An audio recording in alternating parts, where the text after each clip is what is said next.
A wave of despair smothered Gunner's empty stomach. Rescue was meant to be the answer to all their prayers. He'd thought he'd be on his way to his wife and daughter by now. But he'd thought wrong. He wasn't even close. Across the table from him, Pauline ran her tongue over the split in her lip. Her sunburn looked angry and painful, but it was the confusion in her eyes that completed her look of doom. Seated beside Gunner, clad in his designer clothing, was the man who'd rescued them with his multi-million-dollar yacht, and they were surrounded by opulence, luxury furnishings, polished silverware, a 5-star meal decorated with tiny flowers, and yet they were still trapped in hell. Swallowing the jagged lump in his scorched throat, Gunner looked into his rescuer's worried eyes. "I'm sorry, Charlie, but I don't think you understand. We need to get back to America." Charlie offered a lopsided smile that reflected turmoil and compassion with equal measure. "I sympathize with you. I truly do. But the world changed forever on the 8th of February. There's so much you don't know. So tell me." Frustration reared like a scorpion in Gunner's stomach, and he fought to tame it. If Charlie hadn't rescued them from their crippled sailing boat, he and Pauline and Jesse and Zahn would all be dead. Of that he was certain. This complete stranger had saved their lives, and he would be forever grateful for that. But there were still 35 people stranded on that deserted island who needed rescuing. And nothing would stop him from fulfilling the promise he'd made to them. "Let's wait until everyone gets here." Charlie's eyes softened. "We all have so many questions. But first, you must eat." Gunner dragged his eyes from Charlie to the beautifully presented plate of sushi. His stomach groaned, as if demanding that he put the food in his mouth. He did. The rice was sweet, the fish was tender, and the taste, it was heaven. For weeks they'd had no choice but to eat raw fish. That had been nothing like this. Pauline's eyes rolled as she ate. "Oh my God, this is so good." Months of searing heat and limited water had tortured Gunner's throat, and just swallowing hurt. After forcing the sushi down with a drink of cold beer, he placed his glass on the crisp white tablecloth. "Charlie, we were stranded on Policia Island, which is about 1,000 miles south of Hawaii. We sailed for 7 weeks, hoping to get to the Hawaiian Islands, but when we capsized, our mast broke off, and we drifted for 3 more weeks. Where exactly did we end up? Are we close to Hawaii?" Charlie's shoulders slumped, and he shook his head. "You really did go to hell and back. I'll let the captain tell you because I honestly don't know. We too have been floating about for months. We're what the world is calling the Great Unwanted." Gunner's jaw dropped. "The what?" "The Great Unwanted is everyone who was outside America when the EMPs hit. We're all stuck in no man's land. We can't return to America, and we're not able to stay where we are. At least with the yacht we can move from country to country. But anyone who is holidaying in, say, Australia or Europe, once their visas expired, they became illegals and were locked up in detention centers. Nobody knows what to do with them." Pauline gasped. "Oh my God." Gunner twisted his hand around the knot on his robe. "But that could be millions of people." "Correct. It is. Ah, there you are." Charlie stood and strolled to a man who walked toward them with an exaggerated swagger. Charlie and the newcomer kissed on the lips, and then with their arms around each other's waists, they turned to their guests. "Pauline and Gunner." Charlie's beaming grin was photo-worthy. "This is my partner in crime and everything else." He chuckled at his own joke. "Oliver." Oliver strode forward with his hand out. His linen shirt was so white it hurt Gunner's eyes. Gunner rose to greet him. "It's nice to meet you. Thank you for saving us." It was the least we could do. Oliver shook Pauline's hand. I don't know how we can ever thank you. Pauline's voice quivered. I didn't think we were going to make it. Oliver clutched his chest. My God, when we saw the state of your boat, we thought that nobody could have survived. I can't wait to hear all about it. He clicked his fingers and the young waitress sprinted over. Priscilla, darling, we'll have champagne all around, don't you think? He blinked at Charlie. Of course, Charlie agreed. Please, sit down. You must be utterly exhausted. You could say that. Gunnar waited until Oliver and Charlie sat before he returned to his seat. The champagne's arrival coincided with Jesse and Zahn's appearance. They, too, were in the yacht's insignia-embroidered robes, but Zahn had left his open to reveal his bare chest. His red hair was slicked back, and even with his scraggy beard, Zahn actually looked decent. Gunnar stood again. Oliver and Charlie, here are the other survivors, Jesse and Zahn. As the four of them shook hands, Oliver's eyes bulged, and he blatantly ran his gaze over Zahn's body. My, aren't you a handsome one? A cloud rolled over Zahn's face, and maybe Jessie sensed his obvious disapproval of Oliver's comment, because she stepped in front of Zahn and clutched Oliver's hand in both of hers. Thank you so much for rescuing us. I thought we were going to die out there for sure. Oliver nodded. By the state you are in, I'd say you're right. A waitress approached Jessie with a selection of drinks on a tray, and she chose champagne. Excuse me, Zahn, would you like a drink? The waitress shifted the tray toward him. Hell yeah, I'll have two. Zahn clutched a beer and downed it in one go. Then he grabbed another. Thanks. Now, please sit. I have a million questions for you all. Charlie pulled out a chair for Jessie, and she sat. Zahn plonked into his at her side. So, let me get this straight. Oliver paused with a crystal flute in his hand. You are on a cruise ship, is that right? Yeah, until Captain Dickhead here fucked it up for everyone. Zahn swigged his beer. Charlie gasped. Oliver's eyes bulged, and Pauline scowled. Jessie burst out laughing and placed her hand on Zahn's arm. Oh, he's so funny. Gunnar, how about you tell them what happened? Gunnar wanted to scream. He didn't want to tell the rotten story. Not now. Not ever. He wanted answers, but he also needed their help, and the best way to get that would be to gain their sympathy. Maybe then they'd understand how desperate he was to reach his family. I hope you didn't start without me. A man in a captain's uniform approached the table with his hand forward. He aimed for Gunnar. Captain Thomas Hutchings at your service. Gunnar stood and shook his hand, and in a moment of clarity, which he'd been lacking for months, he realized Thomas was the man he'd need to get on his side. Captain to captain, he'd appreciate the turmoil Gunnar was going through. For the first time since the captain label had been thrust onto him, he was glad he could use it. He cleared his throat. Hello, Captain. I'm Captain Gunnar McCrae. At least I was until we had to abandon our cruise ship, Rose of the Sea.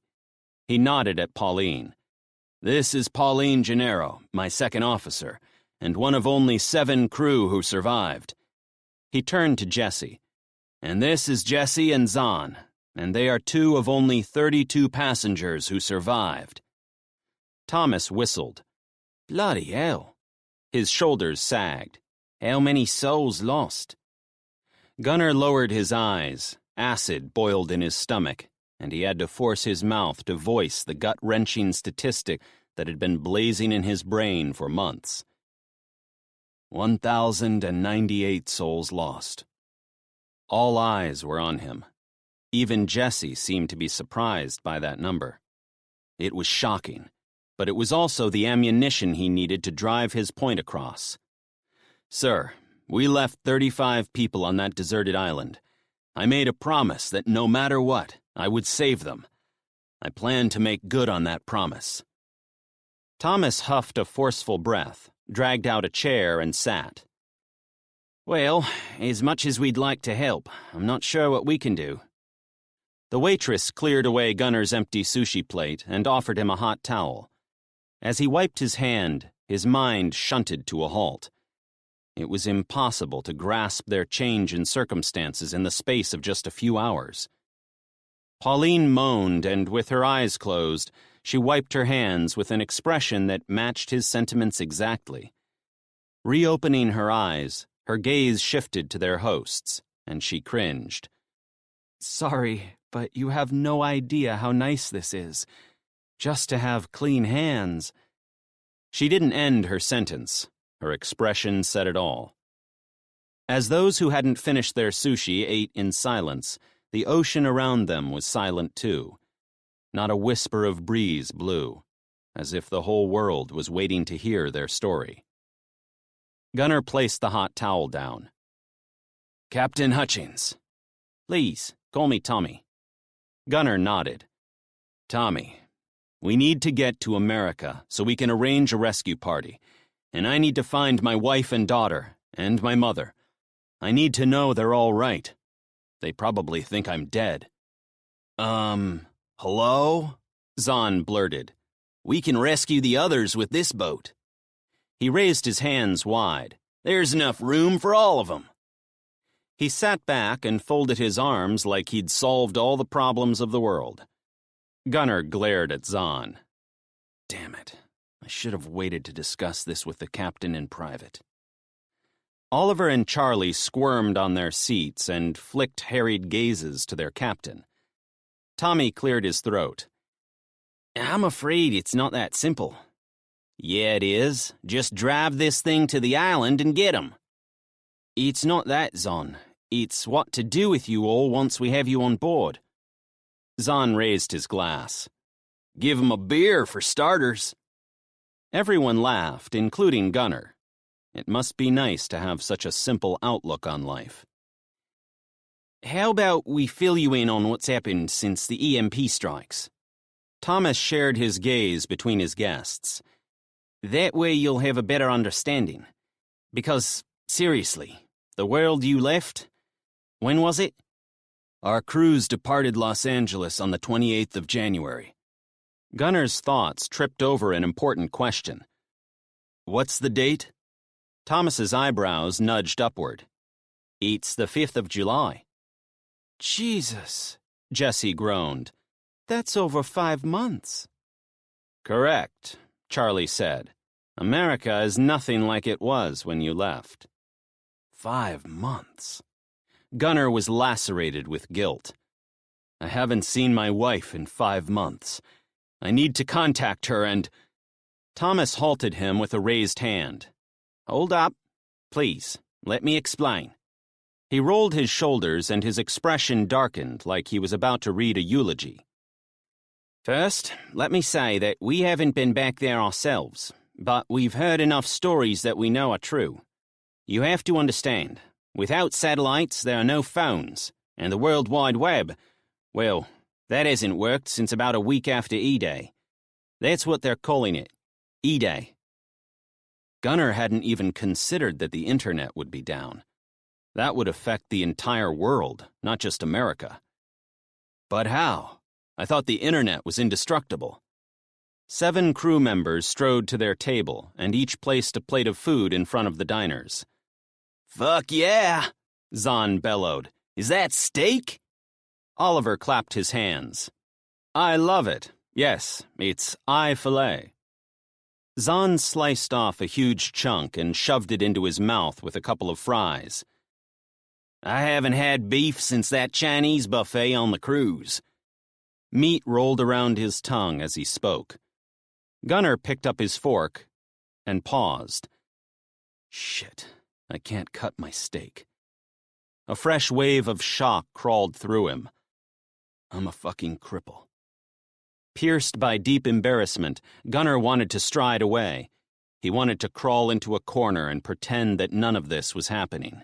He wanted... Gunner. Pauline reached for his plate. Let me slice that for you. He swallowed the rusty razor blades tearing at his throat, and as Pauline cut his steak into bite-sized pieces, The gazes from Charlie, Oliver, and Thomas drilled into him. Charlie cleared his throat. "I'm sorry, but may I ask how you lost your hand?" The survivors all turned to Zahn. The brute shrugged and pointed at Gunnar with his steak knife. "Captain Dickhead here got his hand caught in a winch when we were abandoning ship. He would have gone down with it, too, if I didn't chop his hand off." Charlie gasped. "You chopped it off?" Oliver clasped his hand over his mouth. "Yeah, saved his fucking ass." "Holy..." Charlie's eyes bulged, and he shoved his serving of steak away. Much to Gunnar's disgust, he decided to use this information to strengthen their pity vote.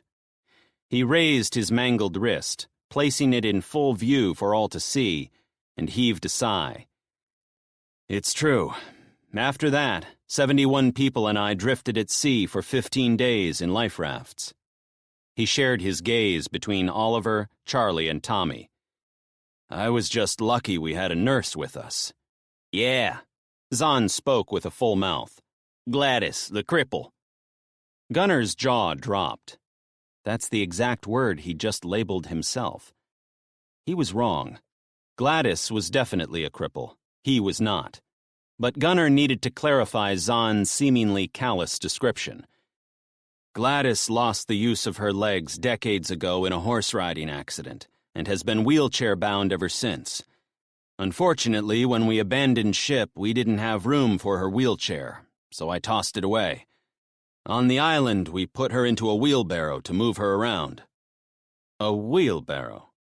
Charlie's jaw dropped. That poor woman. Yes, it's another reason why we need to rescue them as soon as possible. They are all suffering in some way. We left the island 68 days ago. They probably think we're dead. Or worse, that we've abandoned them. "Ah, that ain't fucking worse." Zahn shoved chips into his mouth. "Yes, it is. I promised I would return with a rescue party." Gunnar clenched his jaw, forcing back the urge to pitch his knife at the gator hunter. Instead, he stabbed a piece of steak and ate it. Unlike Zahn, who devoured his meal in minutes, Gunnar took his time, savoring every single mouthful. Tommy lowered his cutlery and raised his champagne glass. "What you've been through is shocking, but you need to understand that you weren't the only ones who suffered. Millions of people have been affected by those EMPs." "Did the government know it was going to happen?" Pauline asked. Tommy shook his head. "The information coming out of America has been patchy at best. For the first 2 weeks, major communications networks like AT&T were able to run off generators, but then without power and fuel, even they shut down. Internet exchanges were destroyed right across the country. Companies like Google and Yahoo and Facebook were hit hard. You know how they all went green, with solar panels, etc. on their roofs?" Gunnar nodded, though he didn't really know. "Well, that was their demise. The EMPs used the cables as gateways to decimate everything. So at the beginning, just after the strikes, we received some information. Here's what we know. The EMP strikes took everyone by surprise. The first indication that a nuclear weapon had been detonated in the atmosphere above Kansas was when the lights went out. The first EMP sparked massive explosions, and the resulting fires created catastrophic industrial destruction. The president acted fast. Within hours, he had every agency mobilized. Air Force, Navy, Army, National Guard, CIA, SAS, and every other acronym you can think of. The president himself was in Manhattan. But with the city in gridlock and his chopper taken out by that first EMP, it was hours before he was airborne again in another helicopter and headed back to the White House. Guess where he was when the second EMP hit?" Pauline gasped. "In the air." "Exactly. Goodbye, Mr. President." "Holy shit." Jesse's eyes bulged. But that was just the start of it. Air Force One went down with the Secretary of State, the Attorney General, and the head of the CIA. The VP was at the White House, but he had a heart attack, and the Speaker of the House was visiting a family in Minneapolis, and she, along with nearly the whole damn city, froze to death. Jesus. Gunner's thoughts snapped to his own family, and fear blazed through him like molten lava. So, who's running the country? Tommy shook his head. In short, nobody. Chapter 2. The finality in Tommy's voice had Gunner's gut churning. He looked Tommy in the eye. But it's been 5 months. Surely. Yes. Tommy cut him off. But the devastation was complete and extensive. The EMPs took out all of America's power grid, along with half of Canada and half of Mexico. Gunner frowned. But why aren't other countries helping? Again, it's not that easy. Tommy drove his fingers through his thick hair. Without satellites, communication, and power at the airports, landing planes is near impossible. They tried to get supplies into ports via ships, but, again, no power means no cranes, etc. The ships that did dock were mobbed. It was a total bloodbath. That's why we haven't returned. Charlie clutched his chest. Some of our friends. His eyes teared up. 7 of our true friends were murdered and their yachts stolen. People have become animals. Gunner tried to picture that kind of chaos, but couldn't. So, you weren't heading to America then? Thomas cleared his throat. No, we've come from Ecuador, and we're on our way to Japan. We're near Japan? Pauline's eyebrows drilled together. Well, no, actually. We left Ecuador 7 days ago. At the moment, we're in the middle of the Pacific Ocean, about 2,500 nautical miles from the closest land. So we missed Hawaii. Pauline's shoulders slumped. Tommy's eyes softened. I'm afraid so. If we hadn't found you, I doubt you would have made land. Zahn downed the rest of his beer and burped. Yep, we were fucked. Jessie giggled and tapped his arm. Sorry. She apologized on his behalf, yet Zahn seemed oblivious. Is there a ham radio network running yet? Slowly, yes. Thomas nodded. However, there are not enough resources. Meanwhile, people are starving, and they have no idea what's going on. But surely the military is helping. Pauline pushed her finished plate away, and a waitress retrieved it within seconds. Yes, but as I said, after the first EMP, the president ordered everyone into action. So the second EMP destroyed masses of equipment and crippled nearly all military assets. I'm talking entire fleets of ships, planes, helicopters, cars, comms equipment. All totally useless. What about the power grid? Gunner asked. Are they fixing it? Again, it's not that simple. The company that makes the giant transformers is based in Russia, and the logistics to get them transported is just as complex. Not to mention the fight over which state will receive the first round of repairs. There are 49 states demanding to be fixed first. Gunner cocked his head. 49? Hawaii wasn't completely decimated by the EMP. Thomas put his fork aside. However, they have their own problems. They were taking refugees left, right, and center. Their population more than quadrupled in the space of weeks, and they had to shut their borders. Oliver cleared his throat. We heard that Hawaii ran out of food about 6 weeks ago. Pauline groaned. Had they actually made it to Hawaii, their prospects would have been grim anyway. Rioting killed so many, Thomas added. In America, we've seen some chaos over the years, but that was nothing compared to these latest riots. People are hungry, and desperate, and scared. And angry. Charlie's eyes bulged. Pauline sucked air through her teeth. How are they working through these problems? That is the problem, Oliver said. Nobody knows where to start. The 7 crew members stepped forward and placed a steaming bowl of pudding with ice cream dotted in the center in front of each person. Gunner salivated just looking at the dessert, and inhaled delicious aromas of cinnamon and caramel. "Oh, yeah, this smells as good as my grandma's apple pie, and that's saying something." Zahn scooped a huge spoonful and shoved it into his mouth. Jesse and Charlie giggled. Gunnar shook his head. Zahn was an uncouth buffoon, yet he was gaining more fans by the second. Maybe Oliver and Charlie were used to brutes like Zahn. I have absolutely no idea who Oliver and Charlie are. They could be drug smugglers. He nearly chuckled at that. Then again, he'd never met drug runners before. He paused with the spoon to his mouth. "So, before all this happened, what did you two do?" Oliver cocked his head. "You mean, how can we afford this yacht?" "Well, yes. I'm hoping it's not drug smuggling." Gunnar chuckled and prayed his gamble at a joke paid off. Oliver and Charlie burst out laughing, and their cackles were almost identical, like separated Siamese twins. "Oh," Charlie dabbed a napkin to his chin. "No, we're not drug runners.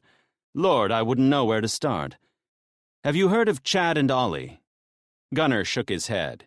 "It's our footwear label. We took men's shoes out of the gutter and onto the Paris catwalks. Speaking of that, what size shoe do you take, Zahn?" Jessie slapped her hand over her mouth, but it failed to mask the cheeky gleam in her eyes. 13. Zahn scrunched up his face. "Why you want to know?" "We may have the perfect shoes for you." "Yeah? As long as they're not like them pink ones you two are wearing." Charlie and Jessie giggled again. Groaning, Gunnar scooped a mouthful of the warm pudding into his mouth and tried to block out the ridiculous conversation. He'd stumbled into some kind of twilight zone. Everything was moving way too slowly, yet he needed it at maximum speed. It was impossible to formulate the right questions when his thoughts were slamming left and right, trying to work out a solution. The weight of the world was on his shoulders.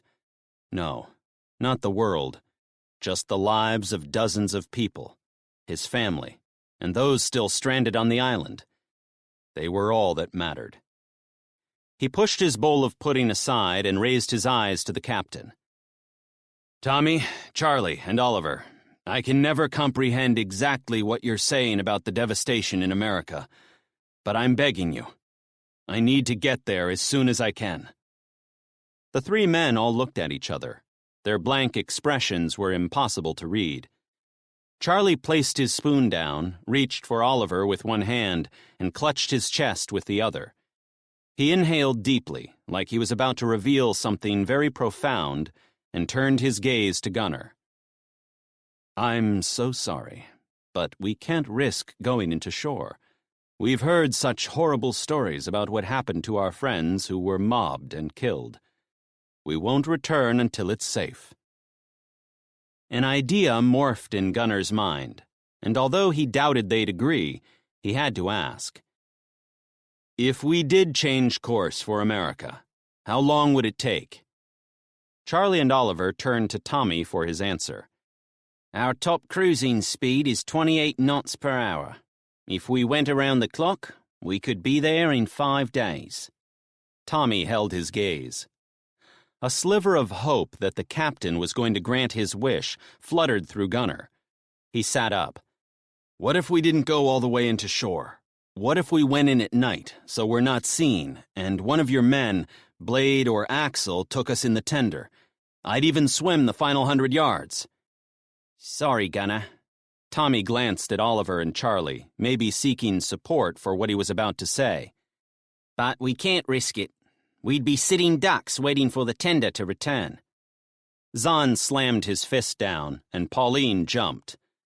"You lot are all forgetting about the chopper. That's quicker than that motorboat." Tommy's expression shifted from gloom to something else. Intrigue, maybe. Hope and anticipation became one as Gunnar waited for the captain's response. Zahn grabbed his beer glass. "You could fly some ways out, and we jump into the ocean, like on them action movies." Gunnar wanted to kiss Zahn. "I'm desperate enough to jump out of a helicopter." Charlie and Oliver glanced at each other, and as if they possessed some kind of telepathy, they nodded and turned to Tommy. "I think that could be arranged, don't you, Captain?" Oliver asked. Tommy tilted his head, his brows drilled together. "Are you sure? We agreed not to go near America for a while." Charlie clasped his hands together and shared his gaze between Pauline and Gunner. "I'm willing to take the risk, but only if you tell us all about your adventure." Fury inched up Gunner's spine. Charlie made it sound like their months of hell had merely been a day at a theme park. Gunner didn't know whether to laugh or cry. Chapter 3. Zahn ain't never been in no helicopter before, and even though he'd been the one who suggested it, he wasn't sure it was such a good idea neither, especially as it meant he was leaving the yacht. He'd just had 5 of the best days of his life. He and Jess had sat in the spa nearly all day every day, and all he had to do was click his fingers and one of them chicks would come running to take his order. They ate like kings, drank like 'em too. He and Jessie did nothing but swim and sleep. Every day they filled up their bellies with the best grub he'd had in his life, and every night he had sex with the hottest chick in the world. He ain't never gonna get that kind of treatment again. And Zahn had no fucking idea why Jessie was so keen to leave. But she was. She obviously liked her mama a fuckload more than he did his. It was all she'd been talking about since the 2 captains got their shit together and started driving the ship toward Los Angeles. Captain Dickhead was the same as her. He'd been like a bear in a trap since they got onto the yacht. He ain't even done no time in the spa. Pauline had, though. Zahn liked her. She treated him like an equal. Not many did that. Once the sun had gone and disappeared, Captain Thomas dropped the anchor, and everything got all quiet. In their room, Jessie had gone all quiet too. She didn't do quiet much either, and he didn't like to see her like that. It had his gut churning sideways. He hadn't wanted to leave the island, and he sure as shit didn't want to leave this yacht. And it was all because of a question that had been chewing up his mind since Jessie became his girl. When she gets back home, is Jessie gonna start wondering why the fuck she hooked up with me? He wouldn't blame her, on account of him having nothing to offer her and all. But it still scared the fuck out of him. She was the best thing that had ever happened to him, and he'd have no idea what to do with himself if she did walk away. He didn't want to go back to his old life, but he sure as shit wouldn't want to move forward none either. He'd be fucked. He wanted to talk to her about what was jamming her up, but he ain't never been good at stuff like that. But when she came out of the restroom and her eyes darkened even further, he couldn't stand it no more.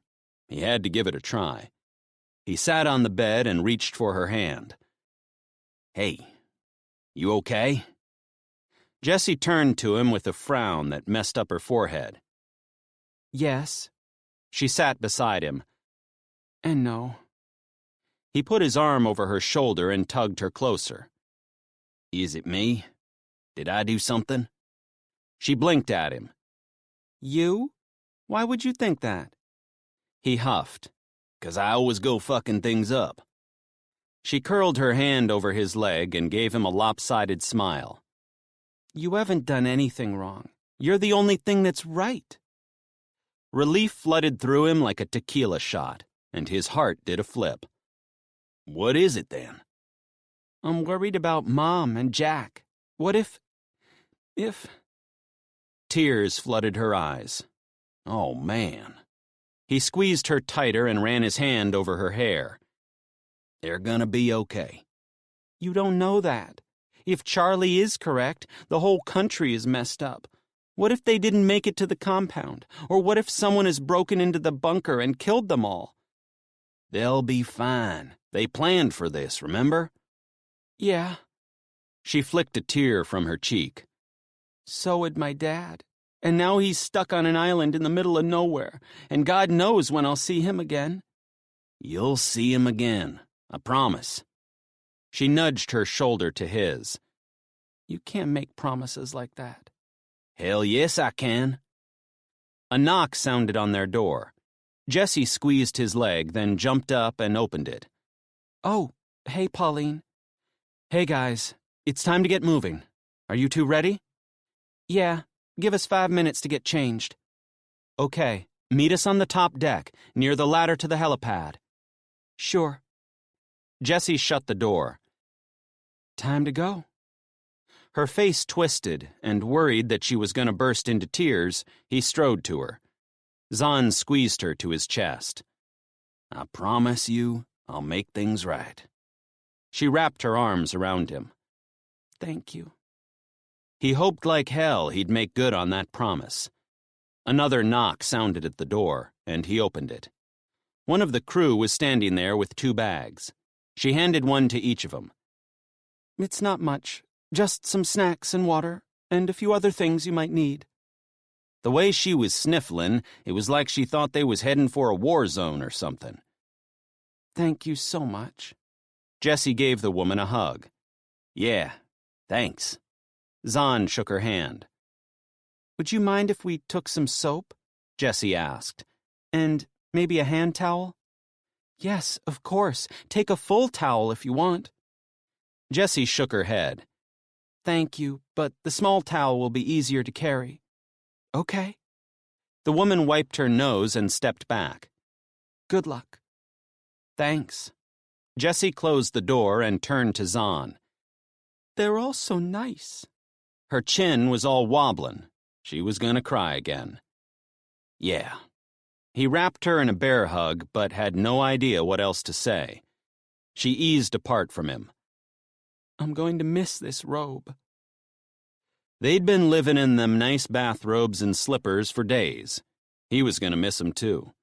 The crew had given them some clothes to wear for their swim, and as they dressed in the t-shirts and shorts, Zahn hoped it wasn't the last time he saw his chick naked. Once they got to land, they was going to change back into their old clothes. Jessie had insisted, saying they didn't want to stand out in new clothes. He had no idea how they was going to fit in looking like a bunch of homeless people, but he'd jump from the helicopter butt naked if Jessie said so. It didn't bother him none. Other than their crappy old clothes and shoes, they didn't have no belongings. They didn't even have ID or cash. Zahn shoved his jeans and his Louisiana Ragin' Cajuns football jersey he'd worn for nearly 5 months into a plastic Ziploc bag to keep dry. The crew had washed them, and they'd somehow got zombies and gunners' blood out of the shirt. It was almost like new, except for the torn sleeve and the hole at the bottom. His jeans had rips and holes, and the hems were shredded to bits. Not that he cared. He'd had worse. They added the stuff from the bathroom into the backpacks, and Jessie reached for his hand. Let's go. As they made their way upstairs, Zahn couldn't shake the feeling that jumping out a helicopter was a real bad idea. He'd overheard Thomas and Captain Dickhead talking about it, but what he didn't know was how close the chopper could get to the water. He didn't want to get no broken bones. He already had one fucked up foot. Everyone was waiting for him when they got to the deck, and the way they was all looking, it was like someone had died or something. Maybe they was all thinking the same as him, that this was a real stupid idea. Right, let's do this. Blade nodded at Zahn and then climbed up the stairs to the helipad. I'm going to miss you guys. Charlie twisted his hands together. I wish there was a way we could follow how you're doing. Yeah, good luck and Godspeed. Captain Thomas reached forward to shake Zahn's hand. Yeah. Thanks. Zahn squeezed the captain's palm. Charlie wrapped his arms around Zahn. Oh, fuck. Zahn cringed. He ain't never been hugged by a dude before. Jessie giggled, and Charlie hugged her too. You take care, you hear? We will, she said. The spinning helicopter rotors cut a heavy thumping noise through the silence. You better get up there, Thomas said. Blade doesn't like to be kept waiting. Oh, Hold up. Oliver reached into his pocket and pulled out a wad of cash. It's not much, but... Shrugging, he handed $200 bills to each of them. Gee, thanks. Zahn stared at the cash. That was about the nicest thing he ever did see. Oliver didn't even know him. Maybe the world ain't gone to shit after all. He shoved the money into his front pocket and then followed Jesse up the stairs. The downward draft from the helicopter blades was shoving his hair all over his face. Made him regret not asking for a haircut on the yacht. They probably would have done it, too.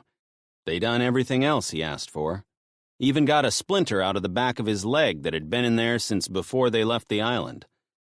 Following Jesse, he ducked and aimed for the open door on the chopper.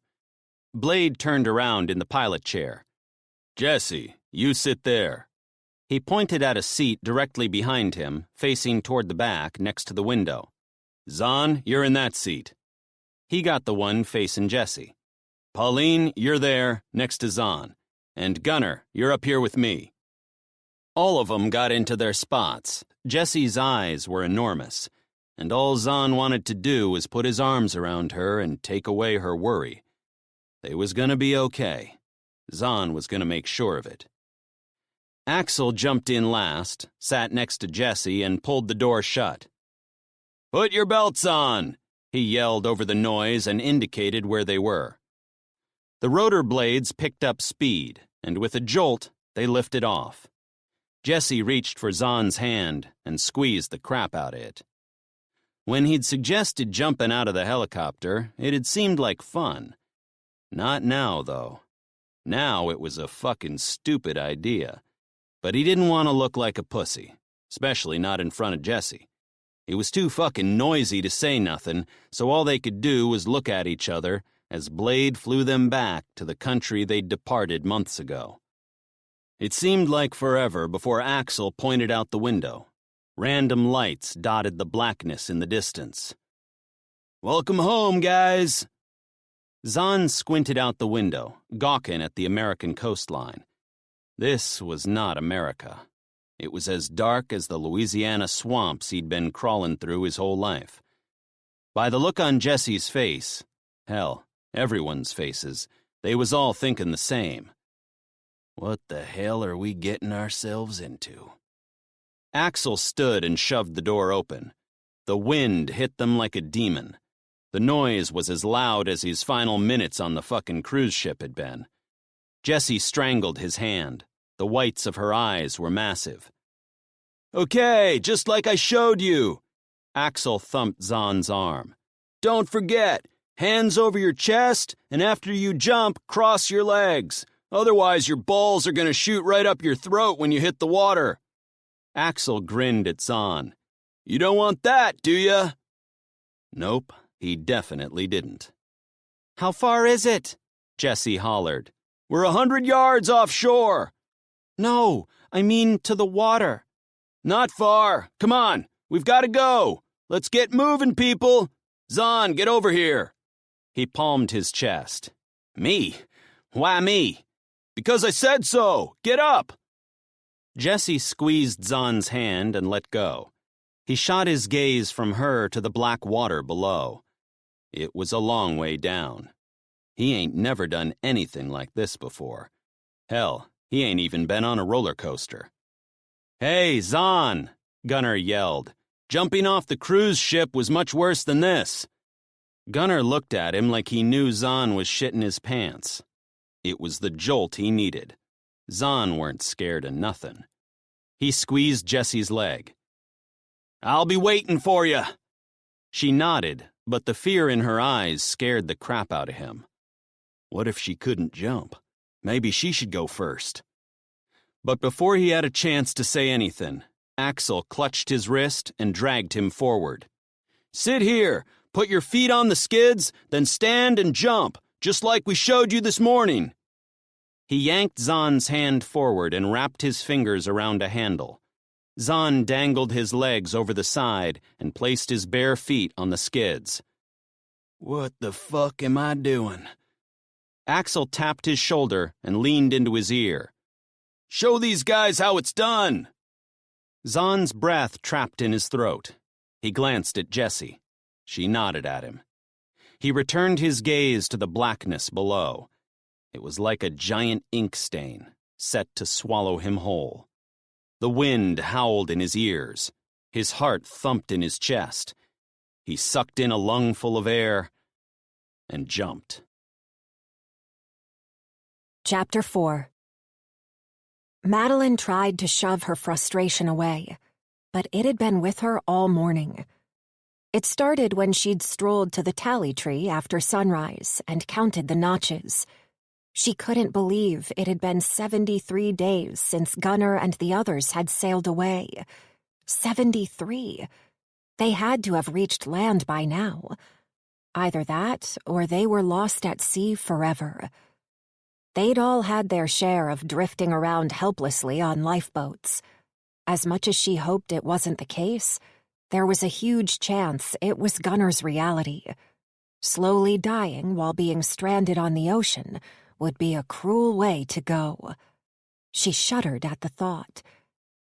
For the remaining castaways, every day on the island was on repeat. Wake, wash in the ocean, spend most of the day searching for food, return to camp, prepare food and eat, sit around the fire, and then sleep. It wasn't that she desperately wanted to go home. Madeline had nothing to return to. What she did miss was her dancing and her music.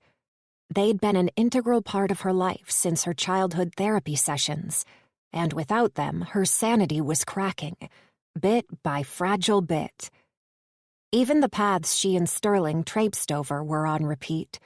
She wanted something different. She'd welcome another job to do. But her climbing skills had become her double-edged sword. She was the only one who could climb the trees, her and Adam. However, Gabby had put her mother hat on and refused to let her son do any climbing. Not after Jackson had fallen from a coconut palm and knocked himself out. The sun was high in the sky when Madeline and Sterling returned to camp with their first haul of coconuts, pawpaws, and a giant bunch of bananas that had tested their strength and stamina as they'd hauled it home. Bananas were a treat that they'd only found 9 times since they'd been marooned on that island. Some of the elderly survivors had taken on the role of activity coordinators. Roger had made a set of playing cards out of bark that they used to play poker and go fish, and they organized games like coconut bowling, hopscotch, and musical chairs. Bronwyn and Ethan were the singers in the group, and Roger had made numerous musical instruments, including a drum, a xylophone created with different-sized fingers of wood, and a didgeridoo that only made sounds like an elephant blowing its nose. They were yet to find a decent musician amongst the survivors, and so far, the only music they'd made, especially the kids, had been merely an annoying noise. As Jackson and Max strolled forward to help Sterling lift the banana bunch onto the cutting table, Madeline listened to the conversation between 2 of the older women. Their animated discussion was about tonight's activity, which involved the piles of twigs stacked around the campfire by the looks of it. But Madeline didn't want to play games. She wanted to dance, missed the escape it would bring, and the escape from her childhood entrapment that was always lurking in the back of her mind. Sighing, she made her way up the stairs to the kitchen hut. "How did you do?" Sykes approached her side and helped her transfer the coconuts from her carry basket to a large storage crate that had been built in the kitchen. "We found bananas today, but other than that, same as usual. How about you? Catch many fish?" "Bananas will be a nice change. Well done. We've caught 6 fish so far and a giant crab. Enough for dinner." Sykes still had a mild limp from his bullet wound, but it was his increasing silence that worried her the most. Maybe he was also entertaining the idea that Gunnar might not come back. The food they'd scored in the shipping container was still stacked away in the cupboards, ready for the day when they didn't find any food of their own. But so far, the island was proving to be self-sustaining. It was a blessing. Madeline would hate to witness what state they'd be in if food was limited. Although she'd give anything to have a cracker or some chocolate, she'd never craved chocolate as much as she did now. Returning to the clearing, a smell, vile and pungent, drifted over to her. Clasping her hand over her mouth, she dashed between the huts to the bushes out the back and threw up. Her stomach twisted into painful knots, and she heaved again. With her hands on her hips, she gasped for air. The sounds of rustling bushes had her glancing sideways. Shit. Of all the people to see her, it had to be the damn reporter. "Madeline, are you okay?" Gabby tossed a bunch of twigs aside and strode to her. Yes, I'm fine." She wiped the back of her hand across her mouth. "I'm okay. Sorry." "Gosh, no need to be sorry. Do you want me to get Max?" No. Gabby's concern was as obvious as it was confusing. Madeline couldn't help but think of Gabby as a meddling reporter. Yet the woman's kindness had her emotions twisting out of order. "I'm fine now, thank you. Just need a water." "Okay, come on then. Let's get you a drink." Gabby gently caressed Madeline's shoulder, confusing Madeline even more. She had to fight the lump in her throat just to breathe. Back in the clearing, Gabby settled Madeline on a chair and then dashed off to fetch water from the kitchen. Sterling glanced at her, and she must have looked a real sight because he tossed a bucket aside and raced to her side. "Maddie, are you okay? You look dreadful." "Oh, geez, thank you." Madeline brushed the sweat from her forehead. He dragged over a chair and patted her knee. "You're very pale. What happened?" Gabby returned with a water bottle and a damp rag. "Just an upset tummy, that's all." Madeline dabbed the cloth to her neck, and as she gulped down the warm liquid, she tried to ignore the inquisitive gaze from the reporter. Gabby placed her hand on Madeline's shoulder. "I'll leave you two to it. Sing out if you need anything." "Thank you," she and Sterling said in unison. They did that regularly, and usually laughed about it afterward. She'd laughed more with Sterling in the 5 months she'd known him than she had during the entire 2.5 unfortunate years she'd spent with Aiden. And, given what she and Sterling had been through, it was a significant statistic. Madeline finished the water. "I'm okay, really." A frown drilled across his forehead. "Do you want to stay here and rest?" "No, I'm fine." "Okay." He leaned in and pecked her lips. "But promise you'll tell me if you're not well." She offered him what she hoped was a dazzling smile. "I promise." Sterling made her stay seated while he fetched her serving of lunch, one very ripe banana, a chunk of coconut, and a portion of cooked crab that had been wrapped in seaweed. It wasn't enough. Madeline could have eaten 4 times their allocated amount. It seemed she was constantly hungry lately. After lunch, they gathered their baskets to go in search of food again. "Anyone want to join us?" Sterling called out to no one in particular. "I will." Adam tossed the chunk of coconut he'd been gnawing on into the fire. "We will." Sally reached for Jennifer's hand. Gabby's gaze shot from the slices of pawpaw she was laying out on IKEA oven trays, ready to dry in the sun. "You kids be careful. Stick with Madeline and Sterling. Do you hear me?" "Yes, Mom," the 3 kids replied. Jennifer probably didn't remember her own family anymore. If she did, she certainly didn't mention them. Then again, Jennifer barely spoke much at all. After what she'd been through, she could be suffering childhood trauma. Madeline knew exactly how much that affected a life. It could be decades before Jennifer truly recovered, if ever. When they'd first landed on this island, Gabby had tried her hardest not to let the kids out of her sight. But as the days and weeks passed, she'd become more relaxed. Their freedom to move was probably a blessing in disguise. It kept their minds and bodies active. That had been her torture when she was kidnapped. She'd had nothing to entertain her mind or her body. Slapping the rotten recollection aside, she let Adam skip in front of her. He led the way along the path that had become their preferred exit out of camp, and the two girls followed him.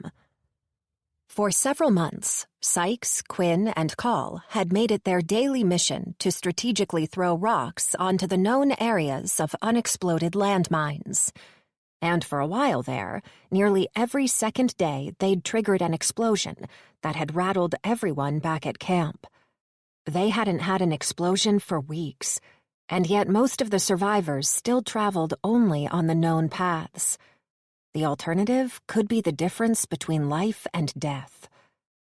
But Madeline was getting sick of the same trek day after day, and because they'd depleted the food supplies along those paths, they had to venture farther along. Adam led them to the one and only hill on this island, and they took a moment to sit and look across the ocean of nothingness. That's how she'd come to think of it.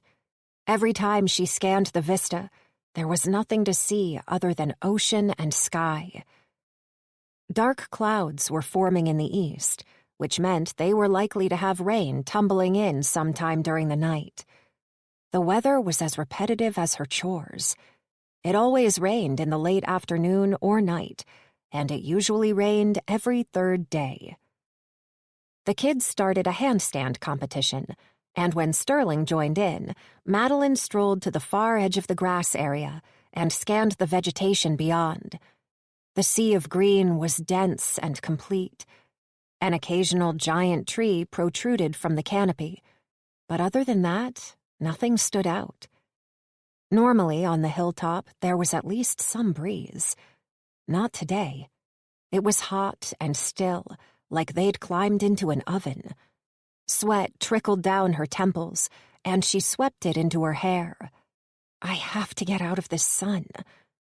She studied the vegetation, desperate to explore a new area rather than travel the same path to the concrete bunker she and Sterling had found months ago. There was no clear trail, but that didn't bother her. It wasn't like they could get lost. They were on an island. Madeline pointed toward the clouds. "Hey guys, time to move. Follow me." She didn't wait for them. Sterling would round the kids up and follow her. The shade from the trees was instant relief, and shafts of sunlight speared the canopy like a stage show, creating light and shadow with equal measure. When they did join her, the kids trotted on ahead, and Madeline had a feeling Sterling wanted them farther away, so they could have a conversation without the inquisitive teenagers. He, too, had looked troubled most of the morning, and she wished she hadn't told him how many days Gunnar had been gone. It seemed Sterling would have preferred not to know that shocking piece of data. Some people liked to remain oblivious. Clearly, Sterling was one of them. But when he didn't open up, Madeline went back to wishing she had some music to listen to. The climb down this side of the hill was much steeper than the trek to the top, and several times she had to hang on to tree trunks to stop herself slipping. "You kids be careful," Sterling called ahead.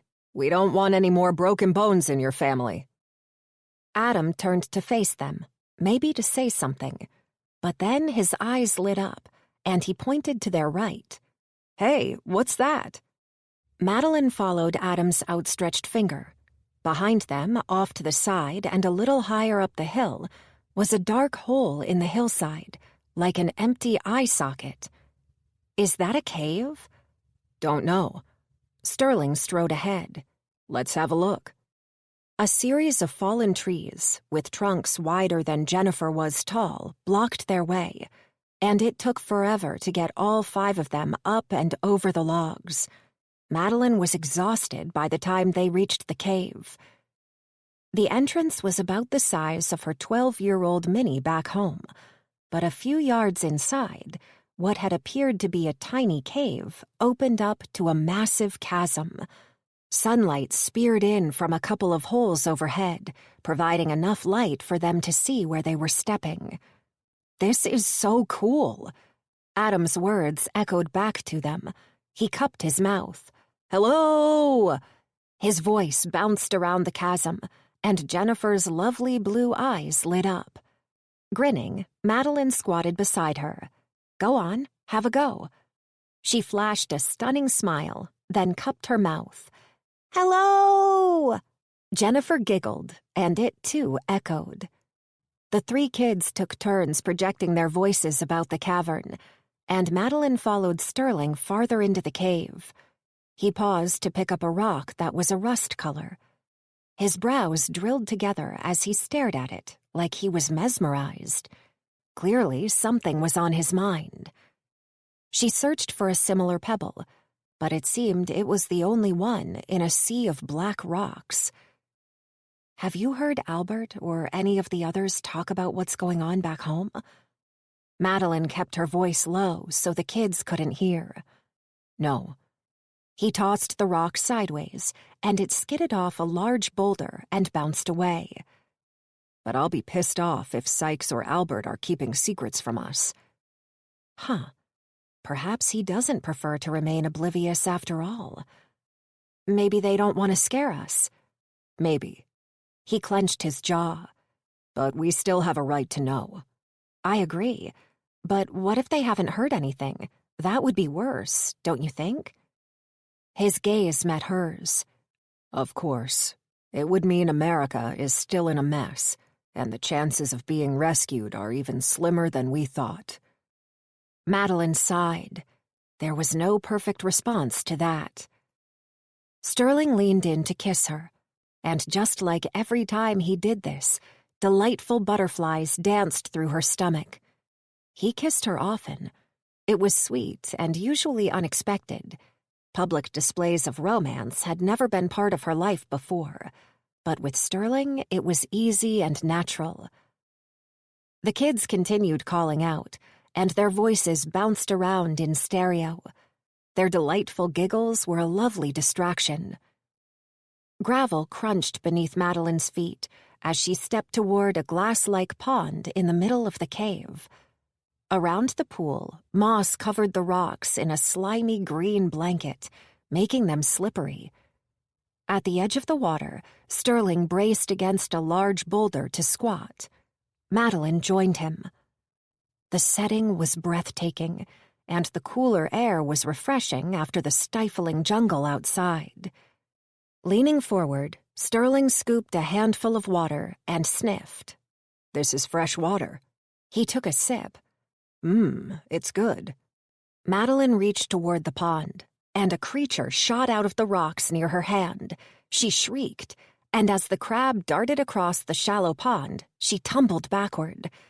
An explosion of water had her scrambling back farther.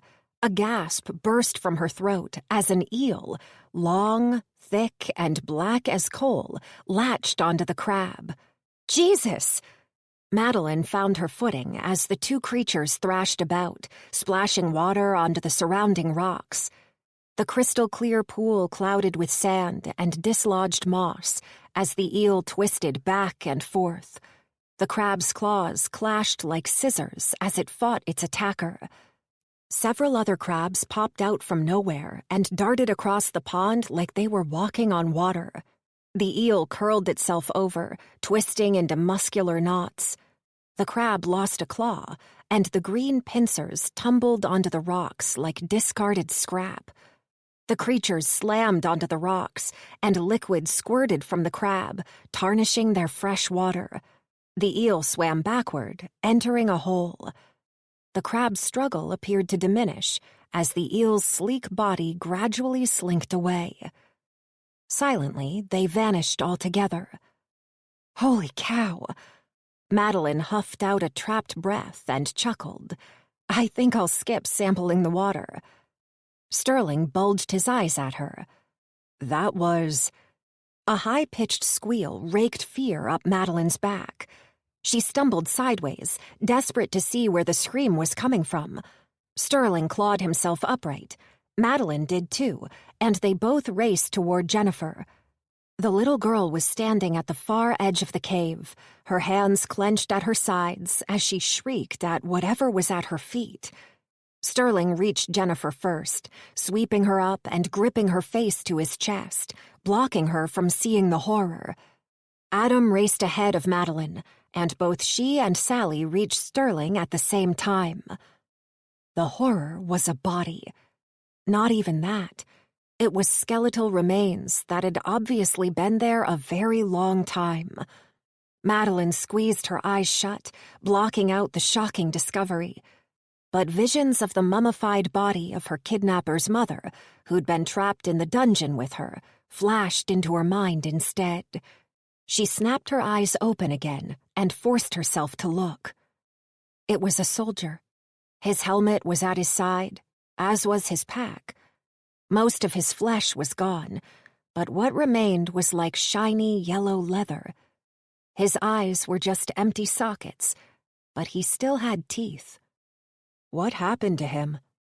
Adam's face twisted with the question.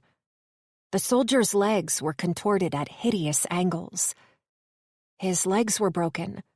Madeline pointed at them. Sterling winced. To have such horrific breaks, he must have fallen from up there. Madeline carefully plucked a red leather notebook from beneath the man's skeletal hand. She turned over the thick cover. The pages were lined with tables, just like the ones on the cards they'd found in the derelict building. But these graphs charted different numbers and figures to the nuclear ones. These appeared to be distances and listings for several other acronyms: MHZ, VHF, and UHF. She had no idea what she was looking at and continued flicking through the pages. Her breath caught at the heading on the last page. This is the last will and testament of Abraham Phillips. Oh my gosh. She showed Sterling. The poor guy. He shook his head. I wonder why he was alone. It was an impossible question to answer. Madeline returned her attention to the book. The man's swirly handwriting was flamboyant and pretty. He'd taken great care in writing his final handwritten note. Her stomach twisted as she silently read a couple of lines. But she snapped the book closed. She couldn't read it here, not with the children present. What should we do? Sterling lowered Jennifer to the ground and placed his hands on her cheeks. Hey, Jen, I need you to look over there at the pond, okay? Don't turn around. The shivering girl nodded. Sterling crouched beside the body. Adam and Sally moved closer, showing no signs of the distress affecting Jennifer. Madeline forced her gaze away from the ghastly skull to study the uniform. His clothing was camouflage gear, all shades of green. His chunky black boots still had the laces done up, and a watch fell loosely around the bones of his wrist. Hanging from the thick belt around his waist were a couple of sheaths containing knives and a water bottle. Sterling reached toward the man's chest. When he peeled apart his shirt, the soldier's dog tags glinted in the sunlight. Sterling slipped onto his knees, and ever so carefully, he lifted the tags over the skull, which was tilted forward, as if the man's last breath had been taken while he was looking at his belly button. With the necklace off, Sterling curled the chain and tags into his palm and slotted it into his pocket. Maybe we'll be able to give his family some closure when we get home. Adam stepped forward and bent over. Hey, look at this. He held up a walkie-talkie that was the size of a brick. Do you think this will help us? Maybe Albert can get it working. He clicked a few buttons and twirled the knob at the top. Maybe. Sterling nodded at Adam. You hang on to it, okay? Sure. Adam grinned, flashing yellow teeth. Sterling reached for the soldier's pack and sighed. Sorry, buddy, he mumbled. Maybe there are things in here we can use. He dragged the pack forward, and the tin cup and metal water canisters on the side clanged on the rocks. Come on, let's go. We're not going to bury him? Sally asked. Sterling knelt on one knee at her side. I think he chose this spot because of the spectacular view. Madeline turned. Sun streamed in like the fingers of God and glistened on the dark pool. Perhaps in Abraham's last days, he'd watched the sun track across the water, knowing that his final resting place could be concealed forever. Is that how their lives were going to end? As piles of skeletons, with handwritten messages that may never be discovered? Chapter 5. Gunnar hit the ocean feet first. It was like slamming into concrete. Water shot up his nose. Pain exploded in his ears. Blackness and bubbles surrounded him. Scrambling for the surface, he punched through to fresh air and gasped for a breath. The helicopter's downdraft peppered him with ocean spray. It slammed into his eyes, stabbed at his face. His hair whipped back and forth, adding to his misery. The sliver of moon he'd glanced at just before he jumped did little to enhance his view. Squinting against the onslaught, he searched for Zahn and Pauline, who jumped before him. "Pauline! Zahn!" But there was nothing but inky darkness. "Pauline! Zahn!" A flash of movement caught his eyes. An arm. He put his face down, and riding the monsoon created by the chopper, he swam toward it. Pauline appeared before him. "You okay?" he blurted the second he reached her. "Yes!" she screamed over the deafening noise. "Just waiting for Jessie." "Where the fuck is she?" Zahn punched the waves.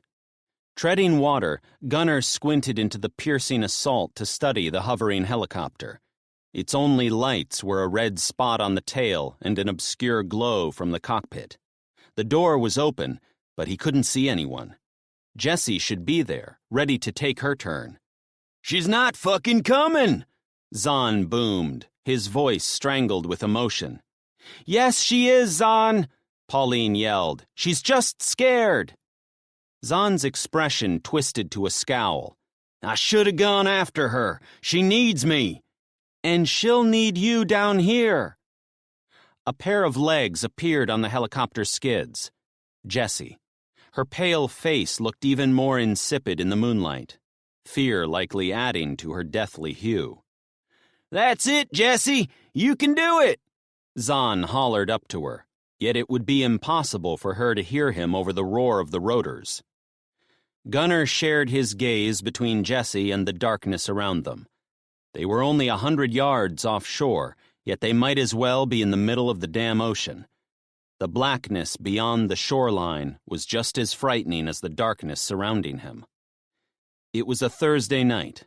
Gunnar's small seaside town of rugged shores wasn't any Venice Beach, but regardless of what night it was, there had always been something happening.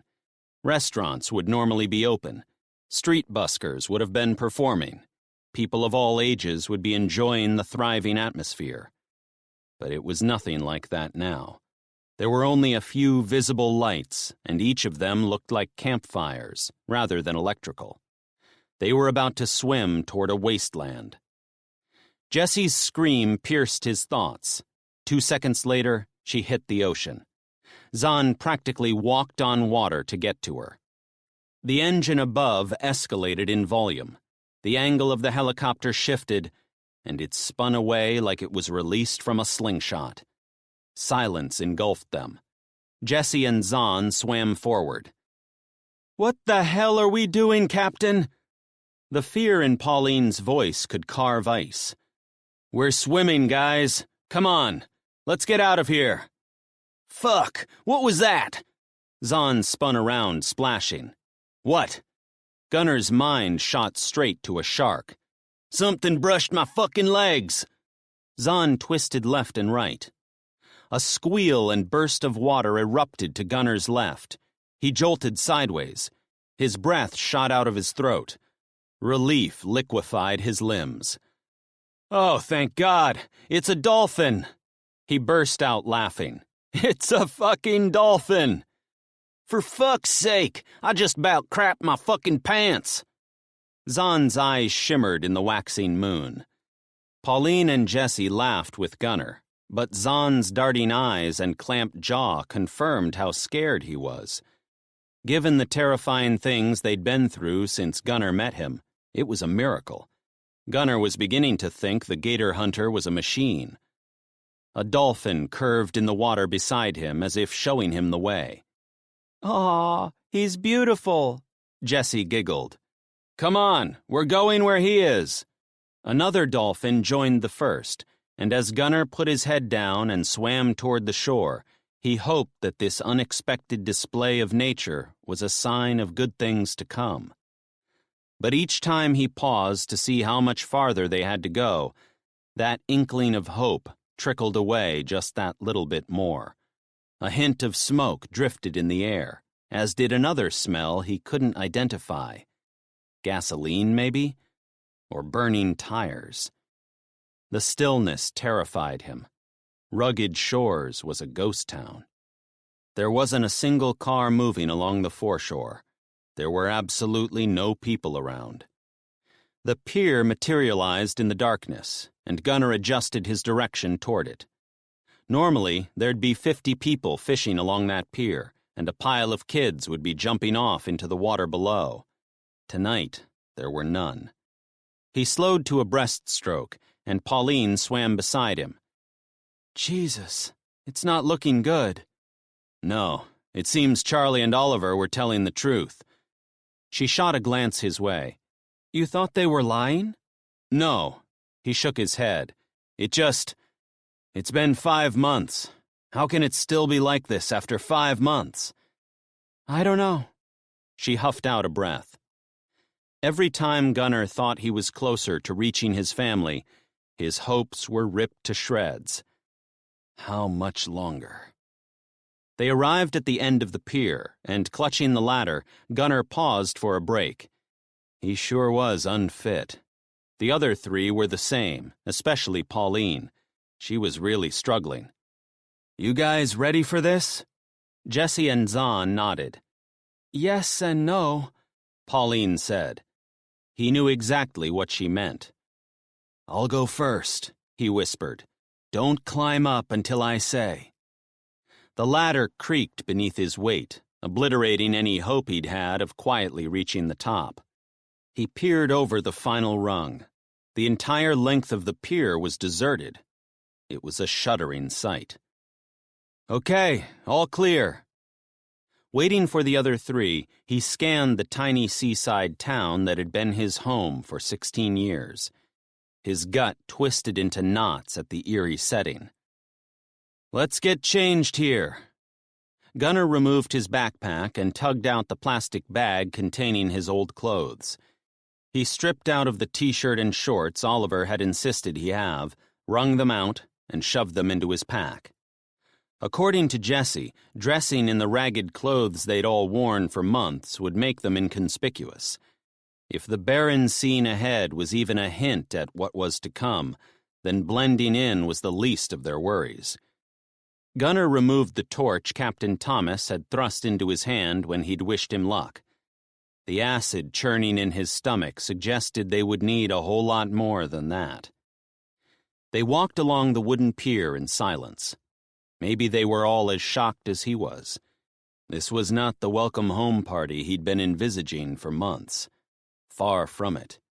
Even before they'd reached the road that ran parallel to the beach, the extent of the desolation was evident. Many of the shops that had lined the street had been burned to the ground. Graffiti and rubbish were everywhere. There wasn't a single window still intact. They strode up the middle of the street, dodging abandoned cars that had either been smashed to pieces or burned out, or both. Gunnar's gut twisted as his gaze shot from one shocking wreck to the next. Rugged Shores was a sleepy seaside town. They didn't have gangs. He couldn't even remember a time when someone had been robbed. What the hell happened? "This is what my dad was talking about."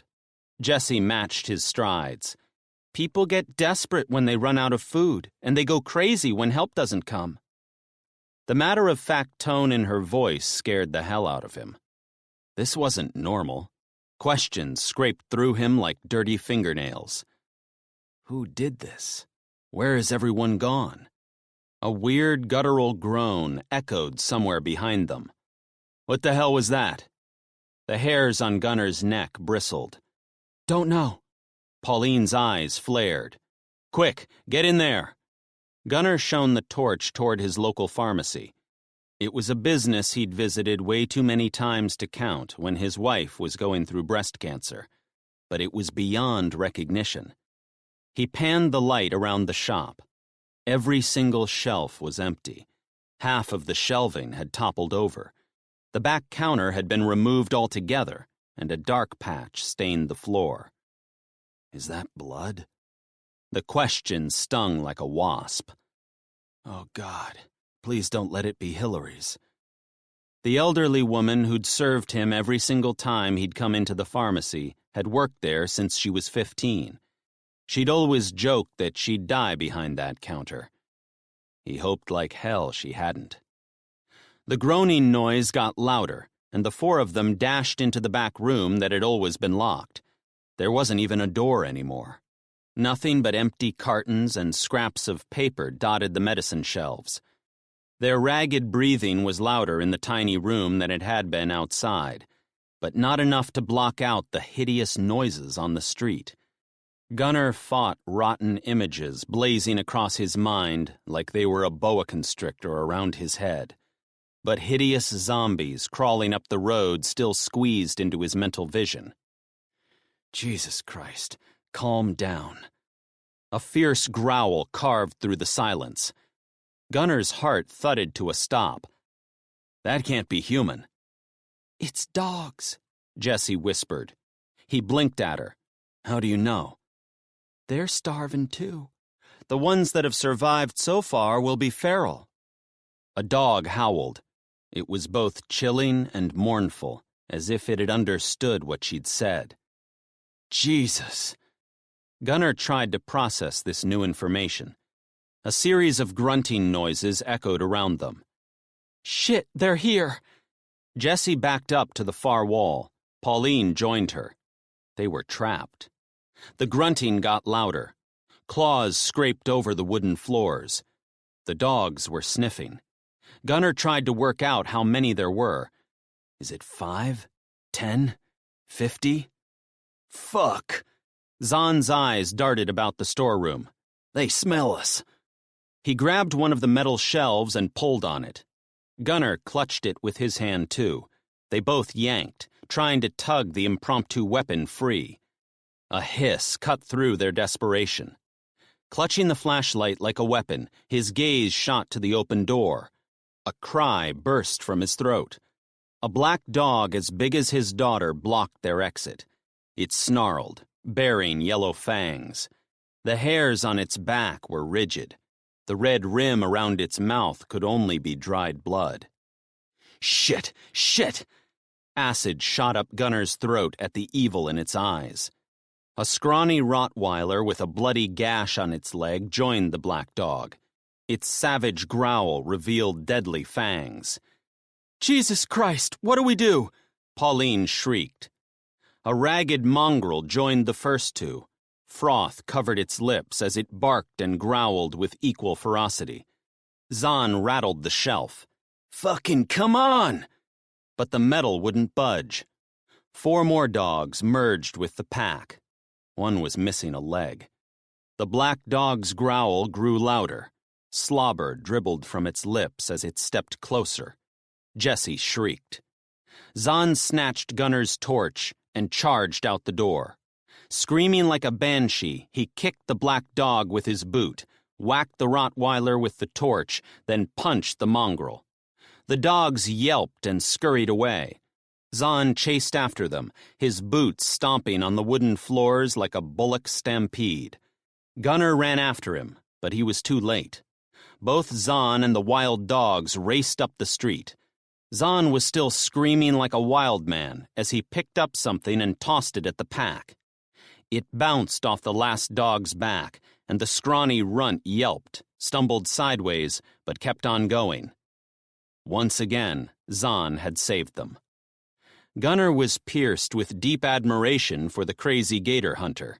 His bravery knew no bounds. He stood at the pharmacy entrance, and Pauline and Jesse joined him. Their shocked expressions probably matched his own. Zahn's bouncing flashlight confirmed he was on his way back. Jessie ran to him and latched her arms around him. "That was amazing." Zahn's chest heaved, and his breaths were ragged.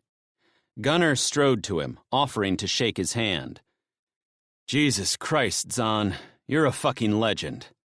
The big redhead smiled, and a flush raced up his cheeks. The brute was blushing. "Thank you, Zahn." Pauline placed her hand on his arm. "It weren't nothing." Pauline frowned. "It was a lot of everything. You saved us."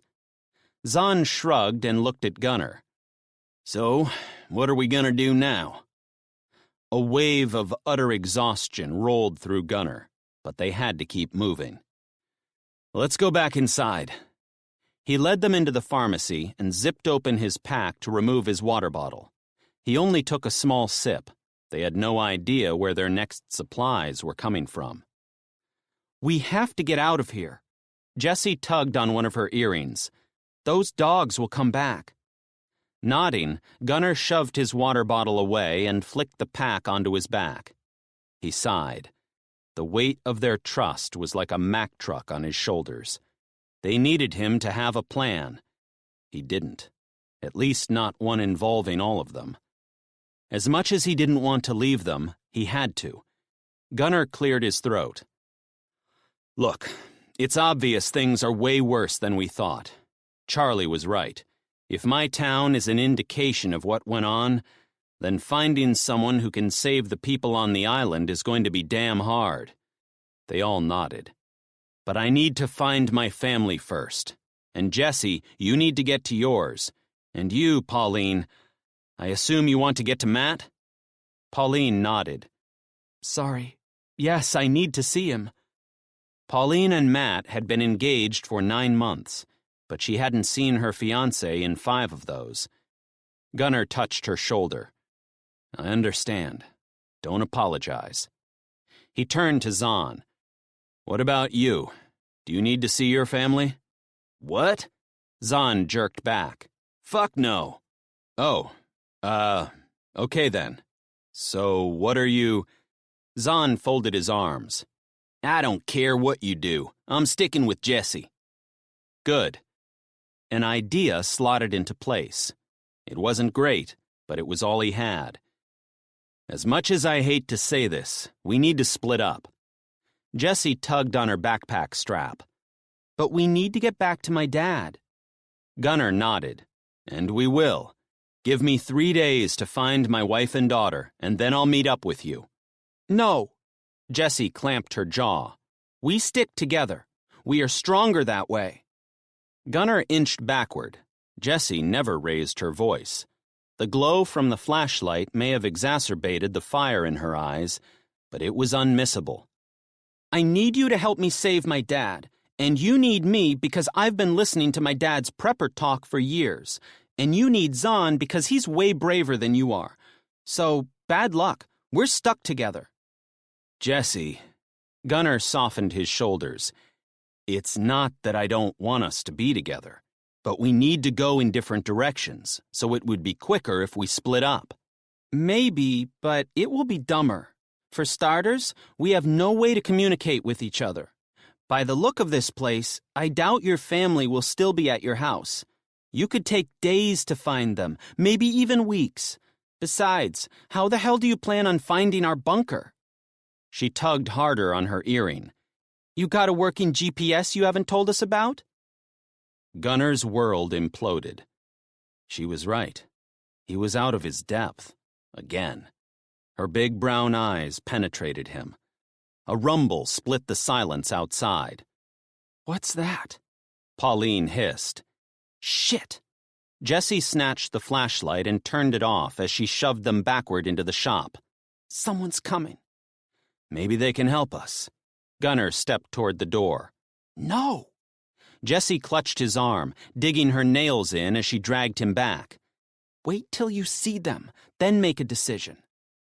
They huddled in the corner behind a row of felled shelving. The rumbling engine got louder. Its heavy beat indicated it wouldn't be a car, it was something much larger. A truck, maybe, or an armored tank.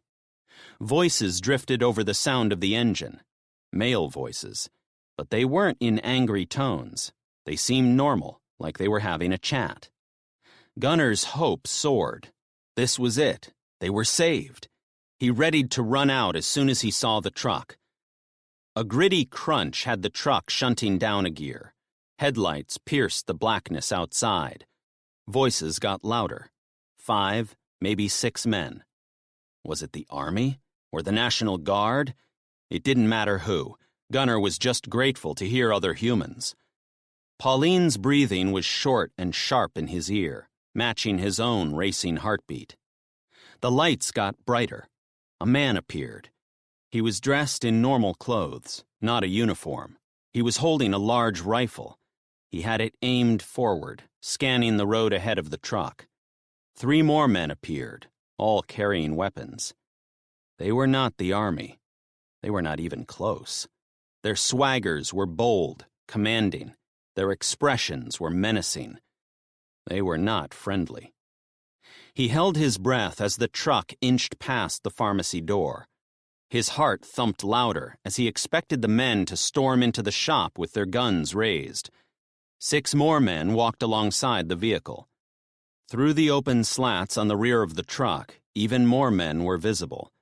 And then he saw something dangling off the back of the truck that had the hairs on his neck bristling and his stomach churning.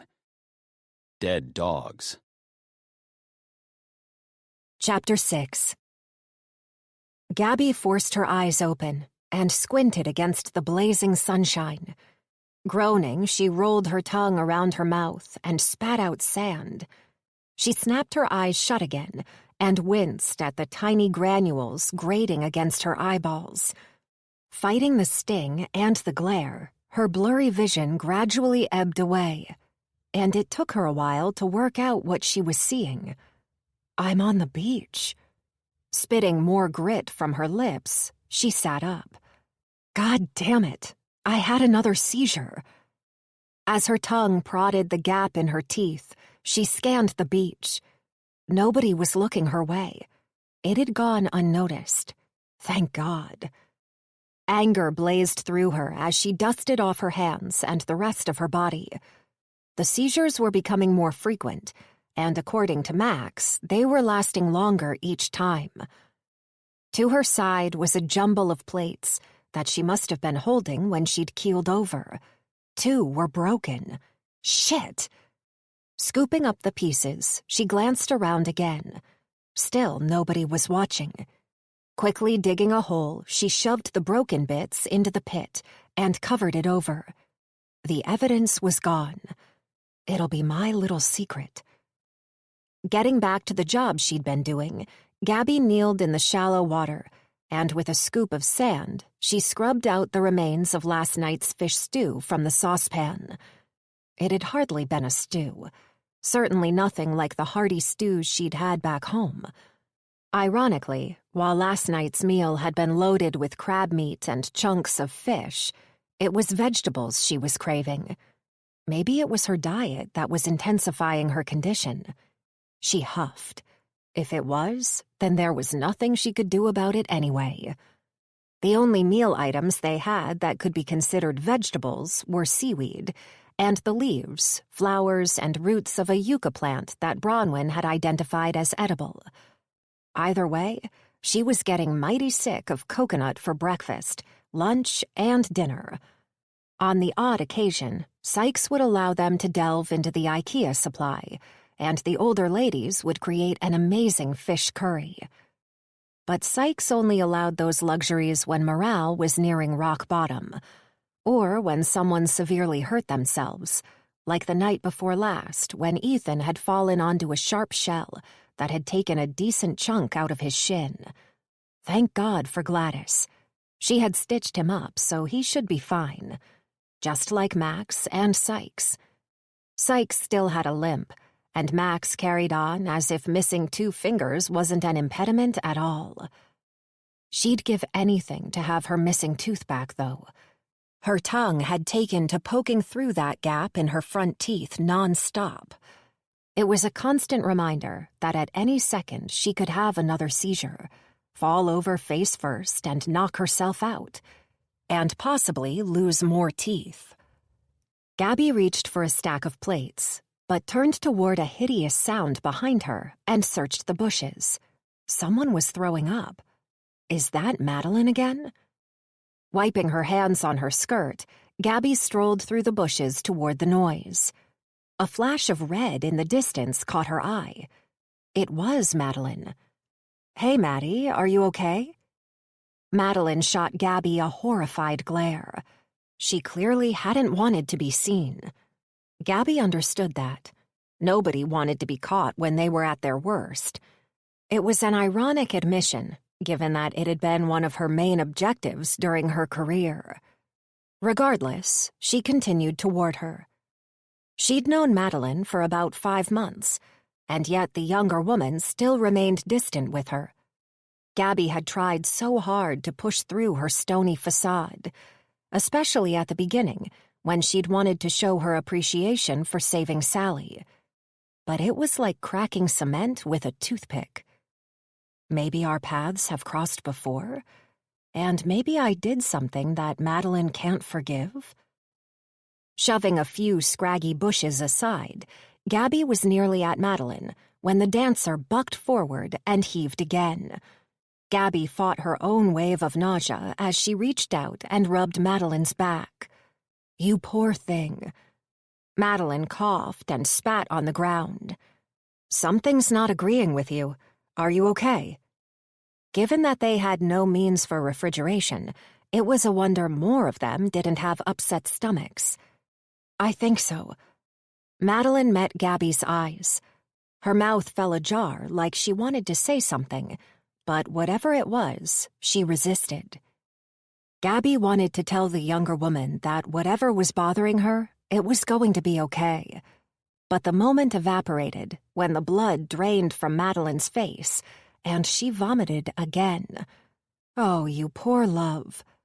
Gabby rubbed Madeline's back, certain it wasn't helping, yet unable to offer anything else. Recalling how much she'd hated it when Max had done it to her, Gabby stopped as a memory flashed through her mind. It was of a time when she'd been throwing up, a time when she'd hated absolutely everything about herself, a time when she'd first discovered she was pregnant. When Madeline finally stood upright again, Gabby cupped Madeline's arm, hoping that she conveyed the concern she genuinely felt. "Do you want to talk about it?" Madeline squinted. "About what?" "You being sick." Gabby offered a smile. "Is it possible you're pregnant?" Madeline's shoulders slumped, and Gabby reached for her, fearful that the dancer was about to collapse. "Come, let's sit over here." Gabby led her to a felled log, and when they sat, a circle of sunlight fell upon them, as if they'd stepped into nature's confessional booth. Sitting side by side, staring off to the distant ocean, neither of them spoke. Yet Gabby had the impression Madeline wanted to. Rather than go back to her original query, Gabby chose a different tactic. She picked up a twig and peeled off a strip of bark. "May I ask you a question?" Madeline shot her a wide-eyed glare, almost as if she was terrified. Jesus, what's going on? Gabby cleared her throat. "Have I done something to upset you? I mean, in the past, before we actually met in the life raft?" Madeline frowned. "Why do you think that?" "Because you hate me, and I have no idea why." Madeline unclenched her jaw and swallowed, as if torn over how to respond. Gabby could almost feel the younger woman's inner debate, yet Gabby remained silent, hoping for a response to a question that had been niggling her for months. Finally, Madeline shifted on the log to look more squarely at Gabby. "Do you know who I am?" Gabby frowned and searched for Madeline's surname. She couldn't recall ever learning it. Finally, she shook her head. Should I? I'm Madeline Jewell. She didn't elaborate, but she didn't need to. It was one of those names that were as memorable as Marilyn Monroe or Charles Manson. Gabby nodded. You were kidnapped as a child. Yes, that's me. Gabby recalled some of the headlines. Dear Jewel snatched on her way home from school. Will our precious Jewel ever come home? I remember your story. Gabby sighed. What you went through was absolutely horrible. No words can ever make up for it. But did I do something to upset you back then? Because if I did, I have no memory of it. Madeline turned to face the ocean again, and the sun caught on the beads of sweat on her nose. I was kidnapped and held captive for months. It was pure hell. But my nightmare didn't end when I was released. You know why? Gabby shook her head. No. Reporters, people like you who never let me move on. I was a freak in my own show. Gabby snapped the twig in two and tossed it aside. I'm so sorry. You're right. We are monsters. She palmed her chest, hoping to portray genuine meaning in every word she was saying. I was a monster. I would have done anything for a story. But I've changed. Gabby met Madeline's gaze, and she yearned for the younger woman to believe her. It wasn't until all this happened that I realized how heartless I was. I made a living out of other people's misery. I'm sorry that you were hounded like that. After what you'd been through, you deserved your privacy. She looked right into her eyes and hoped beyond all hope that Madeline accepted her apology. She wanted a friend out here on this wretched island. But it was more than that. She wanted that friend to be Madeline, the woman who'd saved her daughter. The air between them bristled as Gabby waited out the silence. She wanted to say more, but words were meaningless if they weren't believed. It was an eternity before Madeline cleared her throat and nodded. Thank you. I appreciate you saying that. Gabby sighed, and relief washed through her like an autumn breeze. I hope the reporters didn't hound you for too long. It was years. Gabby groaned. I'm so sorry. Madeline looked calm, in control, yet her eyes said otherwise. My mother made it worse.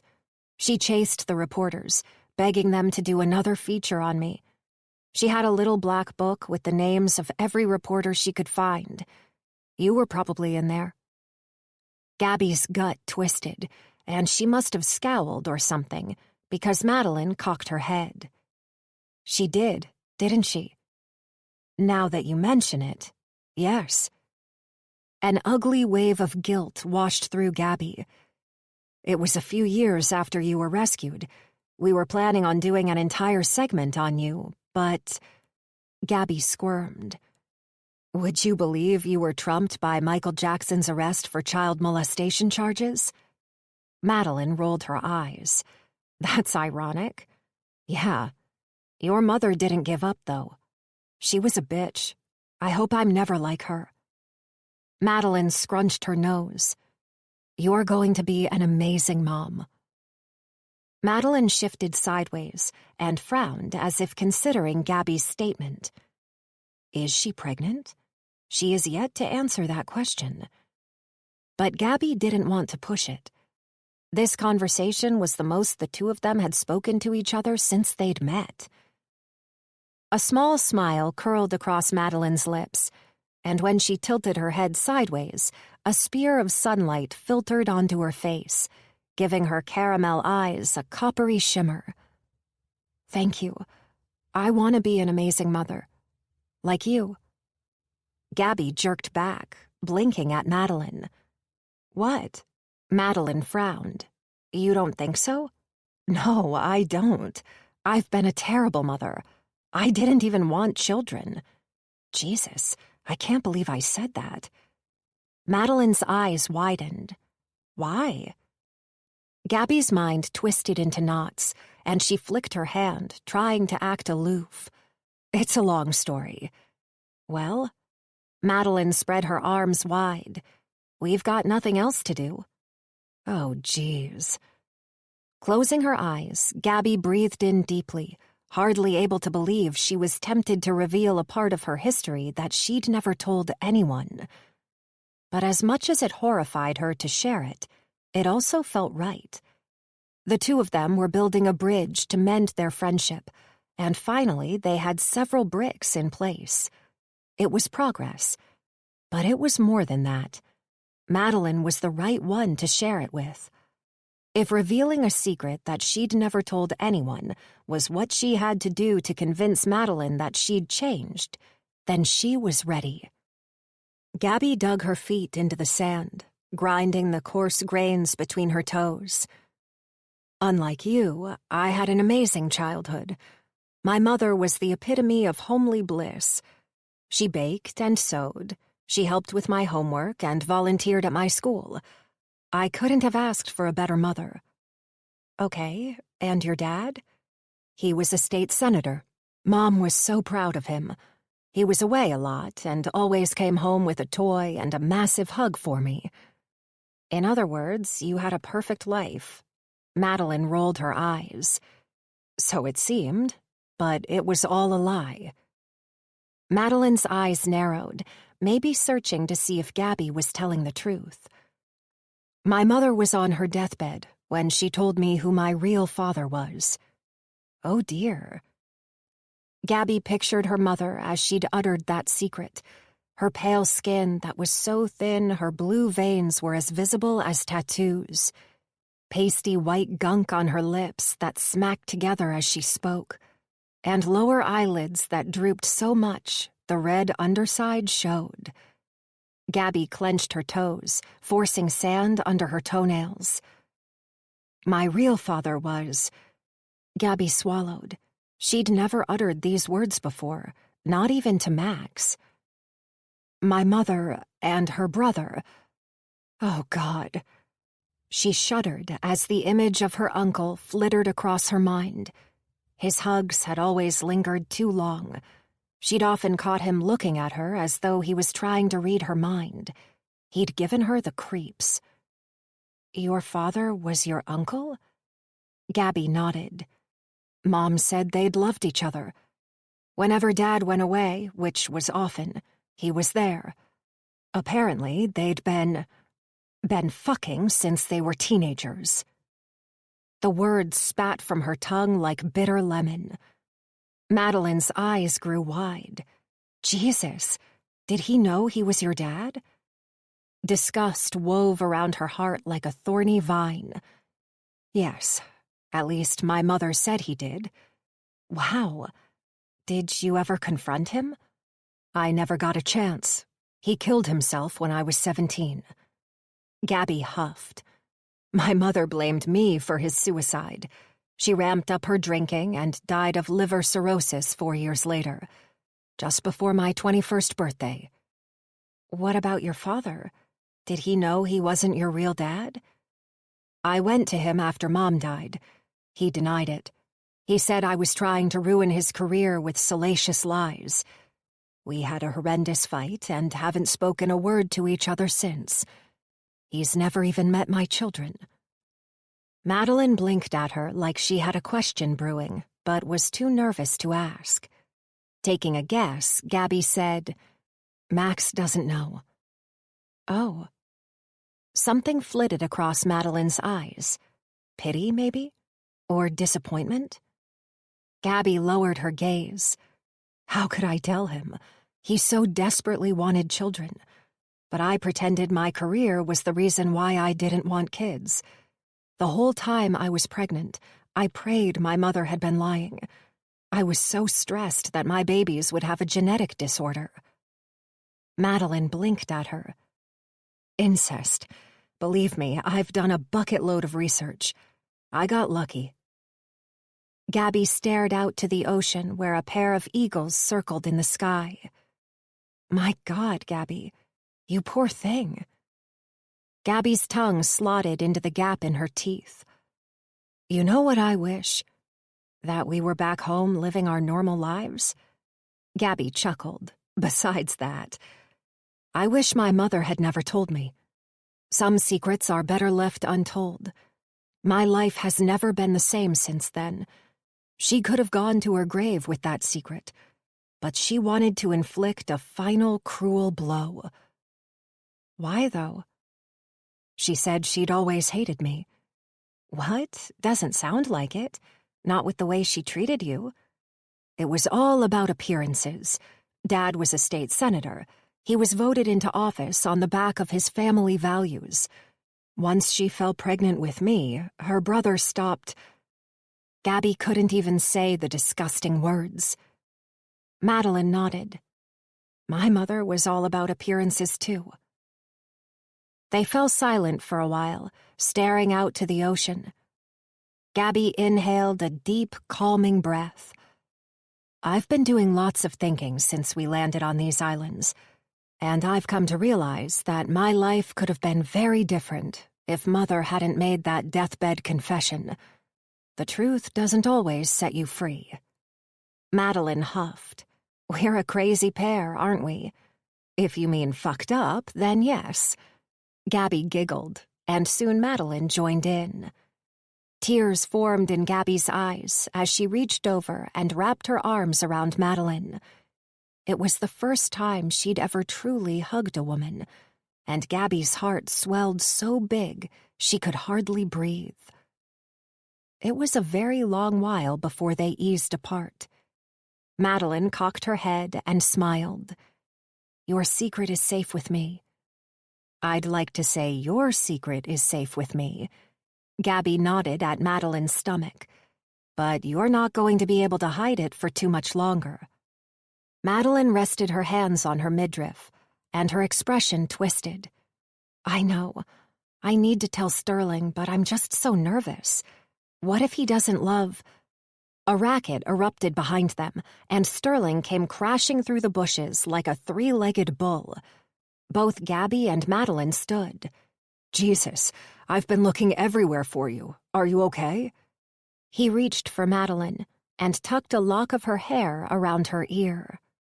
Madeline smiled, and it appeared to wipe away the turmoil that had been eating her up moments ago.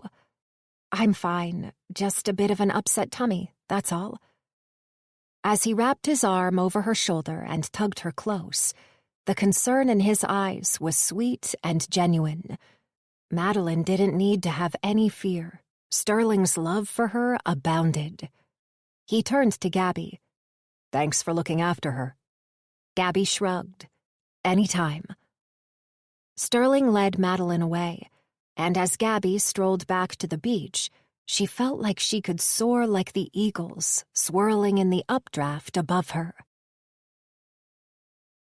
Chapter 7. Gunnar adjusted his pack on his shoulder and sprinted up the main street of rugged shores, with Pauline beside him and Zahn and Jessie following. His heart pounded, and his eyes darted left and right, searching for the feral dogs, searching for the armed men. With the flashlight off, the minimal moonlight was their only light source.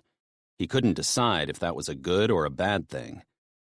Gunnar's leather shoes echoed off the empty shops like horses' hooves. His boots had long ago lost their high gloss that he'd maintained every day of his career, and he couldn't count the number of times he'd wished he'd changed into his gym shoes before he abandoned ship. It was a pointless desire that highlighted yet another thing he could have done better. Shoving the bullshit aside, he dodged around an overturned stroller that spewed a pile of plastic bottles and a milk crate that looked like it had been run over by a truck. They were yet to pass a shop that wasn't missing windows and doors. Like the ones they'd seen earlier, many buildings had been burned to the ground. The Hardware and Happy Snapper, the town's only fish and chip shop, had been family businesses for generations. Now they were nothing but charred metal and ash. The destruction was impossible to comprehend, and as his mind flashed from the memories of the last time he'd seen each shop, alternating slabs of sorrow and anger dropped in his chest. Those wild dogs had been confronting enough, but the humans who had ransacked his little town must have been ferocious. How did they let this happen?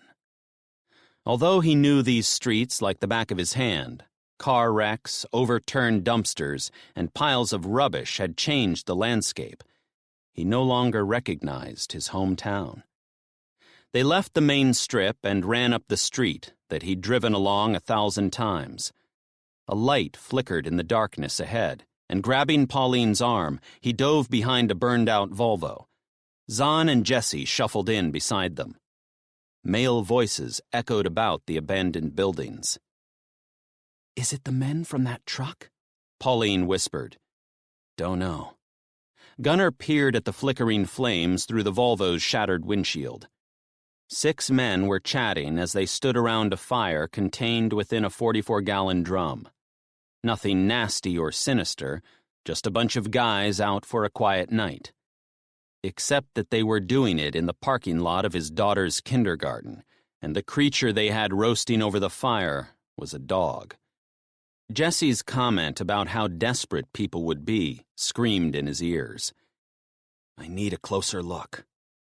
Crouching low, Gunnar dashed forward to the next vehicle carcass and hid behind the hood, listening.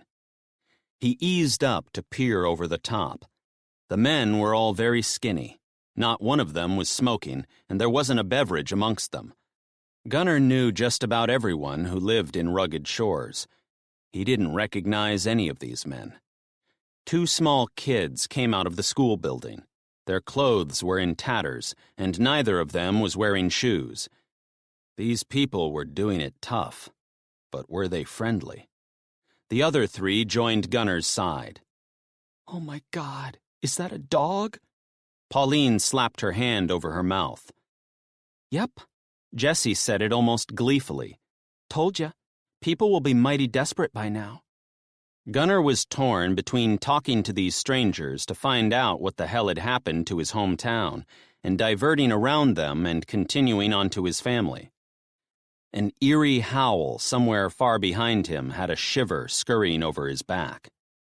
Gunnar took it as a warning to get the hell out of there. He ducked behind the car and eyeballed the other 3. "I think we should avoid them." "Good choice," Jessie said. "Let's keep going. Follow me." Slipping back into the shadows, Gunnar backtracked and headed into the driveway of a small bungalow that had the front veranda torn off and weeds in the garden that were as high as the windowsills. Gunnar dashed past the house, into the yard, and jumped the back fence. He crossed through a lawn that was as overgrown as the last, around another abandoned house, and raced onto a street. After 6 steps on the asphalt, in which his shoes pinpointed where he was like night vision goggles, he crossed onto the overgrown grass and, with the other 3 close behind him, headed up a steep road. When he and Adele had bought their home, it had been the magnificent view from the top of the hill that had appealed to them the most. But with every ragged breath as he forced his feet up the sharp incline, he cursed that damn view. His body was still recovering from weeks at sea with nothing but raw fish and the occasional sip of water to sustain him. The houses that lined the street were usually the pride and joy of every one of their owners. But by the height of the weeds and the state of the homes, they looked like they'd been abandoned months ago. All of them had been ransacked. Rubbish filled their front yards, and graffiti smeared their paintwork. Doors had been ripped off, fences demolished, and windows smashed. Some of the homes were missing internal walls. What the fuck happened? Jesus. Pauline's wide eyes indicated she was thinking the same. What on earth? Since the very moment the EMP struck, Gunnar had known his family would be suffering, but he never envisaged this kind of hell. His thoughts slammed to his mother. Was she alive? The last time he'd seen her was Christmas last year. Her gray hair had been long and frizzy. Her skin had been deathly pale. She'd been a shadow of the woman who was convicted 20 years ago, but she'd also had a glimmer of hope in her eyes. She'd only had 5 months left on her life sentence.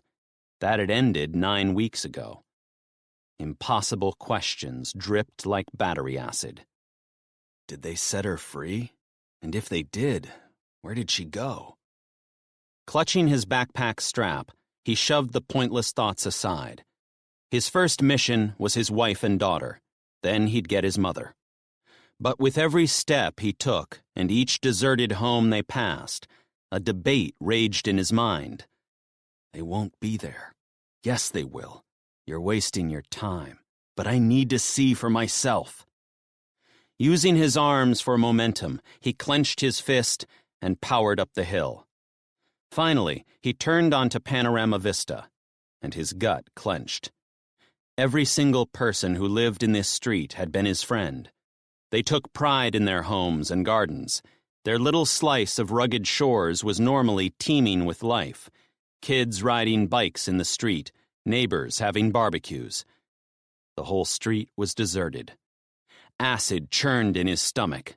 Bile shot up his throat. No, no, no, no!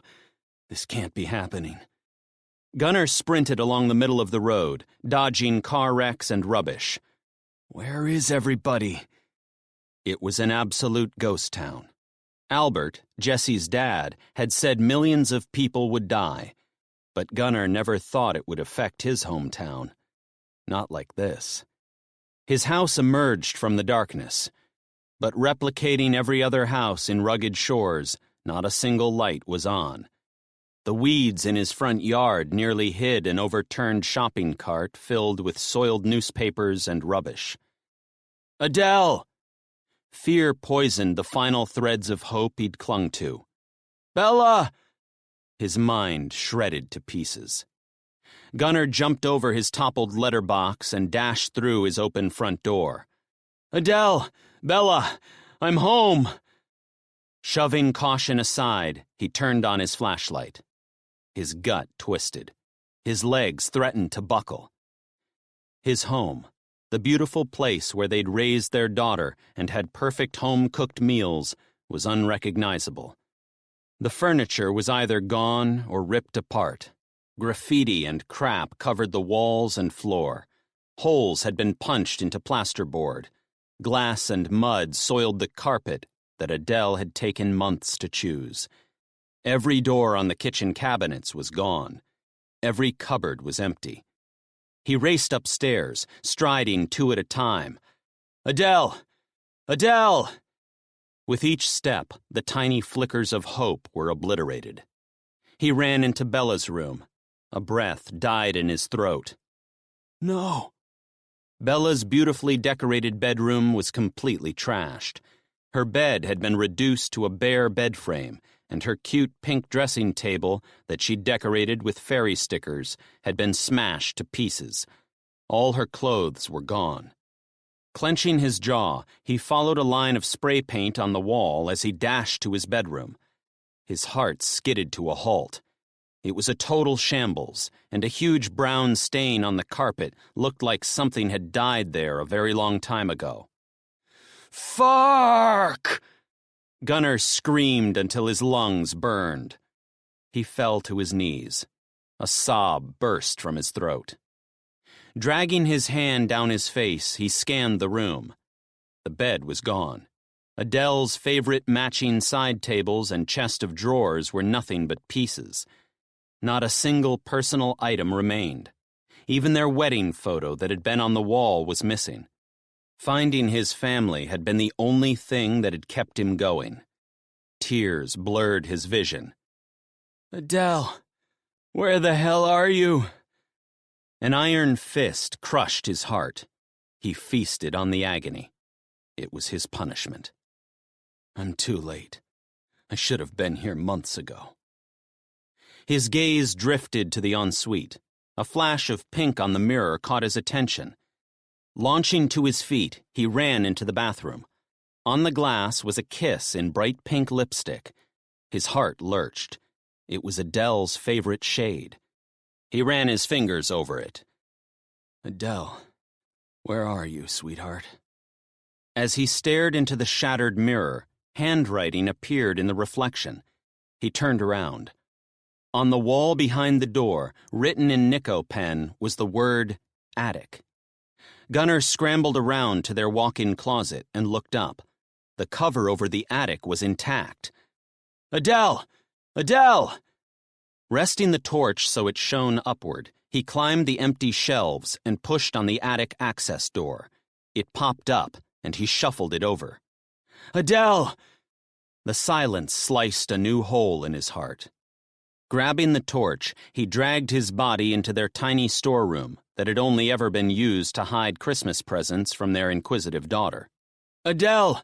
Bella! I'm home!" He played the torch left and right, carving a circle of light through the blackness.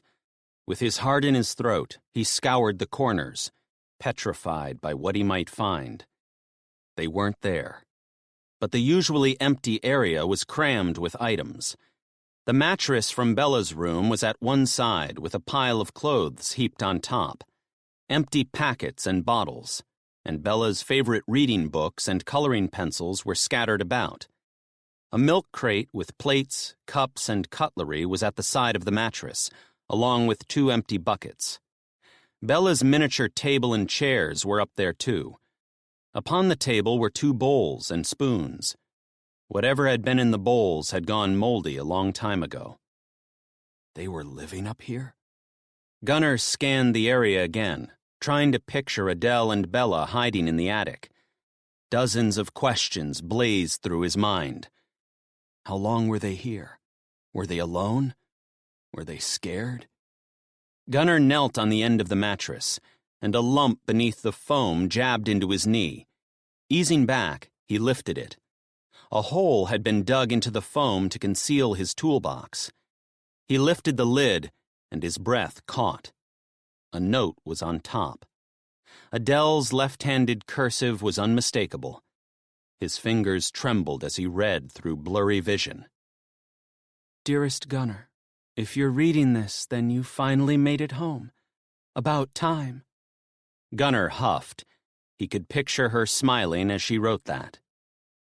"As you probably realize, the whole world has gone to shit. Bella and I are so desperate to see you. We had to abandon the house, and we are going with my father to his work. I hope the items we left you are still there.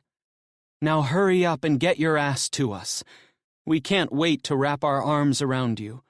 We love you. Adele and Bella." Adele had planted a lipstick kiss over her name. Gunnar's chest heaved as he reread the note 3 more times. Oh, thank God. Thank God. He placed the note aside and opened the lid on his toolbox. Tears tickled his cheeks as he tugged out 6 granola bars, a bottle of water, a box of aspirin, a small bottle of whiskey, a family photo, and a bundle of cash. His breath caught. The final item was a handgun. Their home had never housed a weapon before. Where the hell did she get that from? Beneath the gun was a folded sheet of paper. He flipped it over, and a sob caught in his throat. Bella had drawn a love heart filled with butterflies and had written, "I love you, Daddy," across the top. Clutching the note to his chest, he peered at the final items in the toolbox. Bullets. Gunnar shook his head. Questions swirled around his mind like a soup of doom. It was impossible to answer any of them. But one thing was for sure. His search for Adele and Bella was far from over. Clutching 4 granola bars to his chest with his mangled wrist, he climbed down from the attic. He found the other 3 sitting on his front porch. Their somber expressions matched his heartbreak. Gunnar handed out the food. "They're not here. Adela's left me some stuff and told me where she is." He drove his hand through his hair. "Looks like they were living in the attic." Pauline scrambled to her feet with a groan. "Oh, geez, Gunnar, I'm so sorry." She placed her hand on his arm. Swallowing the lump in his throat, he tore open the granola bar and devoured it in 3 bites. Look, I don't know about you guys, but I'm completely shattered. Maybe we could spend the night in the attic and get moving at first light tomorrow. Thoughts? He turned to Jessie. She huffed out a breath and shrugged. Sounds like a plan. Jessie looked to Zahn and he nodded too. There's a chance I'll sleep for a week. Pauline offered a lopsided smile. I hear you. Gunnar led them inside. I don't understand. Why are all the houses trashed? Pauline asked. People are angry, Jessie replied. Doesn't mean they need to destroy property. It's better than them taking their anger out on each other, Gunnar said. Sorry to be the downer, Jessie said, but they would have also taken their anger out on each other. It would have been anarchy. From what we've seen so far, maybe it still is. It's survival of the fittest now. Well, my wife and daughter are still alive. Gunnar hadn't meant to sound so forceful, but he refused to believe anything else. They were alive. They had to be. He stopped at his closet and shone the light up to the attic. Up there. Jessie nodded, but thankfully she refrained from replying to his comment. Maybe she sensed his dogged conviction. Once they were all in the attic, Gunnar shuffled the cover over and turned to the group. Zahn was crouching over the mattress. The gun was in his hand. The last time Zahn had control of a weapon, it hadn't gone so well. Zahn met his gaze and leered, all jagged edges and wary eyes. You gonna tell us you had a piece? Gunnar rolled his eyes. Does it look like I was trying to hide it? Shuffling over to the mattress, he tried to cast aside visions of Zahn shooting Sykes. But they were there plain as day, as if the gun had been fired that morning. His mind shot to Sykes and all the other survivors. Were they okay? Were they still waiting for him? Or had they already been rescued? He hoped it was the latter. Then again, maybe they were safer on their little deserted island rather than this giant hellhole. Gunnar wedged the flashlight upright so it shone into the rafters and projected light off the surrounding roof tiles. Make yourselves at home. How long do you think they lived up here? Pauline tugged out one of the tiny chairs and sat. No idea. A while, I'd say, by the number of things they hauled up here. Gunnar flopped onto the edge of the mattress and studied the items Adele had given him. He reached for the whiskey.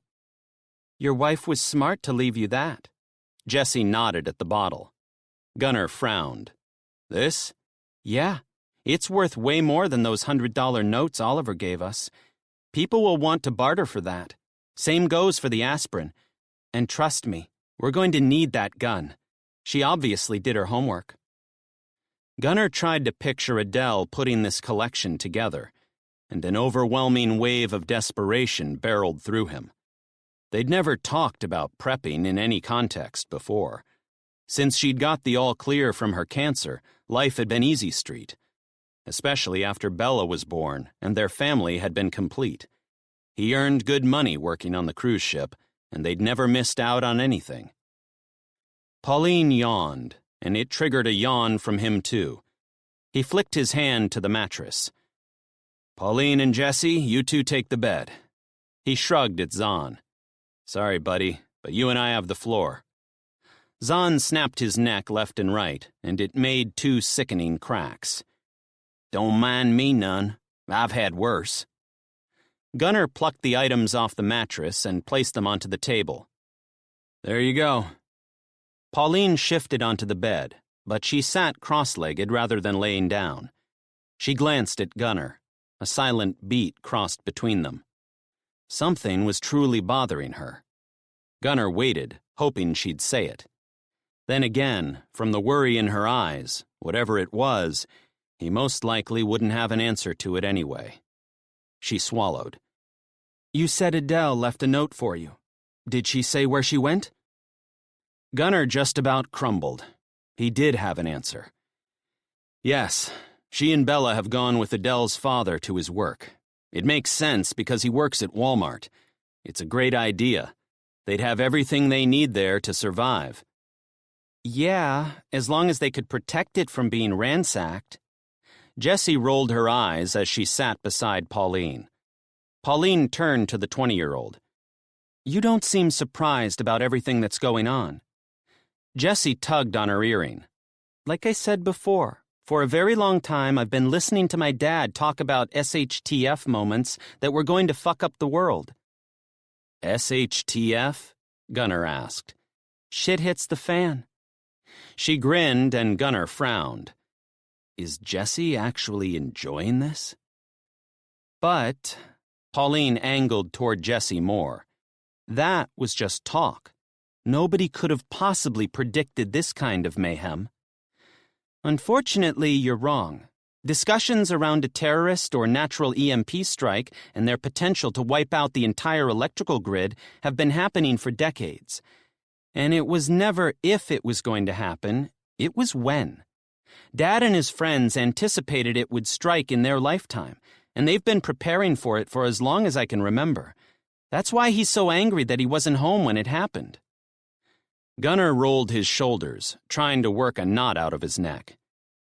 So you really think your mom and brother are living in that shelter you talk about?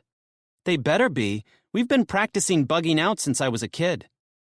Bugging out? Pauline frowned. Yeah, when you abandon everything and evacuate to a safer place. Zahn crumbled himself to the floor with a groan. Tell him about your grab bags. Jessie flashed a smile at Zahn. You've been listening. I'm always listening to you. A weird smile wobbled across Zahn's lips. These two are enjoying this. Paralyzing anger gripped Gunnar. He wanted to shake the shit out of them. He wanted to scream his head off. What they saw in his hometown wasn't a fucking movie. Millions of people may have died. But he bit his tongue. He needed them. Jessie had knowledge.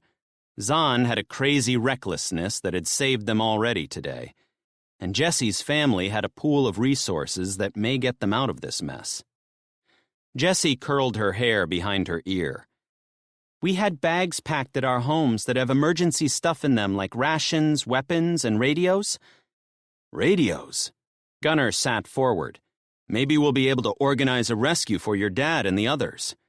Yeah, provided they didn't get them fried with that second EMP.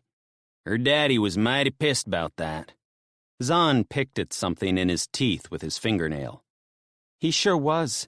Dad and the others have been talking about dual EMP attacks for years and how they would combat them. Hopefully Mom followed the plans. Your mom must be sick with worry about you. Pauline placed her hand on Jessie's knee. The scars from the shark attack were still jagged pink lines on Jessie's leg, a permanent reminder of how close she came to death. Yep, and Dad. With a bit of luck, she's too busy fussing over everyone else to think about it. That's right. It's not just your family who are planning to live there. Gunnar curled onto the floor and shuffled around, trying to get comfortable. Yeah, it was my family and 3 others, plus one single guy, Michael. 18 of us in total. Wow. Pauline did a double take. Your bunker must be huge. It's a whole compound, actually. Ethan, one of the other dads, used to be a gold miner, so they bought an abandoned mine in the California hills and have been expanding it underground. Dad and the guys have been working on it for at least a decade. It's big enough to sleep us all and store our stuff for 2 years. Gunnar shifted forward. In order to save his family, he may need Jessie a whole lot more than he'd anticipated. But can you really live underground for 2 years? She rolled her eyes. I certainly hope we don't have to. It's cramped down there, and it gets hot and smelly. We've only got one toilet. Gunnar met her gaze. Yes, but can you? Is it really possible? Who knows? We've never had to do it before, and it'll take some serious rationing. Have you seen my dad? He likes food. Zahn chuckled. Why can't you just live off the land? I've been doing that since Daddy shoved a gun in my hand when I was a kid. Jessie tugged on her earring. Well, that could be an option, but it would depend on a heap of stuff. One of the main priorities of the bunker was keeping us safe. You saw those men out there. They had weapons, and my guess is they weren't just for catching dogs to eat. They're protecting their families. If someone raided their camp, they'd shoot to kill. Make no mistake about that. Surely not. Pauline's deep frown aged her 10 years. Hell yeah, they would. Jessie turned to Gunnar. Tell me, if you had to shoot someone to save your daughter, would you? Gunnar swallowed. Never in his life had he contemplated such a decision. But given that he'd killed his abusive father to save his mother, the answer was easy. Gunnar heaved a huge sigh and looked each of them square in the eyes. Absolutely. Chapter 8. Gabby grabbed a stack of plates and shoved them below the water. As she scrubbed them one by one, she turned her attention to the 20 or so survivors sharing the beach with her. Sykes, Max, and Jackson were as far away from her as possible. The threesome were fishing on a patch of sand in the opposite corner of the horseshoe-shaped bay, about 50 yards away from Finger Point. It was their name for a rocky outcrop at the far right-hand side of their horseshoe-shaped bay that jutted out into the ocean like a pointing finger. Apparently, that little bit of beach was the best spot to avoid rocks and seaweed that caused snags on their precious fishing tackle. Roger and Quinn were working on the jetty, and Albert and his friends must have given up on the notebook full of radio frequency information from the dead soldier for a while, because even they were on the beach, overseeing the jetty restoration from the sand. A couple of the men had helped Gladys into the shallow water, and she and Chloe were chatting and scrubbing their arms and legs with wet sand. Brandy and her brother were sharpening the axes and knives on a rock by the shoreline. Call's expert butchering skills had ensured they made the most of every animal they slaughtered. It was something Gabby had never had to think about back home. Quality meat had always been bought in plastic wrap. Out here, every part of the animal was either eaten or utilized for other purposes. Bones, skin, guts, feathers, even the crab shells. Nothing went to waste. Sally, Adam, and Jennifer had spent the morning scooping out the plastic bottles that had come in with the overnight tide and carting them up to the village. The village. That's what they'd started to call their huts. The label was vastly overstated. However, the men were halfway through building a community hall, and apparently the bottles would be utilized in the construction of the walls. With their chores done, the kids were now improving their coconut juggling skills and challenging each other to acrobatics on the sand. It was all so wholesome and pure, and anyone who took a fleeting glance at their secluded beach would have no idea that every one of these survivors was actually stranded here.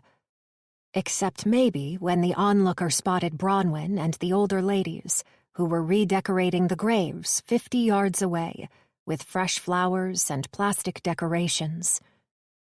Gabby barely looked at those crosses anymore, and it no longer felt strange that the kids were playing on a beach with a small cemetery. Nothing was strange these days. Not the fact that she hadn't changed her clothes in months, or that her kids were doing handstands rather than attending school, or that the days since Gunnar had left were an ever-increasing tally on a tree, or that his name was barely mentioned in camp. Occasionally, Albert would talk about his daughter. When he did, it was always upbeat and with confidence that she'd succeed in getting them rescued. He never spoke of Jessie like he'd never see her again. That was Gabby's belief. She didn't think they would see Gunnar or Pauline or Jessie or Zahn ever again. They'd been gone too long. They'd either perished at sea or they'd forgotten about them. There was one more variable that was even more distressing.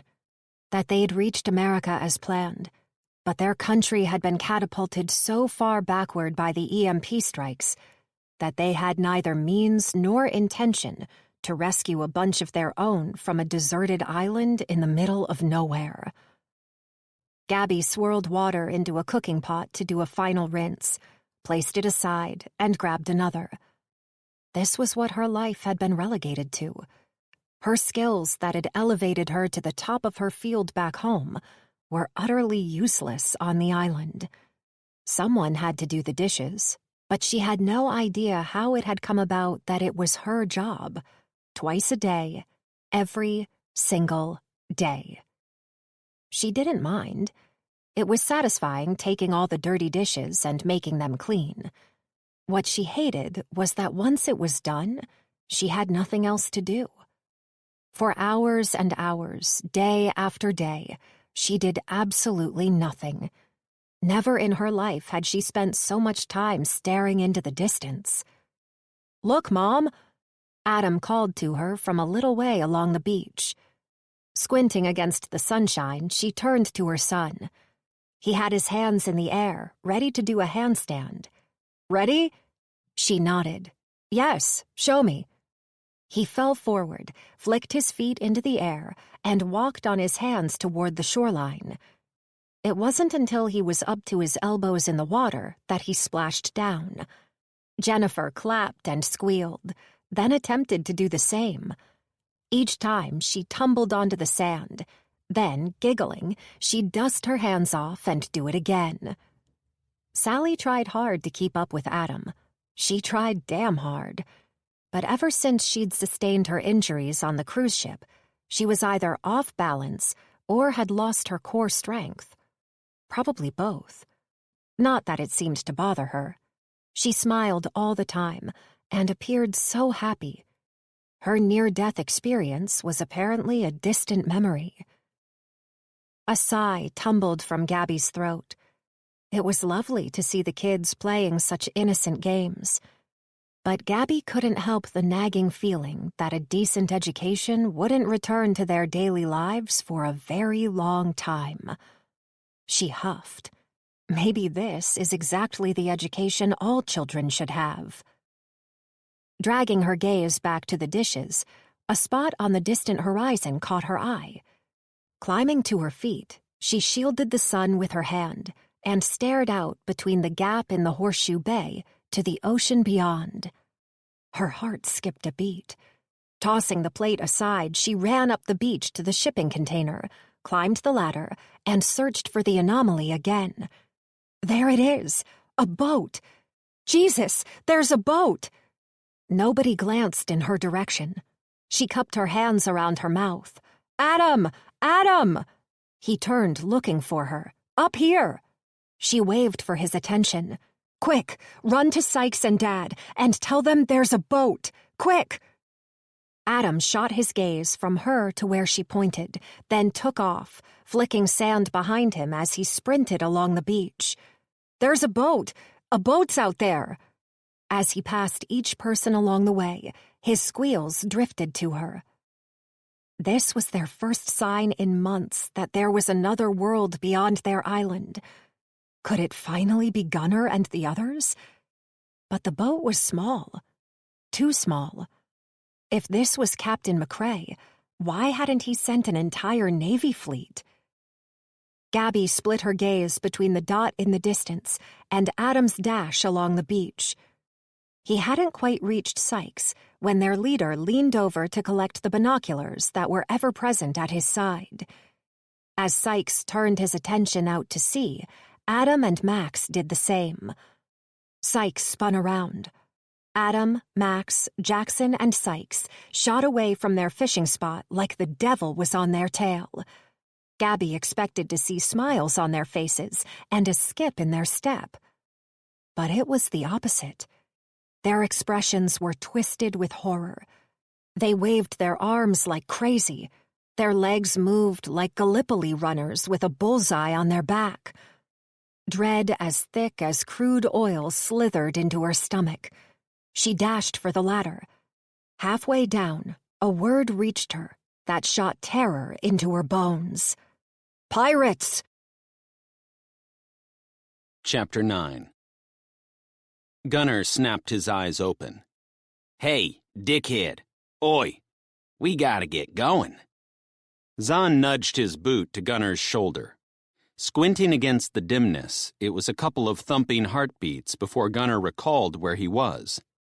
Groaning, he rolled himself upright.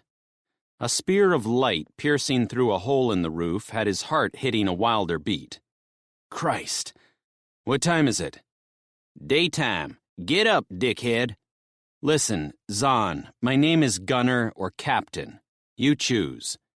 Zahn saluted. Yes, boss. Gunnar rolled his shoulders, and every muscle hurt. Between yesterday's swim and the running, he'd had more exercise than he'd had in months. His body was not happy with it either. He dragged the floral shirt that he'd clutched last night toward him and inhaled fresh aromas of soap and perfume. It smelled of his wife. Her divine scent bolstered his feelings and enveloped him with a sense of hope that caressed him like a warm bath. Adele, I'm still coming, sweetheart. You hang in there. Gunnar took 2 bites of a granola bar and a sip of water. Time to find my family. After standing his pack upright on the table, he tucked the aspirin, whiskey, 2 torches, food, and water inside. He shoved the money into his front pockets. Then he reached for the gun. Other than yesterday and a couple of times on the island, he'd never held one before, and he'd certainly never shot one. It made 0 sense that he be the one in charge of it. He turned to Zahn. The gator hunter was helping Jessie with her pack. He sure had changed in the 6 months Gunnar had known him. When he'd first met Zahn, the big brute only cared about himself. But Gunnar wouldn't be here if it wasn't for Zahn. He'd never forget that. Hey, Zahn, you should hang on to this. Zahn's forehead bunched up. What? Surprise turned to mistrust when his brows slammed together. Why? Because if we get into trouble, we need the person who's likely to hit their target to be holding the weapon. Frowning, Zahn stepped forward with his hand out. Just don't go shooting any of us. Gunnar had said it as a joke, but when Zahn's face crumbled, he instantly regretted it. He touched Zahn's shoulder. Sorry, that was uncalled for. I know what happened to Sykes was an accident. It was. Zahn clamped his jaw. I know. Sorry. Gunnar nodded. Say, I never was able to figure out how you got a gun onto my cruise ship. How'd you do it? A smile curled on the redhead's lips, and he swiped his hair back, shifting his look to ruggedly handsome. Remember Zombie? Gunnar cocked his head. That guy you rescued from the container ship. Yeah, found it in his kitchen, sitting right on the floor like it had just been used. I reckon Zombie made it sure it was him who was last man standing. Gunnar's jaw dropped. You think he shot everyone?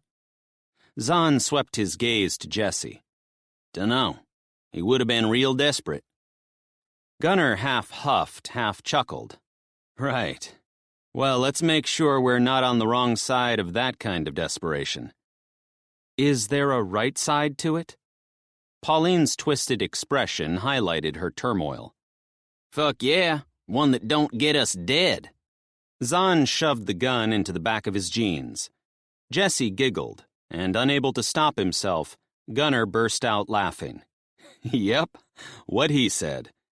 He curled his arm over Pauline's shoulder and tugged her to his chest. Gunnar had barely known Pauline when they'd abandoned ship months ago. Now, though, he'd do absolutely anything for her.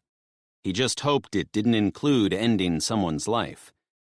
Shoving that rotten thought aside, he let go of Pauline and grabbed his pack. We've been through enough shit. It's time something decent went our way, right? Sure is. Although Pauline smiled, it was a long way from the spectacular grin she'd had way back at the start of the cruise. As Zahn scooped the bullets out of the toolbox, Gunnar placed the notes from his wife and daughter into his back pocket. Making the most of the filtering light streaming in through tiny holes in the roof tiles, he scanned the attic again. Behind the milk crate was a neat pile of clothes. His heart nearly wept at the sight.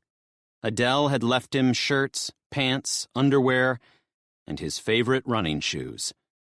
Oh my God, thank you, thank you. He stripped off his ragged shirt, but stopped. Jessie had stressed that it was imperative that they look haggard. Last thing you want to do is stand out. Gunnar froze with indecision. He so badly wanted to put on fresh clothes. But after seeing those kids in the tattered clothes last night, maybe she was right. After all, she was their expert now. I'm changing my damn shoes, though. He tossed his boots aside, pulled on clean socks, and actually groaned as he shoved his blistered feet into his joggers. But a strangled cry tumbled from his throat. I can't do up my fucking shoelaces. Staring at his favorite running shoes, his mind tumbled down a deadly rabbit hole, one that slammed home just how useless he'd become. Hey, Pauline crouched before him. Let me do that. Gunnar swallowed a lump the size of his fist. Keep it together. Just keep your shit together. Clamping his jaw, he forced away the turmoil. Thank God he had a mission. Gunnar would hate to think where his head would be at without it. Dressed again, he shoved the fresh clothes into his pack, and after a quick scan around the room to see if there was anything else worth taking, he tossed a knife, fork, and tin cup into his backpack, and one by one, they left the attic. Gunnar relieved himself in the bathroom, trying not to look at the disgusting brown stains that lined the toilet. Adele would be horrified to see that. She was obsessed with cleaning. Then again, their beautiful home would never be the same again. The graffiti down the stairwell was much more confronting in the morning light, and in his haste last night, he'd completely missed an enormous hole in the hallway. Something large and very heavy had smashed through it. Or someone. He wasn't looking forward to repairing that when they returned. A question hit him like a thunderbolt. Will we ever return? Weighted down with the precious assets in his backpack, Gunnar rode a wave of uncertainty as he dashed out the door behind the others. Dawn light crested the treetops higher up the hill, confirming it was about 5 o'clock in the morning, though time was no longer relevant, except that every ticking beat was a second too long away from his family. Gunnar gawked at his neighbors' homes, and a brick dropped in his stomach at the extent of the damage. Phil and Roxanne, their best friends, had the biggest house in the street. The damage to it was triple the destruction to his house. Maybe a truck drove into it. Oh, God, are they okay? Perhaps that was why Adele had gone with her father rather than them. They'd helped so much when Adele's cancer treatment was at its most crippling. Please don't let anything have happened to them. As they retraced last night's steps along Panorama Vista, he forced himself to believe that Phil and Roxanne were also with Adele, and they were all with Hank. Maybe Hank had been a hero and saved them all. It was an impossible image to conjure up. Hank was ex-Navy, but an alcoholic. Yet somehow he'd managed to hide his addiction from his bosses for 8 years and maintain his management position at Walmart. Thank God. They would be much better off there than in their attic. Images of Adele and Bella hiding in that cramped space swam across his eyes. Unbearable questions hit him like a wrecking ball. How long ago did they leave the attic? Weeks? Months? What if they've given up on me? Or think I am dead? Hank's alcoholism was one of the reasons why Adele didn't get on with him. The only time they saw her father was Christmas and his birthday, and even then, it wasn't without its issues. Hank spent more time tinkering in his stupid garage than he did playing with his own granddaughter. It was like he was embarrassed to be with them. Maybe he was, given how far he'd fallen since his Navy days. And yet, despite all that, Adele had gone with him. Gunnar had a million questions for Adele when they got together, and it had better be today. He couldn't spend another night without his wife in his arms.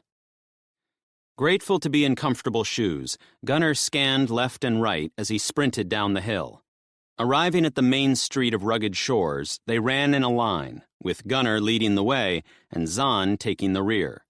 The sun was yet to fully emerge over the hill, and Gunnar was in two minds about hiding in the shadows, of which there were many, or sprinting up the street full pelt to put some distance between them and the men at the kindergarten.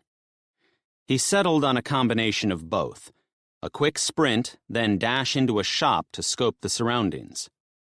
By the time they reached the end of the strip where the jetty jutted out from the shore like a giant wooden finger, he could barely breathe.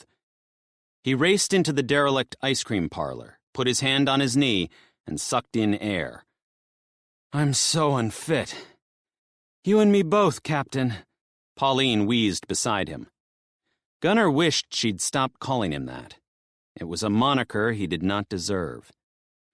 They'd barely gone a mile, and yet the way his knees were trembling, it was like he'd run a marathon.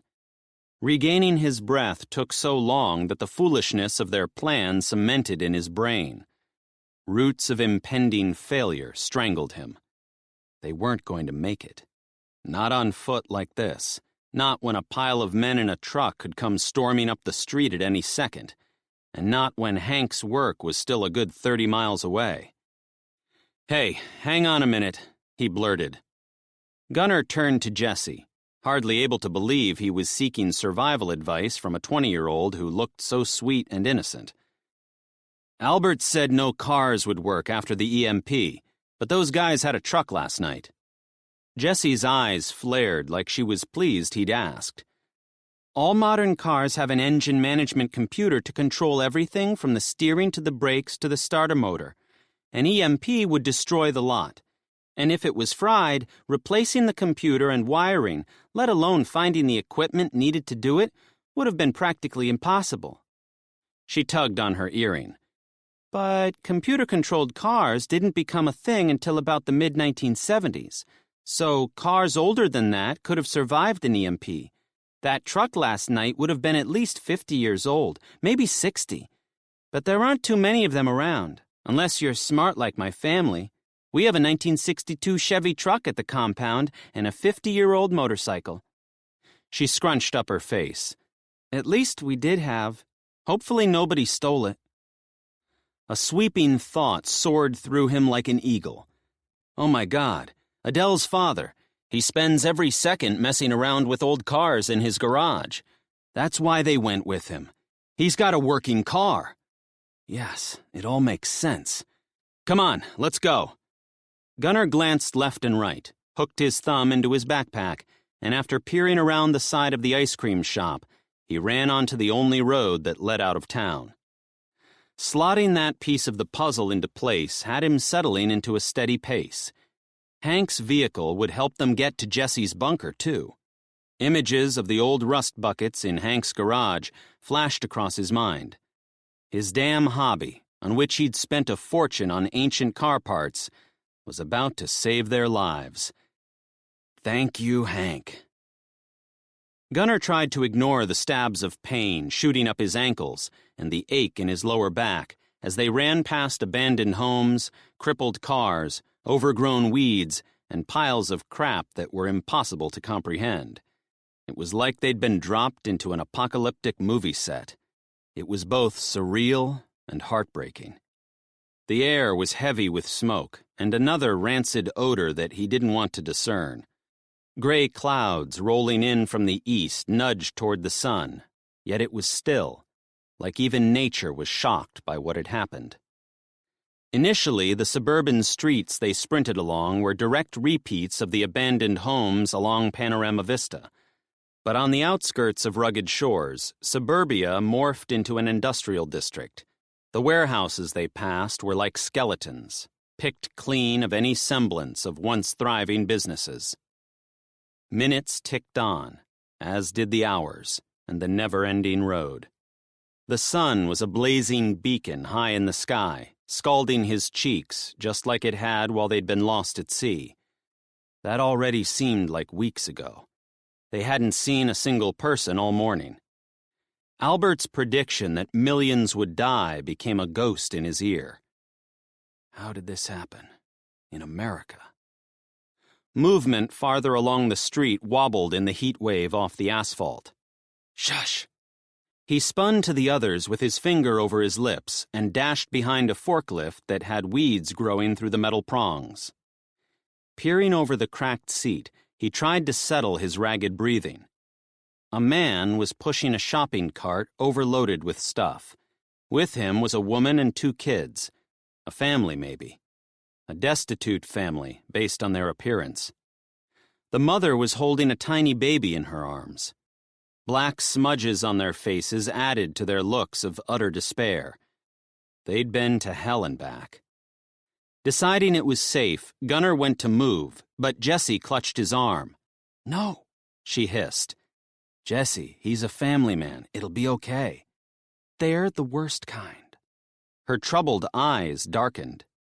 Searching her irises, he clamped his jaw. What had happened to make her believe so vehemently that the complete stranger meant them harm? "Let him go past." Her steely gaze drilled into him. "Trust me." But he couldn't. He had to prove to her, and himself, that the world hadn't gone completely mad. He rested his hand on her shoulder. "It'll be okay. Just stay here." He stepped out from the forklift, and with his hand and mangled wrist raised in a peace gesture, he slowly strolled onto the middle of the road, hoping he portrayed a look of absolute calm. His beating heart was the opposite. The family stopped. The father barked in order, and the children and the mother dodged in behind the man in an obviously practiced move. In the blink of an eye, the man snatched a rifle from the trolley and aimed it at Gunnar. Gunnar lifted his arms higher. "Don't shoot! Don't shoot! I mean no harm!" "Carry on walking, mister." The man indicated with his rifle for him to walk around them. Gunnar kept his hands raised, and with his eyes bouncing between the terrified looks on their faces and the end of the barrel, he was torn between trying to prove he was harmless and dashing past them at full speed. He offered a smile that was probably more like a grimace. A million questions attacked him, and it seemed an eternity before he could voice even one. "Where have you come from? Keep moving." If the man's eyes had been daggers, they would have sliced Gunnar's head clean off. It was pointless. Gunnar hooked his thumb into his backpack strap and sprinted away. Jesus Christ. Jessie was right. Everyone has gone mad. Chapter 10. Zahn shook his head. Captain Dickhead nearly got killed again. Maybe I should just shoot him myself. 'Cause if he don't start listening to Jessie, then he was gonna get 'em all killed. The family with the shopping cart hustled out of the way quick smart, and as soon as they was gone, Jessie, him, and Pauline chased after Gunnar. He was waiting for 'em beside some mangled push bikes that looked like they'd been tossed out of a plane. "So you gonna believe her now?" Zahn contemplated thumping Gunnar in the chin to wake him up and all, but he hit his shoulder instead. Gunnar huffed a breath. "Okay, I was wrong. I can't believe it." "Well, you had better." Jessie put her hands on them sexy hips of hers. "Nothing is the same as it used to be, and they've been living in desperation for months. People won't trust anyone. Everyone we meet will either be terrified of us or want to kill us for our belongings." Gunnar shoved his hand through his hair. His eyes were wide, like he'd snorted something nasty. "Okay, I'm sorry.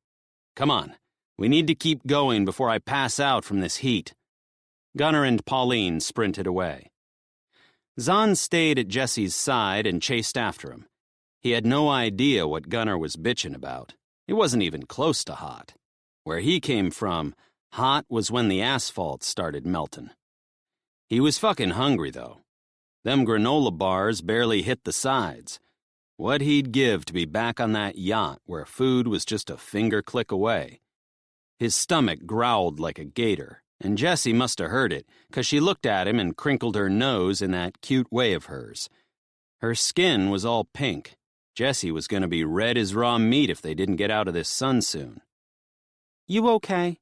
she asked. Every time she asked him that, he was certain she was far from okay. All his growing up, he couldn't remember his mama or his daddy asking him if he was okay. They wouldn't have cared if he weren't none anyways. But Jessie, she was real. She wanted to check he was fine. "I sure could do with some grub. I'd even eat a couple of lizards." On the island, when he didn't catch nothing else, there was always lizards. The stupid bastards were fuck easy to catch, and they tasted okay. But they were as tough as an old boot, which made swallowing 'em nasty. Jessie burst out laughing. She was always laughing at him. He didn't mind none, though. Before he met her, ain't nobody laughed at him. Not in a nice way, anyways. The fucking road went forever, and yet nothing changed. Everything was wrecked. Cars, trucks, houses, shops. Nothing was spared. They didn't see nobody, and Zahn couldn't decide if that was a good or bad thing. They finally reached the connection to the Pacific Coast Highway. At least a dozen abandoned cars were stalled along the on-ramp. Jessie eased into the shadow of an abandoned mechanic's shed that still had a car hoisted in vehicle lift. "Do you want to go onto the freeway?" Jessie asked Gunnar. Gunnar pulled his pack from his shoulder and plucked out his water. Zahn tried not to watch him swallow. He'd finished his a few miles back. Gunnar shielded his hand from the sun to study the road ahead, and a frown crunched up his forehead. "It will be the quickest, and I'm guessing there will be plenty of vehicles along it that we can hide behind if we need." Jessie nodded. "That's true. Okay then, your turn to lead." Gunnar offered his water bottle to Zahn. "Here, have some." Zahn blinked at it. The offer was real nice and totally unexpected, but he couldn't take it. "I'm good." Zahn waved it away. "Zahn, I can tell you're thirsty." "You sure?" "Absolutely. Take the whole bottle." Zahn reached for it, but only took a sip before handing it back. "Thanks." Gunnar shrugged, sealed it, and shoved it into his pack. "Okay, we'll be on this highway for about 8 or so miles before we get to the exit we need. You guys okay with that?" "If it saves us time, then hell yes," Zahn said. Gunnar put his hand on Zahn's shoulder. "I agree. Okay, I'll take the lead. Zahn, you take the rear." Zahn nodded, and when Jessie started following Pauline, Zahn followed her. Abandoned cars were parked all the way up the on-ramp, and once they got to level ground, the freeway was the weirdest sight. Zahn ain't seen nothing like it. Some of 'em cars were worth a fucking fortune, and yet it was like the driver had just parked it and walked away. He got to wondering if there was any valuables in 'em, but then figured that if there had been, they would have been ransacked by now anyways. Unlike the streets near all the houses, hardly any of these cars were burned out. Zahn was even tempted to get in and see if he could get some of them working. But if Jessie said they wouldn't start 'cause of the computers in their engines, then he believed her. She was mighty smart about these things. The sun was behind him, and the backs of Jessie's legs and arms was growing pinker by the minute.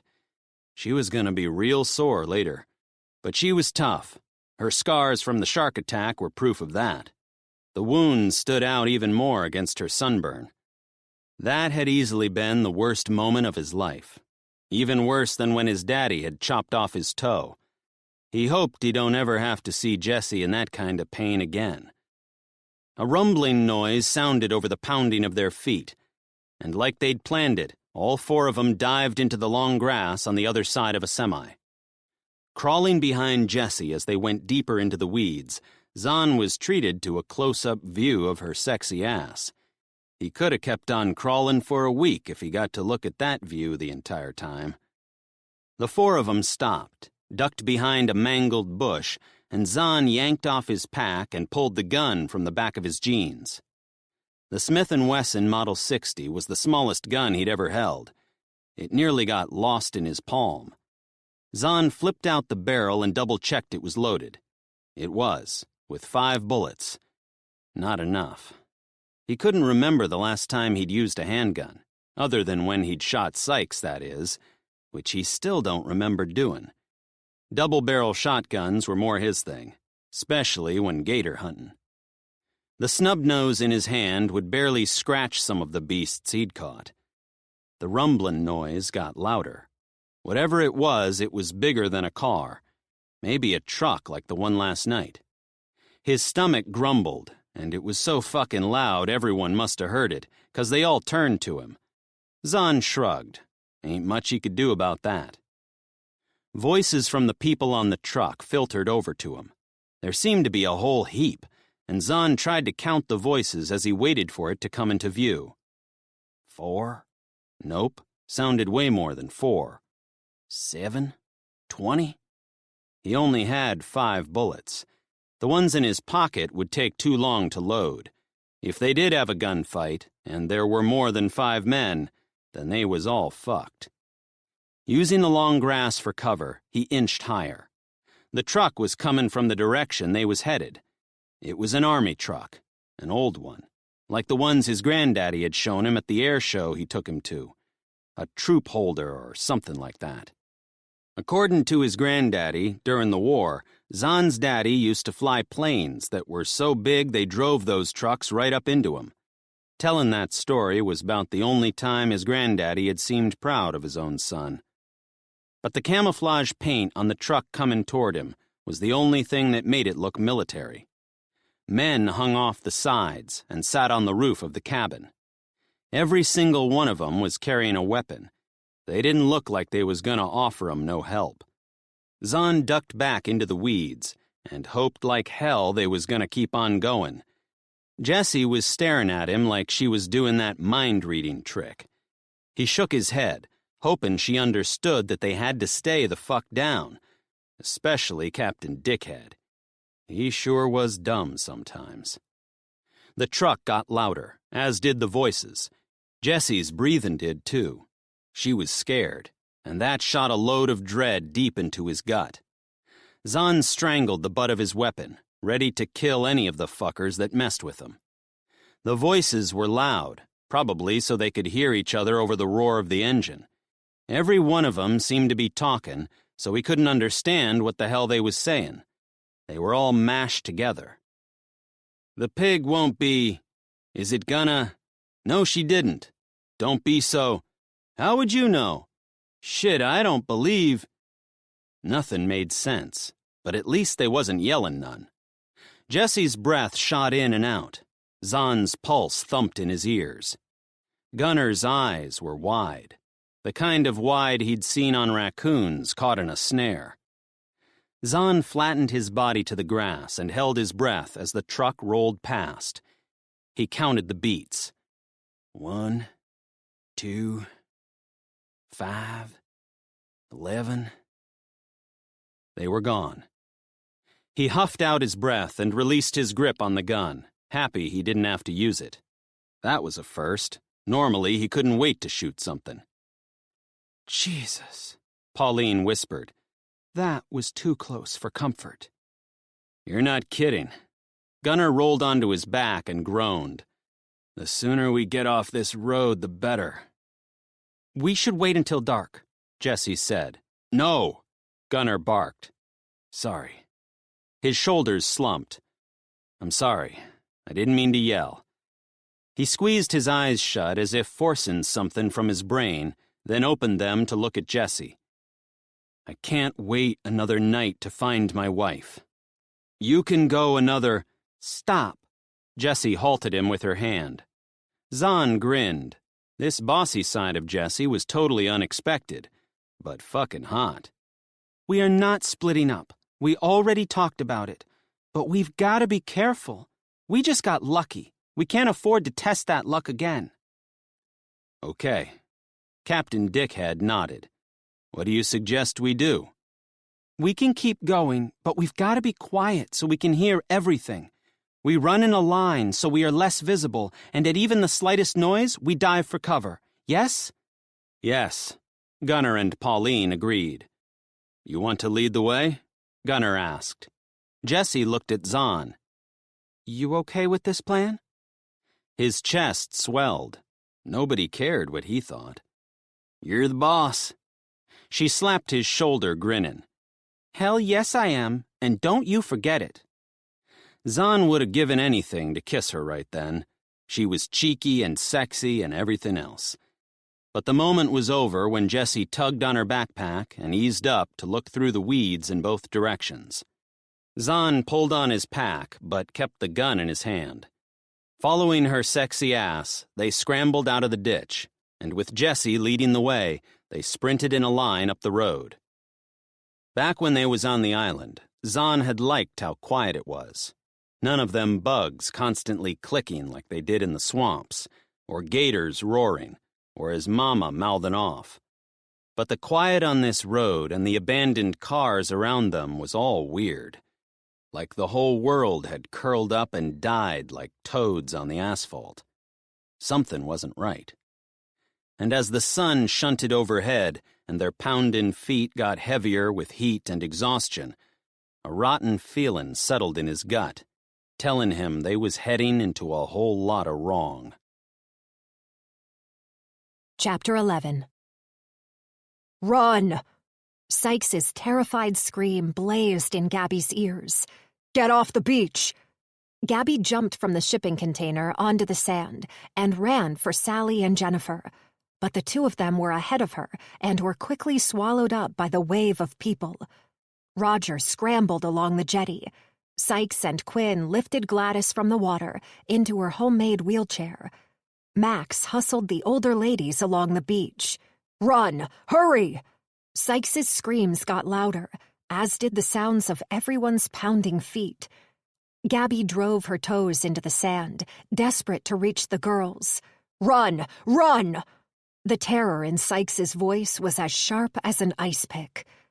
The mob raced toward the path that connected the beach to the huts. It was a bottleneck they didn't need. The kids were hidden amongst the sea of bodies. As they huddled together, waiting their turns, people barked questions. What do they want? Where did they come from? Do they have guns? Gabby scanned for Sykes. He was at the back of the group, driving Gladys's wheelchair through the sand. She met his terrified gaze.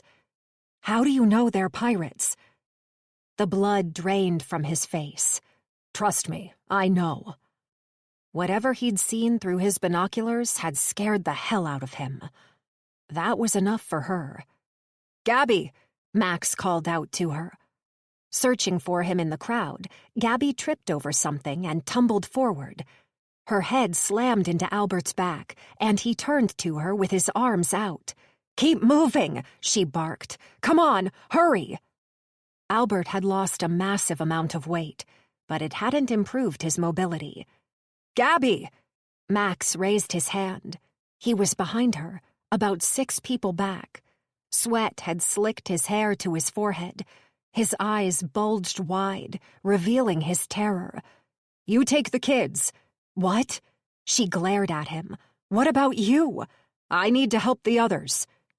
Bile oozed up her throat, cloying and nasty. No, Max, you need to help us. Go to the log, he commanded. You know the one. Damn it. He should be with their family, protecting them.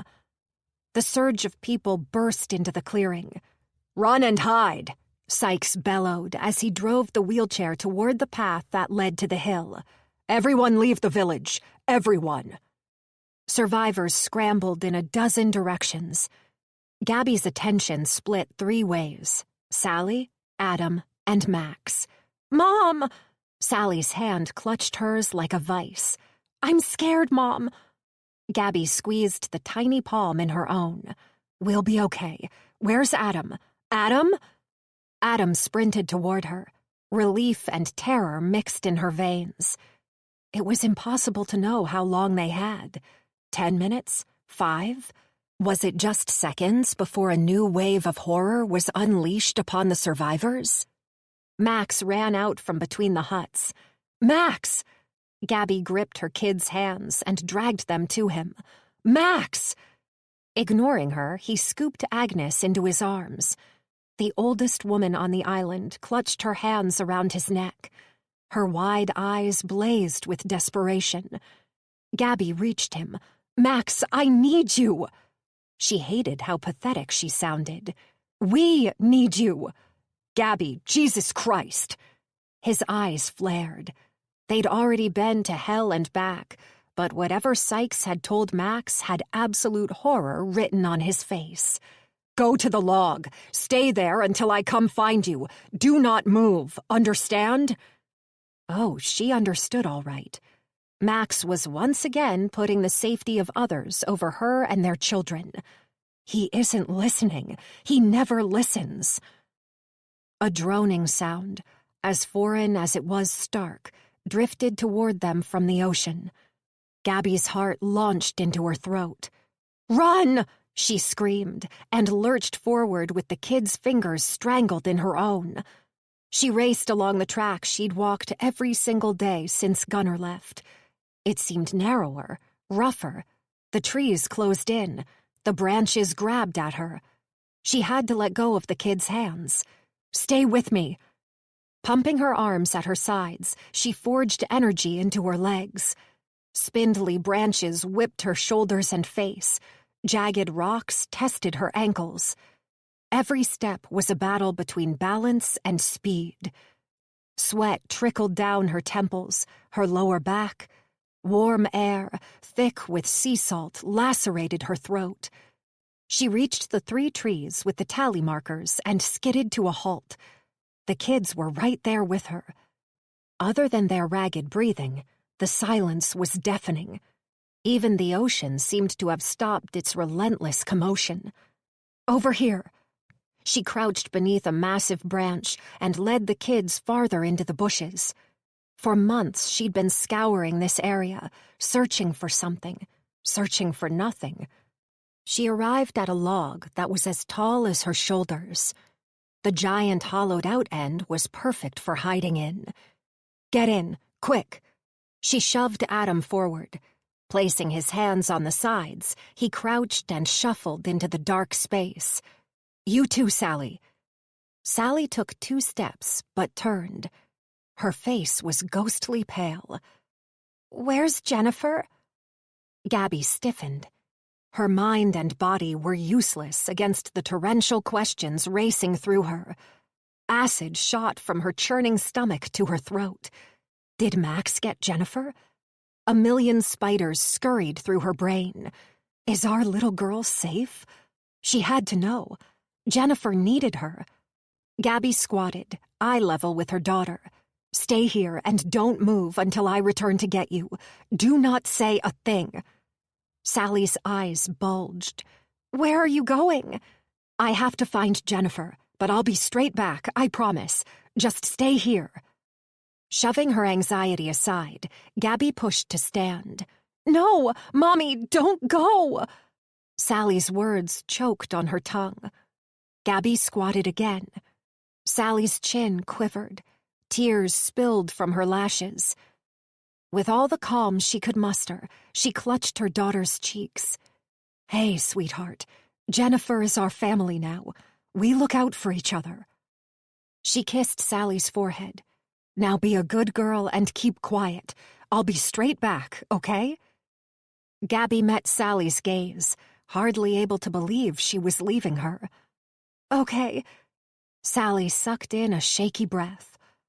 "Good girl. You too, Adam. You stay right here and keep very, very quiet. I'll be back in no time." "Yes, Mom." "Good boy. I love you. I love you both." "I love you too, Mom," they said together. With her heart in her throat, Gabby pushed off the log. She dashed back through the bushes, shoving branches and leaves away as she forced her legs to move. Panic blazed through her, hot and painful. Every step was like running in a swamp. But as she neared the village, she urged herself to slow down. Shoving her sweat-soaked hair from her eyes, she crouched in a useless attempt to be invisible and inched forward, one tiny step at a time. She halted just before the path met with the clearing. But she was too late. Jennifer wasn't there. Nobody was there. Deathly silence smothered the area. Even the drone of the engine had gone. And that could mean only one thing. The pirates had already landed. Her mind slammed from one question to the next. Will they just take stuff and go? Is there only one? Or two pirates? More? She hadn't thought to ask. The stillness was shocking. Nearly every waking moment, the village was a hive of activity. Maybe the pirates were still on the beach, stealing her pots and pans, or the fishing gear. Jennifer appeared at the far hut, and her yellow dress glowed in the sunshine as she skipped out and sat on the top step. Oh, God! Nausea ratcheted up her throat. Her pulse was set to explode. Clenching her jaw, Gabby frantically waved her arms. But, oblivious to the hell about to be unleashed on the village, Jennifer bounced her monkey teddy on her knees and talked to the toy like it was in trouble for something. I have to get her.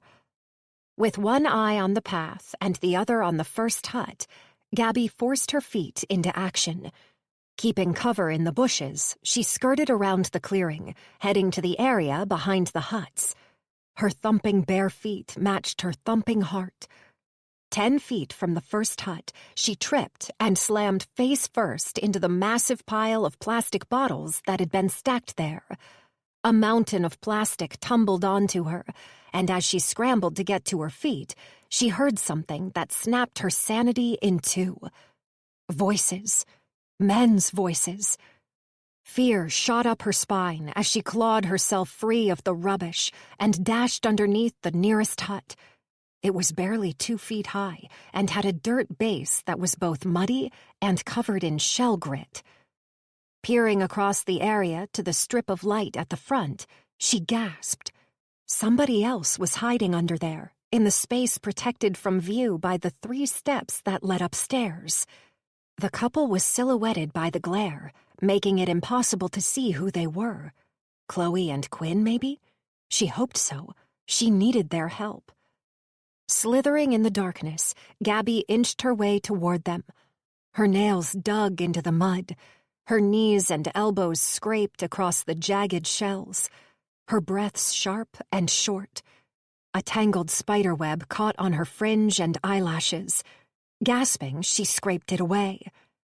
A face turned toward her. It was Madeline. Shh! She placed her finger over her lips. Gabby wanted to scream that she was fucking trying to be quiet. Instead, she dragged her body forward. Inch by inch, she got closer to stupidity. She should be with her kids. She should have saved Jennifer earlier. She should be back home with a meal on the table and her healthy family around her. Her heart was a pounding battle cry by the time she dragged her body to Madeline's side. But neither she nor Sterling looked in Gabby's direction. Their eyes were fixed ahead. Peering through the slits in the stairs, Gabby's thumping heart hit a whole new level. A man dressed in black had an AK-47 rifle clutched in his hands. He casually whistled as he glanced from one side to the other, strolling through the camp. A flash of color had a breath dying in Gabby's throat. Jennifer's yellow dress swished about her legs as she skipped over to the stranger. "Hello." Her voice was chirpy, the exact opposite to the scream burning on Gabby's lips.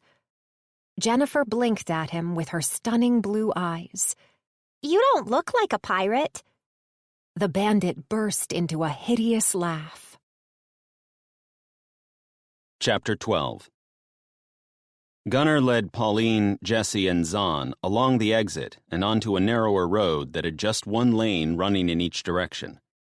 As many cars were stalled along these roads as there were on the highway. The sun had started its slide into the western horizon, and finally, the sting of its heat was ebbing away. Gunnar couldn't believe they'd been on this one journey all day long, and they still had about 3 more miles to go to reach Walmart. As they jogged along the road, dodging cars, They passed more shops and warehouses than residential buildings. Yet the scene of utter abandonment continued. Every once in a while, Gunnar got a whiff of something he wished he hadn't. Death. The odor thickened the air and had the acid in his stomach leaching up his throat. They hadn't seen anyone since the men on the truck. They hadn't heard anything either. The road stretched before them like a thick black umbilical cord, leading them into the unknown. Apartment blocks and houses eventually replaced the industrial zone as the road disappeared up and over a hill. "Hey, look! Smoke!" Pauline pointed to a dark plume curling upward from the far side of the rise. Gunnar halted, eased into a shadow, and bent over with his hand on his knees. The other three joined him. "What do you think it is?" Gunnar asked when Jessie reached his side. She shook her head. "No idea. We'll need to check it out carefully, though." Gunnar peered at the black cloud. Swirling in the air near it were birds. He hadn't seen birds since he'd left the island, but the ominous way they were circling had him wondering if he wanted to watch these birds now. "Let's get off this road and sneak over the hill through these house yards. At least that'll give us some cover if we need it." Gunnar indicated for Jessie to lead the way. Zahn followed her and tugged the gun out of the back of his jeans. The nearest house had a pair of giant iron gates, one of which was broken off its hinges. But this was like no house Gunnar had ever been to. This was a mansion. Dual spiral stairs led from the path to the front door. A marble fountain that had been centered in the circular driveway had toppled over, been smashed to bits, and graffitied with green spray paint.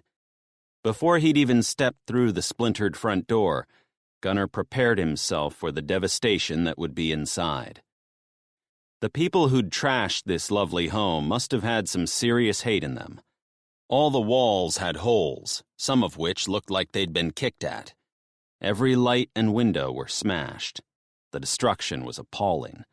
He couldn't understand why anyone would do something like this. Handwriting on a wall caught his attention, and he strolled to it. Male body removed, 9 March, 2023. Not formally identified, however, believed to be Mr. Ralph Porter Everstein, wife and children not located. Body taken to LA County Morgue by order of sheriff. Jessie slotted in beside Gunnar, and he nodded at the script with a frown. "Because they can't locate the deceased relatives, and there are no computers to record the hundreds of thousands of deaths, they had to do this. If his family ever make it home, at least they'll know what happened to him." Sorrow swirled in Gunnar's stomach. It's unbelievable. They had no choice. At least this guy was taken away. Many who didn't have anyone to look after them would have been left to rot in their own living rooms. Gunnar shuddered and walked away. He stopped at an intricate cast-iron balustrade with a view of what had once been an entertaining area overlooking a pool that was now a swamp. He didn't want to know what the bloated thing was floating in the spa. "You know what?" Pauline eased in at his side and strangled the railing. "I'm glad I was stuck on that island. I would have hated to be here for this." "I agree. Our poor families. It's impossible to understand what they went through." "Hey, guys, you might want to see this," Jessie called from the level above. Gunnar rolled his eyes at Pauline. From the trepidation in Jessie's voice, he doubted he would want to see it. He followed Pauline up polished timber stairs that had been ruined with paint and deep gouges that would have taken some effort to inflict. Jessie and Zahn were standing at floor-to-ceiling windows that presented a magnificent view out to the bay. Some of the spider cracks in the glass confirmed that there had been attempts to break it, yet they'd been unsuccessful. Gunnar crossed carpet that may have been white before the world went to shit. Hideous brown stains dotted the floor like a herd of cattle had been trapped inside for months. "Look," Jessie pointed out to the left. The view beyond the window encompassed both the magnificent blue ocean that stretched right to the horizon and also overlooked a large green expanse. A golf course. At least, it used to be a golf course. Smoke spewed from one of the greens. Gunner's gaze snagged on a raw, open pit in the middle of the grassy expanse. Flames licked high into the air, and the dense smoke spiraled upward to where the birds circled around it. He leaned closer to the glass. Gunner's heart skidded to a halt. Is that? He couldn't force the words from his lips. A mass grave? Yes. Jesse's expression plunged to deathly serious. They're burning bodies. When the EMPs first hit, there would have been many deaths both immediately after, like what happened to the captain on our ship, and in the next couple of days. People who couldn't get medication, etc. In the following weeks, thousands, and more likely tens of thousands, would have starved or frozen to death. E-Day was back in February, remember? Gunner blinked at her. He hadn't even thought about how the weather would affect everyone. The cold isn't so extreme here in California, but imagine farther up north. Didn't Charlie say the entire city of Minneapolis froze? Gunner nodded. It was the second time he'd heard it, and yet it was still impossible to comprehend. This is America, for Christ's sake. Entire cities of people don't just freeze to death. Anyway, Jessie's gaze intensified as if the brutal honesty weighed her down. By the end of February, the gravediggers would have been overloaded, and without tractors and equipment, they would have had to dig by hand. Without power, the crematoriums wouldn't work either. The gravediggers would quit, from both exhaustion and the need to look after their families, and that's when the military would have stepped in. But even they would have dwindled as they, too, would need to look after their families. People likely died from disease, starvation, or being murdered. Remember when Charlie said Americans were at war with themselves? This is what he meant. Our leaders, the people who should be in charge, are overwhelmed and torn between helping their country and their loved ones. It's survival of the fittest, by any means possible. Gunner scrambled to keep up. So how do we reach an end to it all? Jesse's expression grew even more grim, and Gunner no longer wanted his question answered. When the population grows small enough to become sustainable. You can't be serious. Gunner clutched his chest. Unfortunately, I am. She scooped her hair behind her ear. Think about it. The farms that were thriving prior to E-Day would have been raided to extinction. Large farms are all reliant on electronics and machinery, so production stopped. And even if they had crops, well, you saw those trucks on the freeway. There's no way to transport the food anyway. Americans will need to grow their own vegetables and farm their own livestock. But that takes time, and if they didn't stock seedlings and other necessary items like my family did, where will they get the initial produce from? What the fuck? Zahn blurted. He placed his forehead on the glass and pointed out the window. Are they bodies hanging from the streetlights? Gunner followed the direction of Zahn's outstretched finger. Oh my God. Pauline slapped her hand over her mouth and spun away. Jesus Christ. The brutal shock was a noose strangling the final threads of hope Gunner had clung to for humanity. His knees buckled, and he put his hand on the glass to keep himself upright. Who does that? Shit. Jessie's pale skin washed with gray. I'd say that's a warning message. Maybe they were caught stealing, or simply going where they shouldn't. We need to be really careful. In fact, I don't think we should be out in daylight anymore. It's too risky. Pauline turned to Gunner. Although she didn't say it, the fear lacing her eyes confirmed she agreed with Jessie. He returned his gaze out the window, and although he tried with all his might to avoid the horror, his eyes were drawn to it. 3 people were hanging from separate streetlights. They all looked small. Are they children? Oh, God. How can this be happening?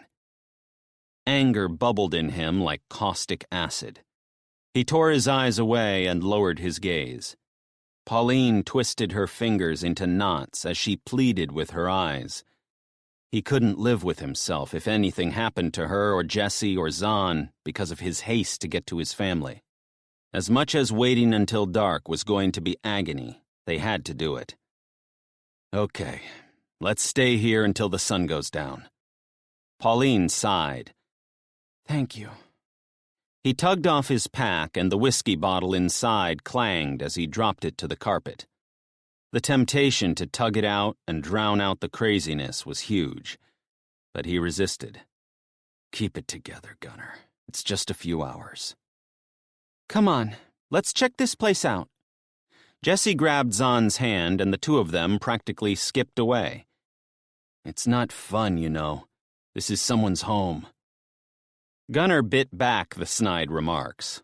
Leaving Pauline at the railing, he strolled across the filthy carpet to the next room, and the next.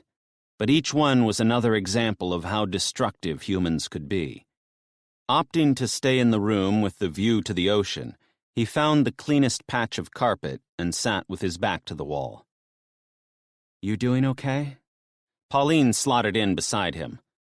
No, not really. I think if we'd been here all along, it would, I don't know, make sense maybe. But remembering how it was and seeing homes like this ruined, it's just so shocking. Yeah, we were actually lucky. I agree with Jesse, though. It's going to take a long time to get back to normal. He turned to her. Her green eyes captured the glow from the dwindling sunlight through the window. I don't think America will ever be the same again. Not if the whole country is like this. They've had 5 months without power, and look what they're doing. Albert said it could take 2 years. She nodded, as if she carried an anchor on her shoulders. Her chin dimpled. She sucked her lip into her mouth. Oh, Pauline, come here. He tugged her to his chest. I'm sorry, she blurted between sobs. It's okay.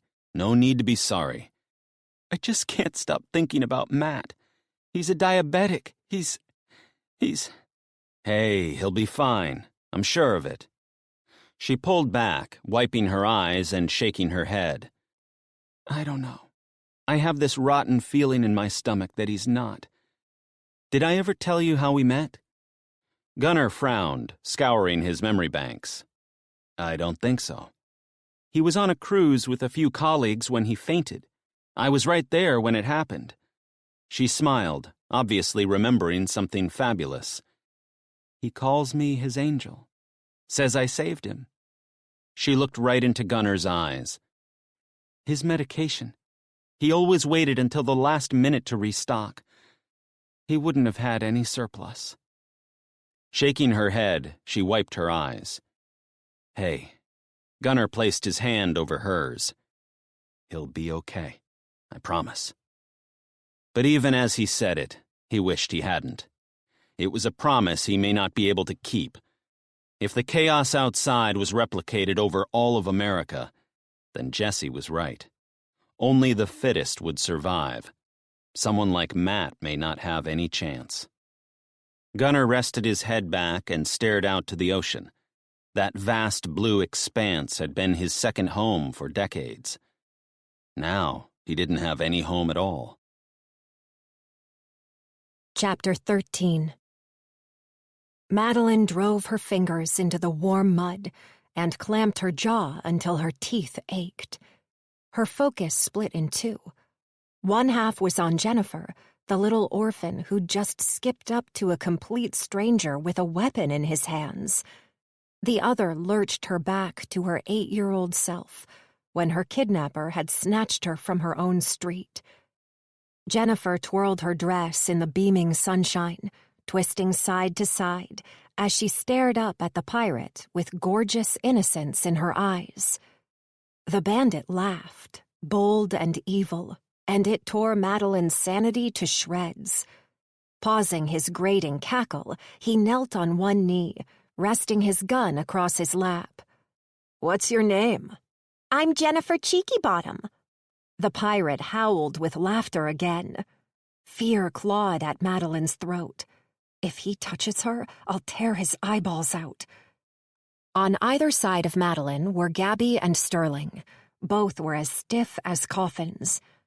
The rest of the village looked deserted. A million questions whizzed through her mind. Where is Max? And Sykes and Quinn?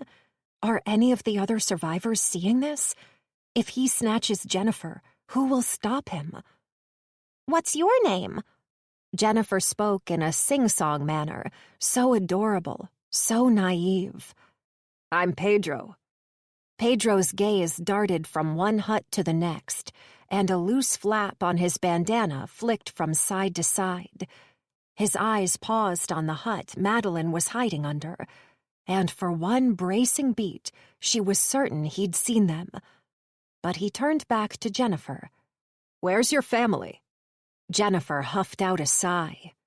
They all died on the boat." She pulled the sad face. Pedro brushed his hand over Jennifer's arm. "Oh, poor baby." Gabby released a small gasp. Madeline followed Gabby's gaze to rustling branches along the path. Someone else was coming. Their shoes crunched over the crushed shells with a boldness that screamed confidence.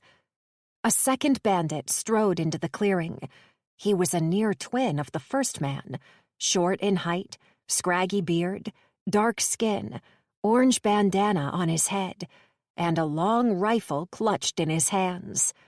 His eyes were wide and wild as he swung his weapon and his gaze about the village. Jesus, where is everyone? We have to do something. Madeline shook her head at Gabby, willing her to read her mind. But Gabby looked like she was about to throw up. "Apa yang kamu punya?" The other man's clipped voice cut through the silence. It was Indonesian. Madeline had worked with enough Indonesians on her 11 cruises to recognize the language, yet she didn't understand a single word of it. The first man stood again and turned toward his friend. "Kami punya trofi." Jennifer giggled. "You talk funny." The second bandit jerked his head toward Jennifer.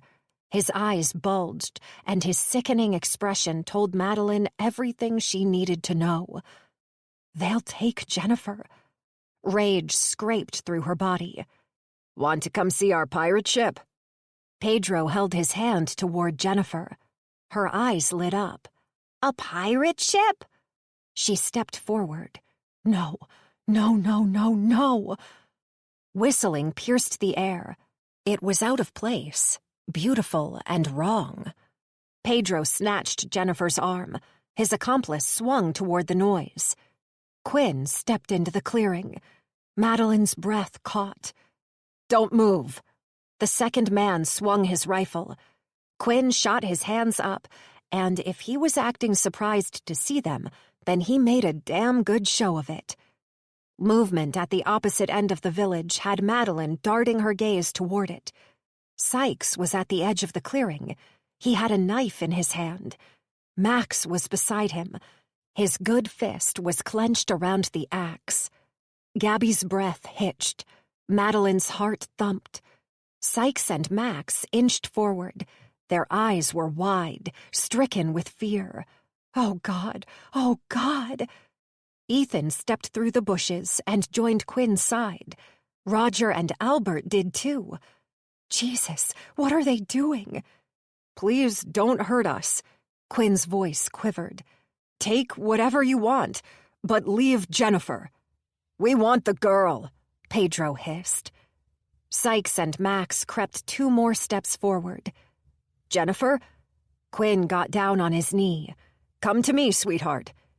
Pedro scooped Jennifer into his arms, and she let out an ear-piercing shriek. Sykes bolted toward him. "Let her go!" The gun exploded. Jennifer screamed. Roger and Ethan did too. Sykes lunged with the knife, but missed. Sterling launched to his hands and knees and scrambled out from under the hut. Madeline clawed at the mud, chasing after him.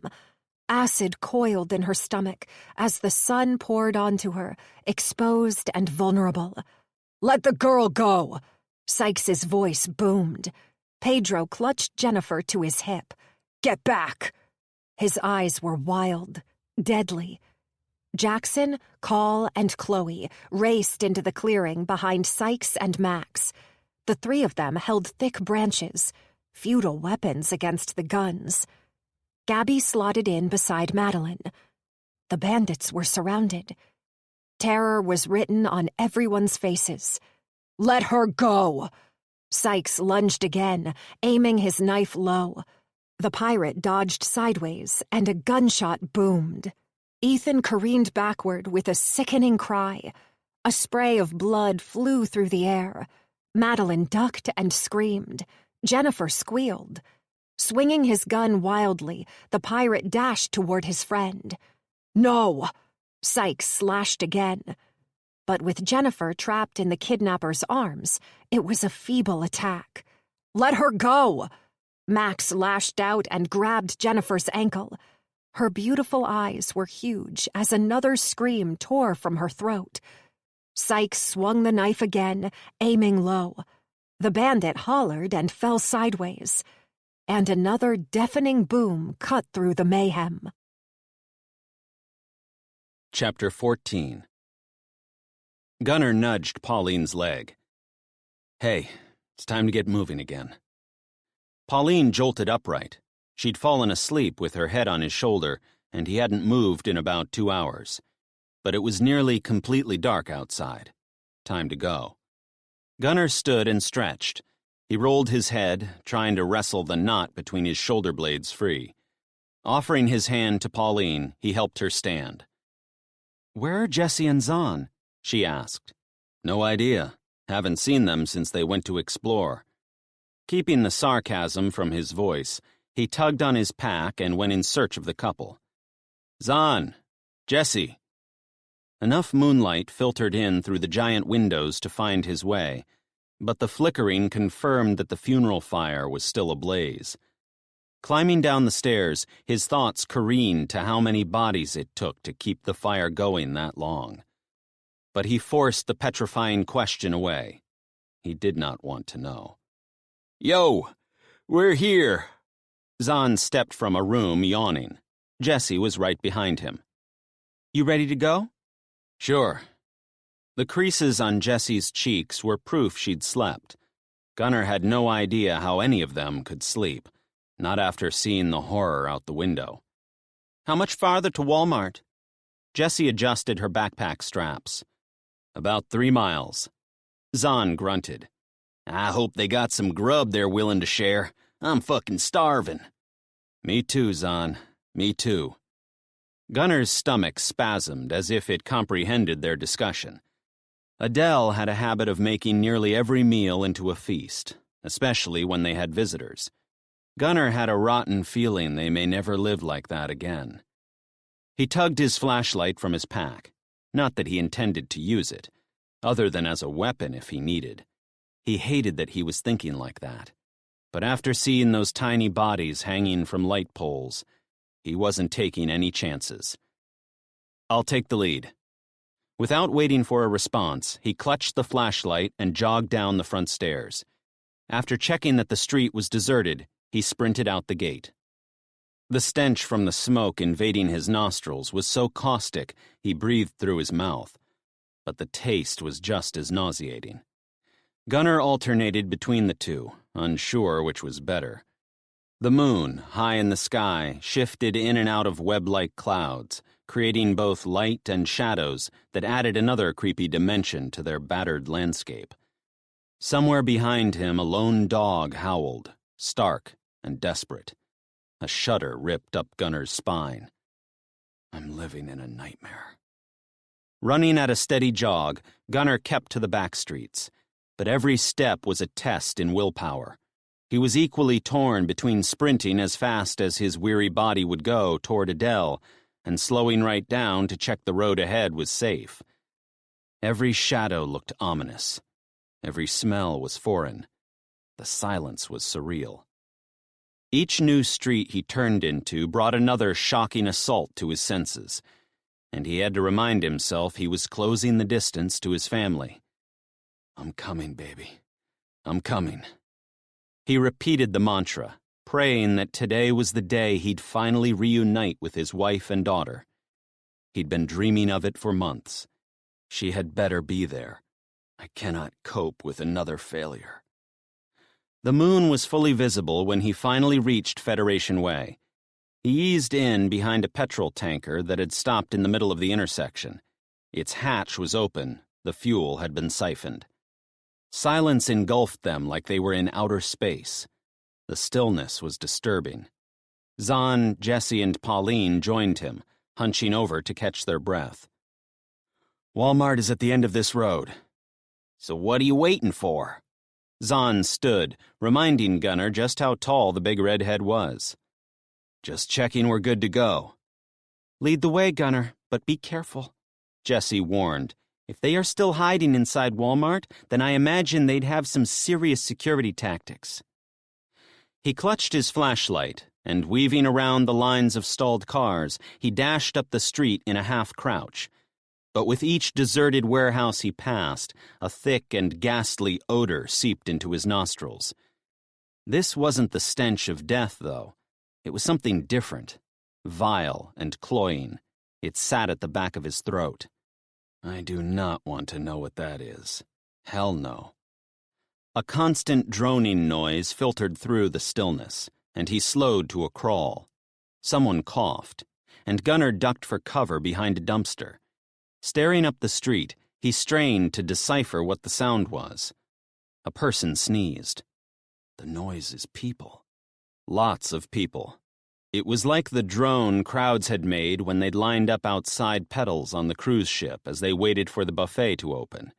Except these people didn't sound excited like the diners had. This was the murmur of people in despair. No one voice was distinguishable. Coughs were frequent, as were the cries of babies. Gunnar left the safety of the dumpster, and as he inched closer, the din got louder, and the stench intensified. Rancid and potent. He expected someone to shout at him with each step, and his fear escalated to a whole new level. Flickering lights pierced the darkness ahead, and he crouched behind an overturned trailer. As his eyes adjusted, he spotted several fires with people around them. Jesus, are they camping outside Walmart? Looks like it, Jesse said. Gunnar searched for Adele, searched for Hank. Scanning face after face, he hoped to see someone he knew. No one was familiar. Then again, everyone had scraggly hair and grubby faces, and the men had bushy beards. There was a chance he wouldn't recognize anyone, even if they were right in front of him. Thank God I didn't cut my hair or beard while I was on the mega yacht. I'd stand out like I was wearing a pink tutu. Fuck me. Zahn thumped the gun that was firmly wedged in his hand onto the rusted trailer. There's gotta be 50 of them fuckers out there. They're just people, Zahn, Gunnar urged. Don't get too excited. Yeah? Tell that to those kids hanging from them ropes. Gunnar willed that nightmare image not to appear, but it did. Behind the groups of people was a sea of tents. Gunnar couldn't understand why they'd sleep in tents when there were plenty of empty houses and other buildings around. Beyond the tents was the front facade of Walmart. Usually, the blazing sign could be seen from the freeway. It was only just visible in the moonlight. Okay, so we're here. Now what? Zahn looked from Gunnar to Jesse. Do you see them, Gunnar? Jesse asked. He shook his head. No, I don't recognize anyone. You still think they're in Walmart? Yes. He forced conviction into his voice. If they moved, she would have left me a note about that too. How are we going to get in there? Pauline asked. Gunnar studied the slum ahead. Tents and tarps were positioned at random. Clothing hung on ropes stretched between light poles. Overturned cars provided some sort of perimeter. People were everywhere, staring into the flaming barrels, sitting on cars, strolling around, doing something, doing nothing. He counted 11 rifles slung over shoulders, but they were just the ones he could see. Nobody seemed to be in charge. I'm going to walk right up to it. It was both desperate and insane. You're a fucking idiot. Zahn's grin was a crazy contrast to the turmoil stewing in Gunner's gut. Just hear me out. Horror crawled through Gunner at the prospect of what he was planning to do. But he had to do it. For Adele. For the 3 people in front of him. And for himself. My appearance is just like every one of those men. We all look like we've been homeless for years. I'll exaggerate a limp, slouch over and try not to draw attention, and I'll come in from the side. If I blend in, no one will notice me. He swallowed so loud he was certain they heard it. All I want to do is get a look at Walmart, okay? I promise I won't do anything stupid. Jesus, Gunner. Pauline wrapped her hand over his forearm and squeezed. Are you sure? Yes, there's no other option. Adele is in there. I just know it. That's gonna take some balls. Zahn held the gun forward. You need this. Gunner shook his head. No, if something happens to me, then you 3 have to go. Forget about me and find your families. Gunner, Pauline pleaded. I mean it. What did you say, Jesse? Everyone must look out for their loved ones? That includes you guys. Gunner rose to scan Tent City and the armed men crowded around the flaming barrels again. They were all staring into the flames, barely moving, as if mesmerized, or perhaps horrified by what their lives had spiraled into. I promise I'll be back as soon as I can. If I take too long, or you hear something wrong, then go. Okay? Pauline's eyes drilled into him. Her jaw remained clamped. Zahn nodded. Are you sure you don't want me going with you? I'm getting good at saving your ass. Gunner chuckled. Thank you, Zahn. But I need to do this on my own. I won't look so conspicuous that way. You look after these 2, okay? The redhead smiled and nodded at the gun. You betcha. As much as he loathed doing it, Gunner slipped off his precious shoes and socks and shoved them into his pack. They were the only thing that ruined his homeless man facade. His mind lurched. It's not a facade at all. Even once he'd found his family, they still wouldn't have a home to go to. Gunner hated goodbyes. He'd had his share of them with his family each time he'd gone to work on the cruise ship, roughly 16 times each year. He and Adele had a system. They never said goodbye. They never said good luck. But what he did do was make a promise about what he'd do when he returned.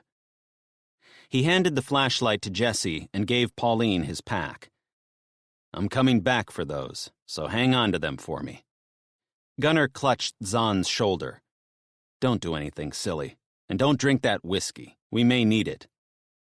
Not waiting for a response, he spun on his heel and darted toward the next abandoned car. The middle section of the road was strangely clear of cars, like a dump truck had plowed through the center, clearing a path. But Gunner kept to the edges, dodging from one vehicle to the next, popping his head up each time to scan the crowd, looking for a familiar face, looking for warning signs. Before he got too close to the nearest group, he took a wide berth, dashing between the hundreds of cars that must have been in Walmart's parking lot when the EMP struck. A thought hit him like a battering ram. Where is our car? It hadn't been at home. Oh, God. I'd always pictured Adele being at home when the EMP hit. Clearly, she wasn't. It was just one of hundreds of questions he had to ask her. The parking lot surrounded the enormous Walmart building, and the stalled cars gave him the perfect cover to get around to the far side. Each car he darted to took him a fraction closer and offered him a better view of the crowd. There were many more than 50 people living in that squalor. At least 300. But why? It didn't make sense when abandoned buildings were everywhere. Hey! Someone shouted. Gunner dove for cover, smacking his head on a car's side mirror. Wincing, he rubbed his temple, and with his breath trapped in his throat, he strained to listen. He expected to hear boots storming toward him. "What are you doing?" a man cried out, his tone lacerated with fury. Gunner's heart thundered in his chest. He clamped his fist and prepared to fight like a demon. Son of a bitch! The shout echoed off Walmart's immense brick wall. More men yelled. A woman screamed. Clenching his teeth, Gunner peered over the hood of a battered Corolla. A tall, scrawny man shoved another guy in the chest. They shouted at each other, but Gunner couldn't decipher what they were saying. A woman with a mass of knotted hair and wide eyes stood near them, her gaze darting from one man to the next. Maybe she was the reason for their fight. He didn't care. It was exactly the distraction he needed. With one eye on the action, he stood, and with his heart in his throat and his mangled wrist on full display, he exaggerated a limp and shuffled toward the darkened Walmart entrance. Gunner didn't look at the people, nor did he stop, not even when the commotion between the two men got louder. He kept his head down, and testing his resolve, he hobbled toward the giant warehouse he'd visited more times than he cared to count. He stepped around the nearest tent, and sitting in the open flap was a young boy, maybe 10 years old. He was missing his front teeth and a shirt. When he glanced at Gunner, it was like he was looking right through him. Gunner shuddered and kept going. The entrance to Walmart was 50 yards away, and while going to the front doors was probably pointless, he couldn't help himself. He had to see it. Shuffling around another tent, he glanced over his shoulder just in time to see the tall man swing a fist at the other guy. The intended punch missed, but the second man released a fierce roar and charged at the tall man. Growling, the two men charged into a tent. A woman screamed, and the crowd jeered. Gunner picked up his pace. He dashed between two blue bollards and shuffled to the entrance. The glass doors that had been there were gone, replaced instead with slabs of metal sheeting. A breath died in his throat at the dozen bullet holes pockmarking the iron. But there was something else that had his heart skipping a beat. A slim veil of light emanated from inside the building. Yes, they're in there. Buoyed with renewed vigor, Gunner peered through one of the holes, but couldn't see anything but bare concrete. When the shouts behind him hit fever pitch and the crowd cheered, Gunner cupped his fingers around his mouth, put his hand to the hole, and yelled, "Adele!" Holding his breath, he squinted through the divot. Nothing. The shouts got more abusive, more aggressive. Ignoring it, Gunner spoke into the cavity, louder this time. "Adele! Adele McCrae!" He put his eyes to the gap, and movement to the far left had his heart skipping a beat. "Adele! It's Gunner!" And just like that, a miracle appeared. Adele. His heart soared. His beautiful wife of 10 years was alive. A cry caught in his throat. "Adele! Oh, thank God!" Tears blurred his vision. "Adele! It's Gunner!" he repeated. Shivers rained over him. He fell to his knees and peered through a lower hole. "Gunner?" A squeal burst from her throat. As she sprinted across the empty concrete expanse toward him, the bedlam behind escalated. It sounded like 50 people were fighting. "Adele!" A sob burst from his throat as he pushed his finger through another hole. "Oh my God, Gunner!" Her hand wrapped around his finger. An enormous lump wedged in his throat. He couldn't breathe. "I'm home, baby. I finally made it." "Oh my God." Adele squeezed. "Thank you. Thank you." They both spoke over the top of each other. "Are you okay?" "Where's Bella?" "Oh God, I've missed you." "I thought you were dead." A shadow appeared over Gunner's shoulder. "What's you doing, mister?" It was the kid with the missing teeth. Flicking his tears away, Gunner ignored the boy and pulled his finger out. He leaned toward the hole. "Adele, how do I get to you?" She eased forward, and Gunner put his ear to the metal. "Come around the back." "But, Gunner..." Her shrill voice was like nothing he'd heard from her before. "Make sure no one sees you." Peering into the warehouse, she ran away. but he waited until she completely disappeared before he pushed back from the barricade and stood. The kid was right there. Did he hear our conversation? The boy was covered head to toe in dirt and nasty red spots. His vacant eyes had a creepy dullness to them, highlighting his suffering. Walk away, Gunnar. Forcing his attention from the poor child, Gunnar scanned Tent City. A dozen or so men were fighting, swinging punches, prancing about with fists raised like amateur boxers, wrestling each other to the ground. A crowd had amassed around them, cheering them on like it was the only entertainment they'd had in months. It probably was. Utilizing the distraction, Gunnar abandoned his fake limp and, hugging the brick wall, he raced along the front of Walmart. At the corner, he halted and peered around, scanning for movement. In the limited moonlight, it was as still as a graveyard. But the damn child was still with him. Gunnar knelt on one knee, meeting him at eye level. Hey, kiddo, you have to go back to your mom now. Mom's dead, he said in deadpan, devoid of emotion. Shit. Your dad, then? He's dead, too. Oh, Jesus. Okay, can you go to whoever's looking after you, please? The boy picked at a scab on his cheek with a dirty fingernail. I ain't got no one. It's just me. Damn it. Forget the boy. Keep moving.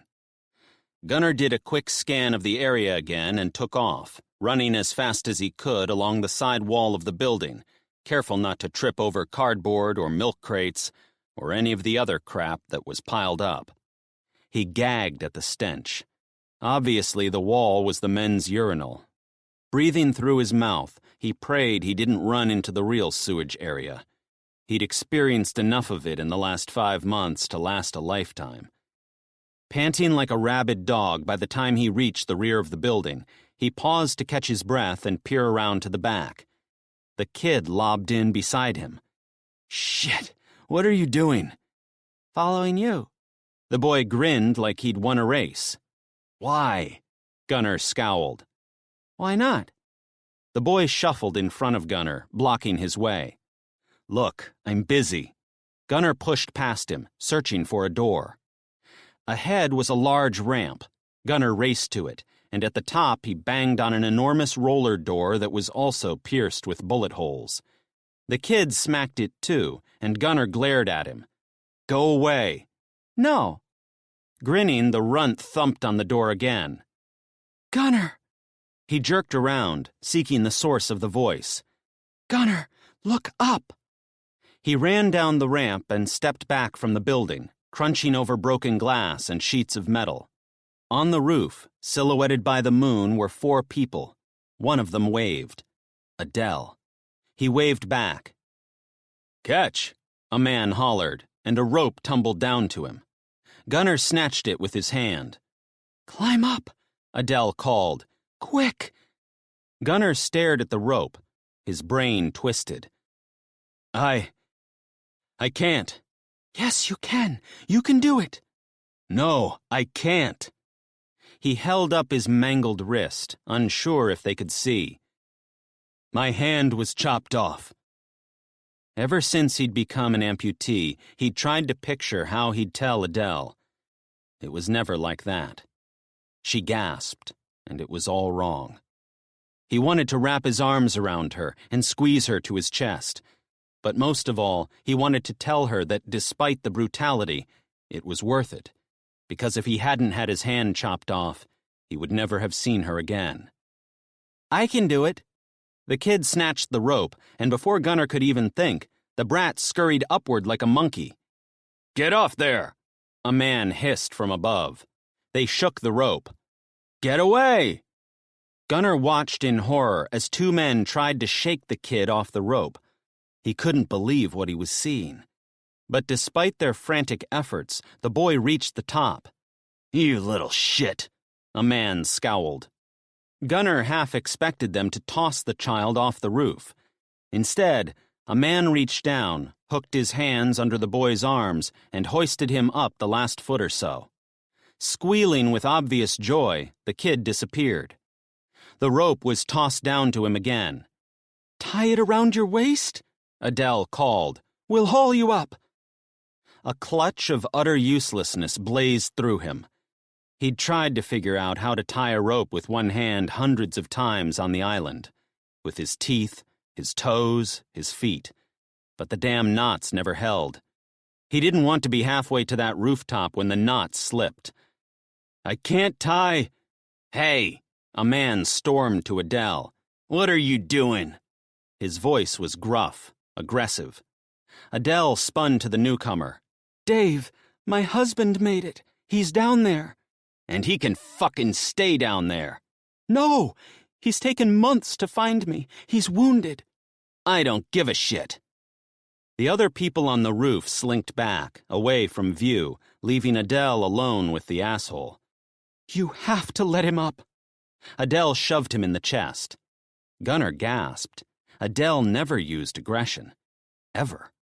The man slapped Adele across the face. "Jesus Christ, leave her alone!" What the fuck? Gunnar stepped back farther, trying to get a better view. Adele cupped her cheek. "He has to come up. Dave, come on. You have to let him." "No, we agreed. No more people." Adele clutched her chest. "He can have my rations. I promise." "You already let that brat in. You'll share your rations with him." "I will. I promise. Please let my husband up." She reached forward. Dave slapped her again. "No!" Fury blazed through Gunnar like a lit stick of dynamite. He searched for a way up, but there wasn't one. Adele was right there, 40 feet away. It might as well have been a mile. Chapter 15. Blood flew in the air as the second pirate catapulted sideways. He hit the ground in a full body slam. A huge chunk of his skull was missing. Gabby had seen many wounds. This one was gruesome and shocking, yet perfect. Pedro cried out, blurting a torrent of words she didn't understand. Gabby dashed toward her husband, desperately trying to drag him away from the gun-wielding bandit. "Max, get back!" Max met her gaze. His pupils were huge. His knuckles were white, still gripping the axe he had aimed at the kidnapper. The pirate spun around, hatred flared in his eyes. Madeline jumped back, grabbing Sterling's arm. "Let her go!" Sykes took another step forward, his jaw clamped, his gaze fierce. The bandit twirled to him. Sykes released a guttural growl and dove at him, crossing the distance in a millisecond. The gun released an almighty boom. Gabby screamed. Sykes tackled the kidnapper, and both the men and Jennifer slammed to the ground. Max raced forward. Gabby did too. Sykes was on top of the bandit, raining punches at his ribs, his head. The two men wrestled. Sykes clasped his hands around the man's neck. Max raced forward, snatched Jennifer up, and kept on going. Gabby's knees buckled with relief. Sykes continued crushing the pirate's neck. His clenched jaw and bulging arms highlighted his determination. Quinn ran forward and scooped the gun off the ground. He spun it around, and in what looked like a practiced move, aimed it at the pirate. "Don't move!" Sykes glanced at the weapon, then back at the bandit. He continued to squeeze. The kidnapper's moans got louder. The veins at his temples bulged. "Stop!" Max ran toward Sykes. Jennifer was nowhere to be seen. "Sykes, it's over. We won." Max placed his hand on Sykes' shoulder. Their leader kept squeezing. 1 second, 2, 5. Then, as if he'd been hit with a hot poker, he yanked back his hands. Okay. With a clenched fist, he punched the pirate in the jaw, and his head snapped back with a sickening crack. Sykes pushed off, and Quinn eased back with the gun aimed at the bandit. The pirate was dead still. his head twisted at an awkward angle. His eyes were closed. Is he dead? Gabby stared at his chest, waiting. When he took a shallow breath, she was equal parts relieved and disappointed that he was still breathing. "Jesus, that was close," Max said. "What do we do with him now?" Quinn nudged him with his bare foot. "Someone get some rope." Sykes drove his hands through his hair. "We need to tie him up." Sterling raced into the middle hut. "Is the other guy dead?" Sykes turned to the second bandit, who was sprawled across the dirt. His legs were twisted and wrong. "Yes." Chloe's chin quivered. But Ethan was killed too." Several people gasped. Gabby shot her gaze to Ethan. He was on his back, and Albert was kneeling beside him, his shoulders heaving as a loud sob burst from his throat. Jennifer's yellow dress caught in the sunshine farther up the path, and Gabby raced across the clearing, pushing through the crowd to her. She swooped Jennifer into her arms and wrapped herself around the little girl. Jennifer's frail body shook as she cried onto Gabby's shoulder. "You're okay. It's over now." Gabby smoothed her hand down Jennifer's curly hair and turned toward the clearing. Sykes wrestled the bandit onto a seat and tied his hands behind him and his legs to the chair. Gabby took a few steps closer, merging with the group encircling their captive. What are we going to do with him? She made another step, and a thought punched through her like a cannonball. Are more pirates coming? She shot her gaze through the trees to the ocean where she'd first seen them. There was nothing but dark blue water. Her eyes snagged on the black shape on the beach. Their rubber boat. Jesus! Max! Sykes! We have to get rid of their boat. Sykes snapped his attention to her. If there are other pirates, they'll come looking for the boat. They'll come after them. Son of a bitch! Sykes took off, kicking up sand as he hobbled toward the beach. Everyone, come help me! Max, Call, Jackson, Sterling, and Roger raced after Sykes. Quinn shoved the gun at Madeline, and he too followed the men. Through the vegetation, she watched them drag the rubber boat onto the shore. Despite the distance, their groans as they manhandled it to behind the shipping container proved how heavy it was. A garbled moan behind her had her turning to the pirate. He was waking up. Jennifer shifted on Gabby's hip, as if wanting to see what the noise was, but Gabby squeezed her to her chest and strode away. Dashing along the path toward where she'd hidden Sally and Adam, she hoped her children had stayed there. They'd already been through so much. They didn't need to see that massacre, too. She was huffing like she'd run a marathon, and Sally must have heard her because she came tearing through the bushes with her arms spread and terror flaring in her wide eyes. "Mom!" "It's okay. Calm down. It's okay." Sally launched at Gabby with a howl and wrapped both her and Jennifer in a bear hug. Jennifer burst into tears again.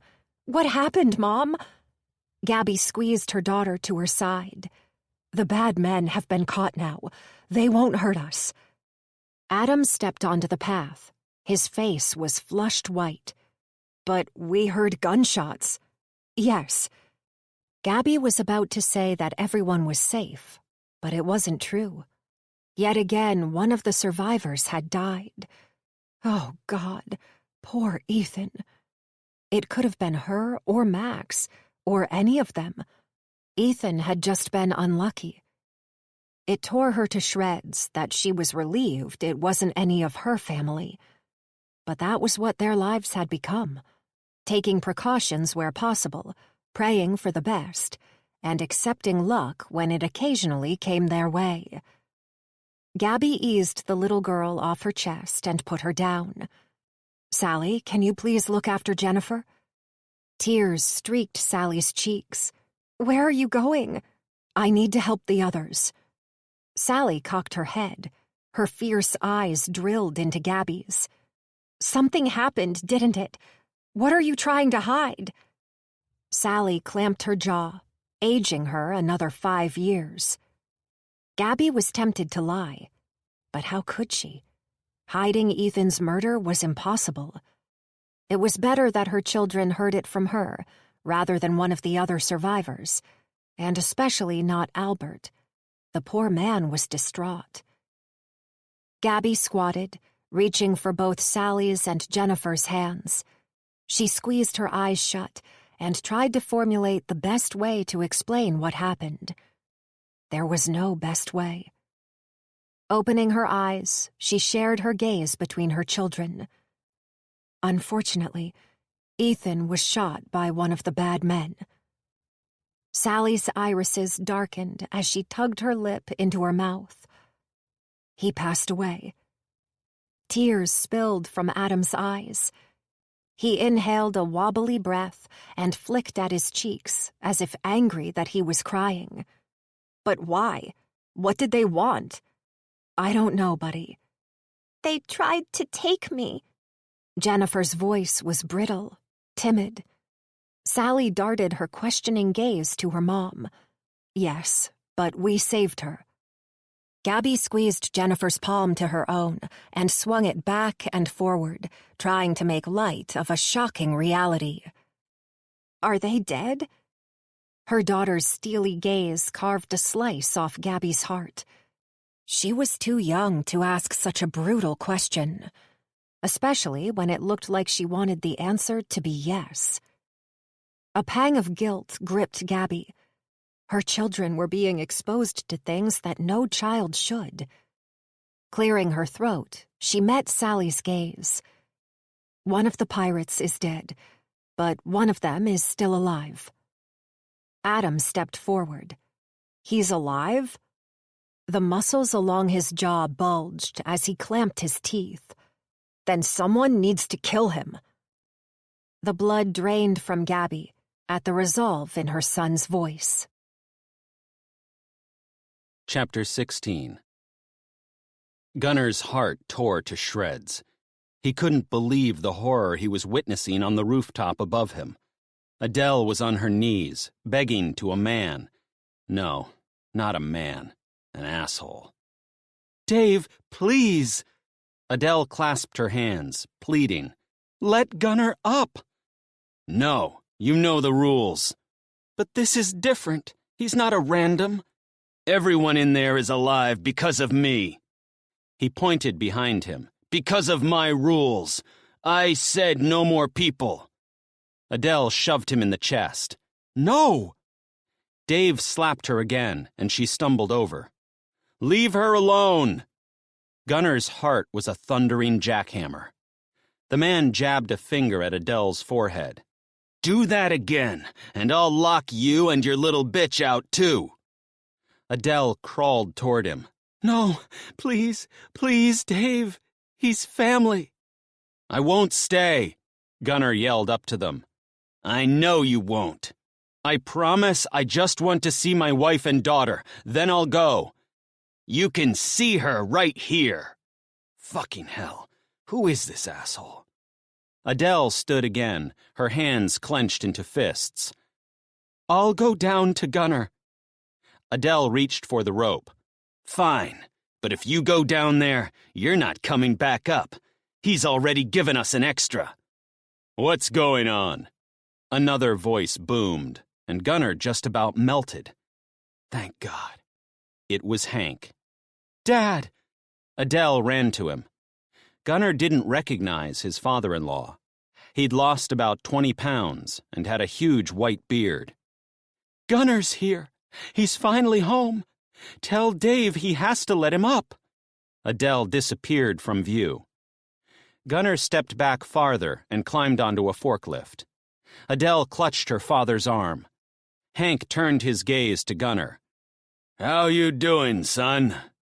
He spoke with authority.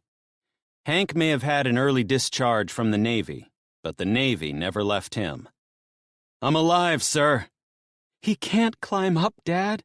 You need to help him." Hank stepped toward the rope. What the fuck you think you're doing, Hank? Dave strode to Adele's father, his chest puffed out. We can't take any more. We agreed. Hank squared off with the man. His fists were clenched. Gunnar had witnessed Hank's aggression many times. Hank was not a man to mess with. Dave's shift in stance confirmed he would not back down. Shit, how did this happen? Gunnar's heart thudded to a halt. What about Pauline and Jesse and Zahn? If Dave had an issue with Gunnar joining them, he definitely wouldn't let Gunnar bring 3 more. His friends were counting on him. He couldn't abandon them, not after what they'd gone through to help him get there. Stop! He held up his hand. I have 3 friends with me. 3! Dave barked. No fucking way! They saved me, Gunnar pleaded. Adele, please. I can't leave them. No, no way! Dave clamped his fists. We're at capacity already. They won't stay, I promise. Gunnar's head was set to explode. Dave stomped back and forward. No, absolutely not. Adele, tell him I never break my promises. Gunnar wanted to punch himself. He'd broken many promises since the shit hit the fan. But this one was real. As was the promise he'd made to Jessie to save her dad, and all the survivors still stranded on the island. I shouldn't have come here. Not yet, anyway. Not until I'd saved everyone on the island. I cannot break that promise. He stared up at Adele. In the moonlight, she looked like an angel. His heart ached at what he was about to say, but he had to do it. Adele, honey, I'm sorry, but I have to go. I have to... Oh, no, you don't, Gunnar McCrae. She aimed her finger at him. You listen to me. I'm not letting you out of my sight again. It's not that. I made promises. Adele snatched the rope off Dave. He faced her. If you go down there, you can't come back. Before Gunnar even took a breath, she jumped off the roof. Jesus Christ! Gunnar scrambled to get off the forklift. Adele, what are you doing? Hank barked at her. Swinging like a pendulum, she shimmied down the rope. Gunnar raced to her, his arms wide, his heart thumping. Her feet touched the ground, and they fell into each other's arms. Gunnar crushed her body to his. They kissed each other's lips and cheeks. A knot wedged in his throat. Tears pooled in her eyes. Oh, my God. He cupped her cheek. I love you. I love you. I love you, too. We missed you so bad. I thought you died out there on that stupid ocean. I nearly did, sweetheart. I nearly did. They wrapped their arms around each other and squeezed so hard it was a wonder they didn't break each other's ribs. Is Bella okay? No. Adele pulled back. She misses her daddy. A sob burst from Gunnar's throat. Oh, God. You don't know how much I've missed her, too. Adele thumbed a tear from his cheek, and when he reached up, she cupped his mangled wrist in her hands. Her touch was so gentle, yet so foreign. What happened? Her chin dimpled. Her eyes glistened with tears. He shook his head. It's a long story. Now was not the time for talk. It was time for action. I need to get my friends. I promised them I would. She shook her head. He won't let them in. So many have tried. It's pointless. Shit. He scrambled to piece a plan together. What are we going to do? She placed her cheek to his chest, and Gunnar ran his hand through her hair. Unlike the masses of knots in the woman's hair out the front, Adele's was soft. She wasn't dying of starvation or living in squalor. She was safe. Her staying here was the best option. The only option. He eased away from her. You need to go back up. No. She shook her head. Fire brimmed in her eyes. Not without you. Think of Bella. I am. She needs her daddy. Adele. Huffing out a forceful breath, he looked at her. There are things I need to do. Then I'm coming with you. No. He shook his head. It's dangerous out here. It's dangerous in there too, Gunner. Dave is crazy. He's shot 9 people who didn't stick to his rules. 9. Shot them dead right in front of us, just because they were starving and desperate. Jesus. But after seeing the squalor in the tents out the front, the safety beyond that giant brick wall had to be a darn sight better. Hey, what are you doing? Hank barked high above them. The distress in his voice had Gunner dashing backward so he could see the roof. She made her choice, Hank. Dave pulled the rope upward. Gunner raced toward it. No! He jumped at the dangling end but missed. Hey, give us the rope. Adele needs it. It continued to slither away. Too late. Let her up, Dave. Hank boomed. Fuck off. I warned her not to go. Hank lunged at Dave but missed. Dave jumped backward, and in a flash, a gun was in his hand. It was aimed at Hank. No! Adele shrieked. Hank shot his hands upward.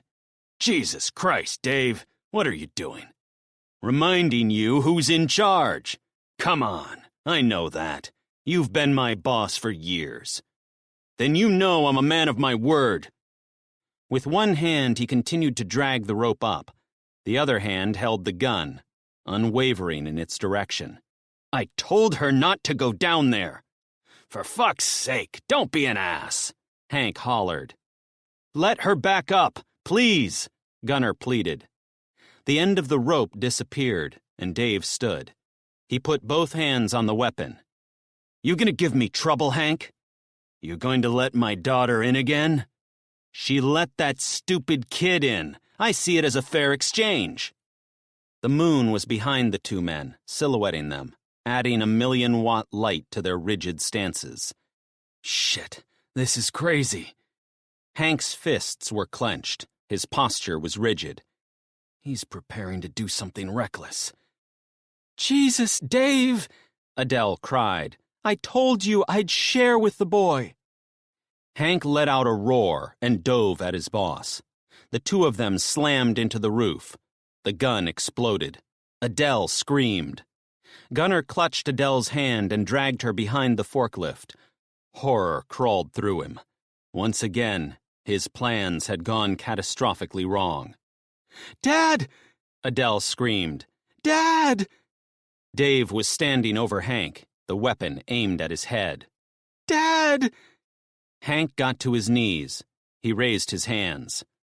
You gonna shoot me, Dave? His defiance was reckless, but typical Hank. The man thought he was invincible. Stop, Hank, Gunner yelled. He'll kill you. No, he won't. Dave stepped forward. I won't, huh?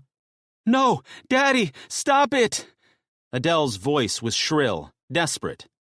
Dave stepped sideways, bent, and hurled the rope off the roof. Go! Fuck off!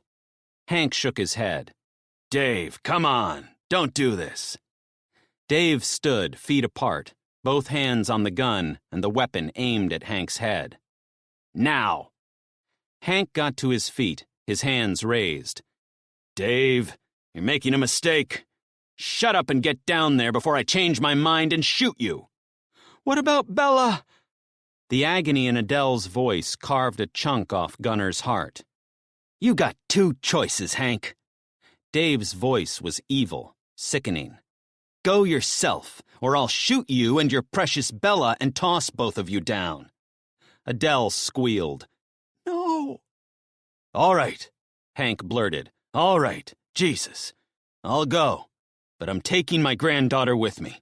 You'll have 2 less mouths to feed. That's what you want, isn't it? Neither of the men moved. Gunner held his breath, bracing for another explosion from the gun. Dave took 2 steps back and aimed the weapon at Adele. Gunner jumped in front of her. Get your fucking granddaughter, Dave hissed, or I'll kill both of them. Hank sprinted away, his boots stomping across the iron roof. Adele sucked in a shaky breath. A tear trickled down her cheek. Gunner's fear nearly split his brain in 2. But what next?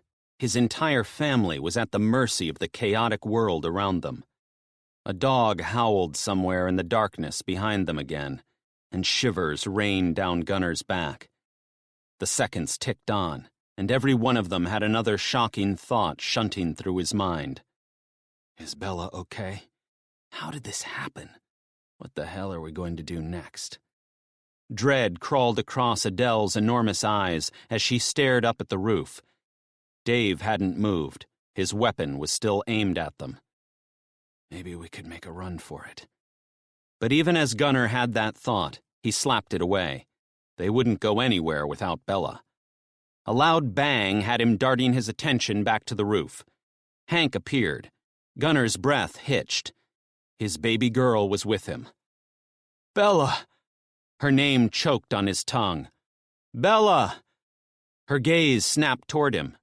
Bella, it's me, Daddy! Daddy! Bella squealed, and Gunner's heart nearly shattered. I'm here, baby girl! Gunner stepped out from behind the forklift, his arms raised. Hey, what the fuck's that? Dave barked, aiming a finger at the pack on Hank's back. It's our stuff, that's all. I didn't take anything that didn't belong to us. It's only one pack between the three of us. Dave aimed the gun at Bella. You sure about that? Don't you touch her. Hank snatched Bella's arm, and she screamed as he yanked her to him. Fear clamped around Gunner's throat. I don't know what happened to you, Dave. Hank's voice was calm, way too calm, like he was preparing for a brutal assault. And I don't want to know. Hey, Bella! Gunner called out, trying to defuse a situation that had him scared rigid.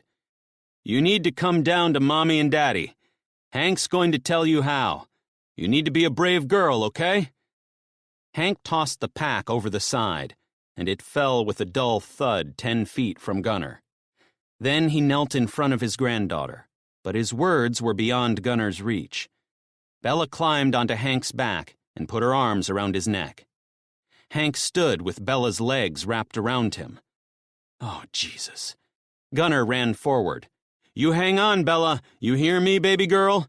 You hang on real tight. I am, Daddy. Adele clutched Gunner's arm. Her eyes were enormous. The rope wobbled, and looking straight up, Gunner's heart launched into his throat as his father-in-law inched over the edge. That's it. You can do it. Adele's voice was strained. The rope whipped around like an angry snake. Gunner snatched it, but with every inch Hank lowered, Gunner prepared to let go and catch his daughter if she fell. Hank let out a garbled moan. Bella's hands were too tight. She was suffocating him. 20 feet. You're nearly there, Hank. You've got this. His hand strangled the rope. 10 feet. Gunner's heart thumped in his ears. 5. Gunner reached out. That's it. He touched Bella. Tears flooded his eyes. Hank's feet touched the ground. Daddy! Bella launched at him, and her arms clasped around his neck. A sob burst from his throat. Gunner wrapped his arms around his girl and wept. Adele hugged them too, and all three of them cried. Gunner met Hank's gaze. Thank you. Thank you. The rope zipped away, eliminating any hope of his family returning to the relative safety beyond those four walls. Don't thank me yet, son. Hank gathered the pack containing their only belongings. We're still in a world of trouble. Gunner sniffed back his tears. Hank was right. Thanks to Gunner, his family had entered a new wave of hell. Hank reached into the bag and pulled out a gun. He held it to Gunner. When you shoot, shoot to kill. We have a limited supply of bullets. Jesus Christ. Gunner eased his daughter off his chest and lowered her to the ground. Swallowing his shock, he took the weapon. Yes, sir. Take us to your friends. We're going to need all the help we can get. A sliver of dread lodged in his backbone, but he shoved it aside and nodded at Hank. Adele's eyes were riddled with fear. He pulled his wife toward him and kissed her forehead. "I'm sorry. I'm so sorry." His words wobbled with emotion. "Do not say it again." She squeezed her arms around him. "None of this is your fault. We're together now. That's all that matters." Hank squeezed Gunner's shoulder. "Come on. We have to get out of here." Gunner released his wife, and with the gun clutched in his hand, he eased down to his daughter's height. "You hang on to Mommy's hand, okay, sweetheart? Do not let go." "Okay, Daddy." His brave little daughter had aged 3 years in the 5 months since he'd seen her. Gunner spun on his heel, and aware that his daughter would need to keep up, set a steady pace, running alongside the back wall of Walmart. At the corner, he paused to peer around. 2 men were urinating on the wall. He snapped his head back and put his finger to his mouth. 2 men. Hank nodded, as did Adele. As the 4 of them waited with their backs to the wall, a lone dog howled somewhere in the darkness. The disturbing cry was like a warning. They, too, were on their own. Gunner glanced around the corner again. The men were gone. "Let's go." With each step he dashed toward the front, he prayed that nobody else appeared. His thoughts collided over what he'd do if someone did approach. Would I shoot them just because they chose that moment to do a piss? I will if they threaten my family. He hoped like hell he wouldn't need to test that resolve. They made it to the front. The slum was quieter than before, like a greater sense of doom had befallen them. Gunner indicated to his left and dashed toward the nearest overturned car. Rocks and glass jabbed his bare feet.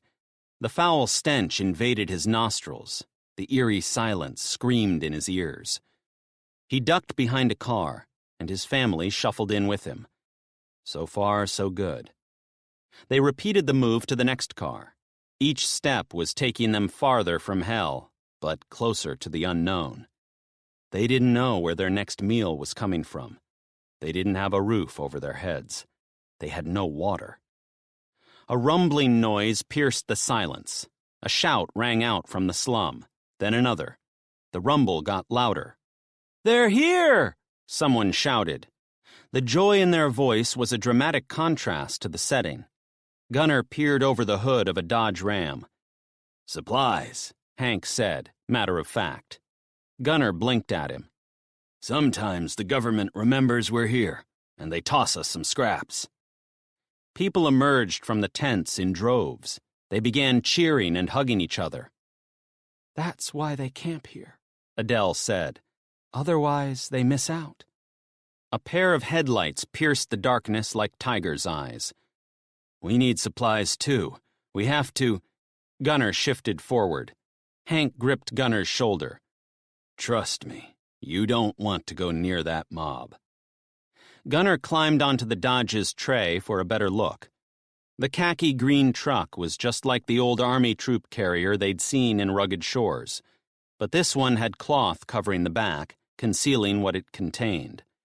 There was enough glow from inside the cabin to see 2 men. The driver was so big his head had to be touching the cabin roof.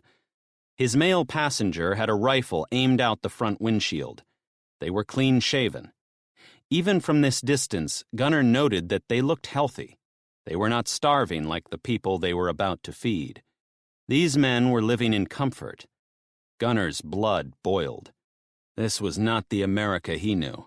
This was not a communist country that fed the fat cats at the top while bringing nothing but death and mayhem to the unlucky millions at the bottom. How did it get so wrong? Masses of people charged at the truck. A woman with a mop of fiery red hair ran toward the headlights with her arms raised, but the truck didn't slow. It slammed into her. She bounced into the air. The stark lights captured her smacking head first into the asphalt. Chapter 17. Madeline squeezed the rifle in her hands.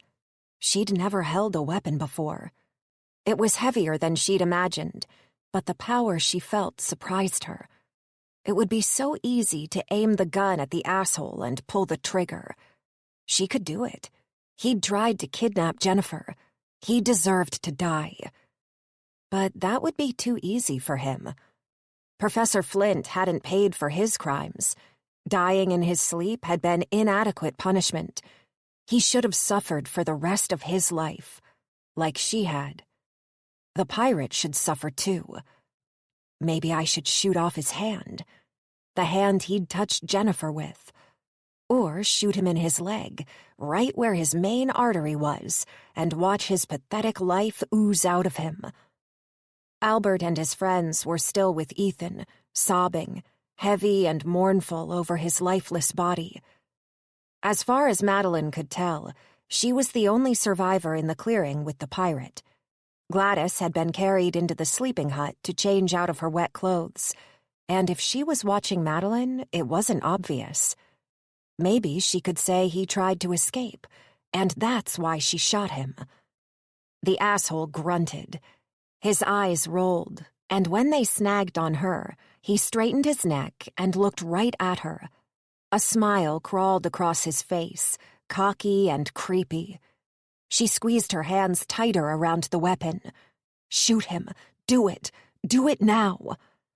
What are you gonna do with that? His gaze bounced from the weapon to her eyes, then to her breasts. Madeline raised the rifle, aiming it at his chest. But when he chuckled, she lowered it to his groin. It surprised her how calm she was. I can do this. Pull the trigger. A surge of power flooded her veins. The asshole looked over his shoulder, maybe searching for someone to save him.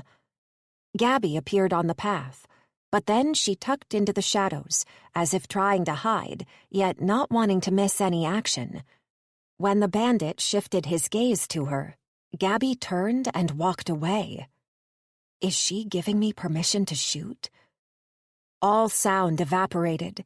It was just Madeline and a kidnapper, and a weapon that could end a man's life. No, not a man, a monster. She'd dreamed of killing a child kidnapper for years.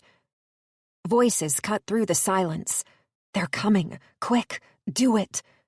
She swallowed, curled her finger over the trigger, and clenched her jaw.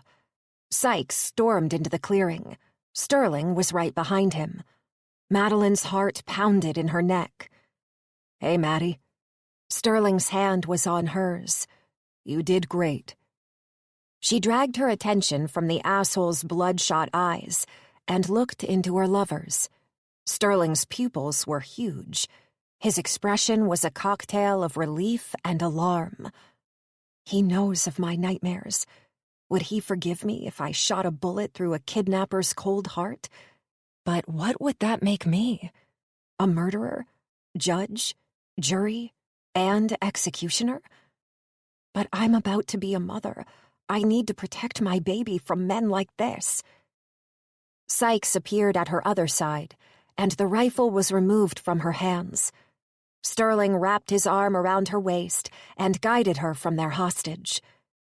The men returned from the beach carrying items that they placed on the table: guns and ammunition, flashlights, binoculars. Her heart jolted at the 4 oval balls that thudded onto the timber. Hand grenades. The pirates had meant business. You're all fucked. The bandit jutted his chin out, his eyes confident and callous. A dozen of my men are gonna come and... Sykes strode forward and punched him in the jaw. The sound ricocheted off the huts, sickening and loud. The kidnapper spat a wad of blood onto the dirt, then burst out laughing. That sound was even worse. A couple of spots of rain fell from the sky. Madeline glanced upward.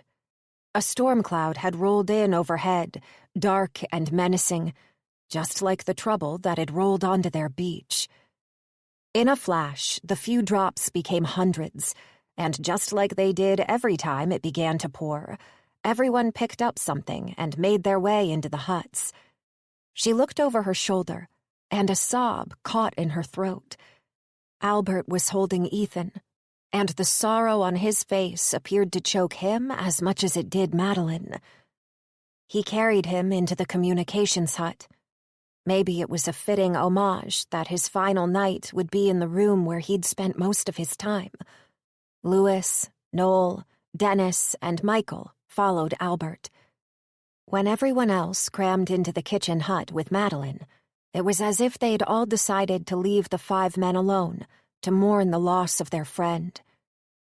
Madeline shuffled in beside Sterling, and the other survivors gathered around the walls, all looking at each other. Outside the window, in the middle of the clearing, the bandit was still. His head was down as the soaking rain pelted him. Madeline dragged her eyes away. Across the room was Gabby. She was holding hands with the young girls.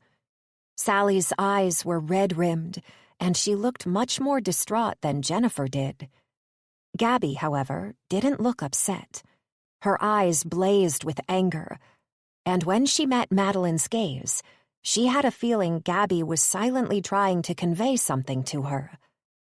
What are we going to do with him now? Brandy asked the question that had no doubt been on everyone's lips. Sykes shook his head. I don't know yet. Do you think he was telling the truth? About more of them coming? Jackson asked, his massive afro wobbling wildly as he shot his gaze around the room. Sykes looked to Gabby. Would you like to take the kids to the bedroom hut? Gabby turned to Max and snarled at him. But in a flash, her expression softened, and with a nod at Sykes, she scooped Jennifer into her arms. Sure. She clasped Sally's hand in hers and turned to her son. Come on, Adam. Adam shook his head and folded his arms. I'm staying with Dad. Gabby's eyes narrowed. You're coming with me. No, I'm not. I want to hear... Adam. Max spoke over the top of him. Be a good boy and go with your mom. I'll come and talk to you later. Adam glared at his father. Then, with his fists clenched, he stomped from the hut into the rain. Gabby shook her head and followed him out. Clutching Jennifer's face to her chest, Gabby strode into the downpour and disappeared from Madeline's view. I'll go with them. Bronwyn trailed Gabby, as did several more survivors. Me too, Agnes said. Gladys will be going out of her mind, wondering what's going on. Just as the group stepped from the hut onto the stairs, the rain intensified, slamming into the tin roof so loudly it could drown out thoughts. Madeline reached for Sterling's hand, and he squeezed his palm to hers. He leaned over and whispered in her ear, Are you okay? Am I okay? The question whizzed through her mind, and a debate raged inside her. Physically, she was okay. But mentally, she couldn't let go of the fact that she'd been a breath away from pulling the trigger on that weapon. And even worse, she would have felt nothing other than justified in doing it. So, am I okay? For Sterling's sake, so he didn't worry about her any more than he already did, she nodded and nudged her shoulder to him. Yes, I'm fine. A tiny smile crawled across his lips as he leaned into her ear. That's good. I'm proud of you. His statement bounced around her thoughts as the remaining people in the room crowded Sykes. Their leader rolled his head side to side and heaved out a sigh. First, is everyone okay? Did anyone else get hurt? They all shook their heads. That's a relief. Sykes shifted his feet and scanned the room, maybe using the time to gather his thoughts. Gabby appeared in the doorway, and although she didn't say anything, her steely gaze toward Max indicated that he had better not utter a word. He didn't. She stepped in beside her husband and folded her arms across her chest. Sykes nodded at her, then cleared his throat. Look, once again we've been thrown a curveball, but we worked together as a team. We proved we are strong and united. He clutched his hand on his chest. Losing Ethan is horrific, and we'll always wonder what we could have done differently to avoid that. It's an impossible question. But He held up a finger. It could have been a hell of a lot worse. We nearly lost a little girl. Living with that would have torn us to shreds. The crowd nodded in unison, and when a few of their gazes fell on Madeline and lingered, she wanted to hide like a turtle retreating into its shell. Do they know of my childhood kidnapping? Are more pirates coming? Jackson repeated his earlier question. Their gazes flitted back to Sykes, and Madeline shoved her own question aside to listen. Sykes shook his head. I don't know. When I first spotted their boat, I didn't think to look for the main ship. Quinn and I will go to Finger Point and scout the ocean. Standing on the end of Finger Point, it was possible to see a 180-degree vista of the ocean. Other than their hill, it was their best viewing platform. What are we going to do with him? Madeline shot her gaze to their captor, and as if he'd known she was watching, he raised his head and looked right at her. A shudder rippled along her spine, and she yanked her eyes back to Sykes. I don't know yet. Sykes's brows drilled together. But we certainly can't let him go. Are we going to kill him? Call asked. He was their butcher, the man who carved all the animals they caught and ensured they used every scrap. Maybe it was fitting that he killed the beast that destroyed their illusion of safety. They could feed his body to the sharks, obliterate any trace of his existence. Look, I don't know. Sykes drove his hand through his hair. Movement outside caught Madeline's attention, and she turned to peer out the door. Through the pouring rain, the pirate was wriggling on his seat, probably trying to undo his ropes. Once again, he looked at her. A sick grin crawled across his lips. She snapped her eyes away. He began laughing, and the grating sound carved slices off her sanity, taking her back to that dungeon, back to Flint and his hideous laugh that he'd done every time he shut the door on her. Every single time. Her stomach turned like a snake was curling inside her. We don't need another mouth to feed, Call insisted. His sister nodded along with him, as did several others. Where would we keep him? Madeline blurted, shuddering at the thought of him being in any of their huts.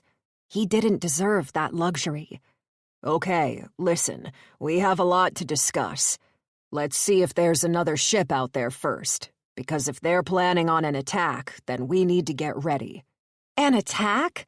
Brandy's eyes bulged. How could we fight off pirates? Cindy shrieked. How many will there be? Jackson asked. Sykes raised his hands. Okay, calm down. For starters, we have the weapons and ammunition from their boat. And one of the good things about our cove is that if any more boats do approach our bay, we'll see them coming. Sykes pointed out the window. His eyes bulged. Shit! Everyone down! Madeline dove for the floor, and Sterling sprawled beside her. Her heart was in her throat. Are they coming? Do they have guns? Sykes scurried across the room, grabbed the high-powered binoculars they'd recovered from the pirate's rubber boat, and inched his way to the doorway. After concealing himself behind the wall, he raised the binoculars. Madeline followed his direction, peering between the trees through the sleeting rain. Far off in the distance was a black spot on the ocean. The binoculars trembled in Sykes's hands. It had to be the pirate's boat. What is it? Quinn asked. Sykes cleared his throat. It's their ship. The pirate burst into laughter again. You lot are fucked! Fucked, I tell ya! Madeline glared at him, and it took all her might not to storm over to him, shove a grenade into his mouth, and watch him squirm after she pulled the pin. Chapter 18. Jesus Christ! A shudder ripped through Gunner. They ran right over her. They can't stop, Hank said. They'll be mobbed. Gunner couldn't drag his eyes away. The truck kept moving, veering between the cars that had obviously been shoved aside for this very purpose. The mob clawed at each other. They punched and kicked. They yelled, pulled hair, and pushed their way to the front. They weren't people. They were savages. "Let's go." Hank smacked Gunnar on the back of his leg. "We can't ask for better cover." Gunnar had to agree with him. He jumped from the Dodge, and running at a crouch, they dashed behind car after car as the frenzied mob got louder. A gun exploded. People screamed. The engine roared. Gunnar glanced to the mayhem. The vehicle kept moving, plowing through the field of humans. Bottles and other items were tossed from the back of the truck. People scrambled for them. More gunshots rang out. Gunnar and his family kept running. Just before he left the parking lot, he glanced at the truck one last time. At the rear, 2 men were throwing out packages. Another pair had guns aimed at the crowd, ready to shoot anyone who dared approach. They were not in uniform. Sprinting along the side of the road, Gunnar hoped the rows of abandoned cars shielded them from the angry mob and the men who were supposedly there to provide aid. Another gunshot boomed, and the sickening scream that followed carved a chunk from Gunnar's sanity. It was the same cry of agony Sykes had made when Zahn shot him. The gut-wrenching shrieks from the man continued, as did the roar of the engine. It was the perfect cover to call out to his friends. "Pauline! Jesse! Zahn! I'm coming!" He kept his gaze ahead, trying to recall which car he'd left them at. "Pauline!" 2 more gunshots boomed behind him. Gunnar flinched at both, but kept running. "Jesse! Zahn!" A woman stepped out of the darkness, and relief swept through him. "Thank God." "It's Pauline," he said for the benefit of his family. Jesse joined Pauline's side, but the terror in her eyes confirmed something was wrong. Casting caution away, Gunnar ran down the middle of the street. "Where's Zahn?" Jessie clawed her hand through her hair. "He went after that truck." "What?" Gasping for breath, Gunnar heaved for air. "What's he doing?" Adele, Bella, and Hank ducked into the shadows with him, and Gunnar bounced his gaze between his friends, his family, and the direction of the angry mob behind them. "I don't know." Jessie's shrill voice was laced with dread. "Oh, God." Gunnar jerked back. "You don't think he's trying to take that truck, do you?" "I don't know." "He'd be crazy to attempt that," Hank hissed. "They're loaded up with weapons and shoot to kill." "He is crazy. And stupid enough, brave enough, and desperate enough to do it. We have to help him. Adele, you stay here." She snatched his arm. "No, Gunnar." He yanked his arm back. "Adele, don't argue, please. We don't have time." Maybe she saw the fire in his eyes because she slinked into the shadows. Gunnar was torn between wrapping her up and apologizing and sprinting away before he changed his mind. He huffed out a breath. "Hank, Zahn has saved my life several times. I need to help him. You can stay. I'm with you." Hank's clipped voice confirmed he was in control. He clearly hadn't had access to alcohol for some time. Gunnar touched his arm. "Thank you. Let's go." Gunnar didn't look at his wife or daughter. He had to help Zahn. He owed him that. Turning, Gunnar ran in the direction they'd come. The closer they got, the wilder the horde became. Shouts and screams, wailing, begging, and hollers of joy were constant. There was no semblance of order. These people were desperate. Gunnar and Hank kept their distance. The last thing Gunnar wanted to do was go near that crowd, and unless he saw Zahn, he had no intention of it. As the truck continued moving through the cleared path, its headlights carved dual laser beams across Tent City, providing snapshots of the mayhem. The mob was in a frenzy, grabbing at the parcels being tossed from the truck, grabbing at each other.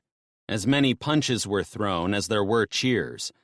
The truck completed the turn, and the headlights aimed down the street. Shit. Gunnar ducked behind a burned-out vehicle. I can't see him. I can't see Zahn. Maybe he's in that mob. Maybe. He's a big redhead. He'd stand out.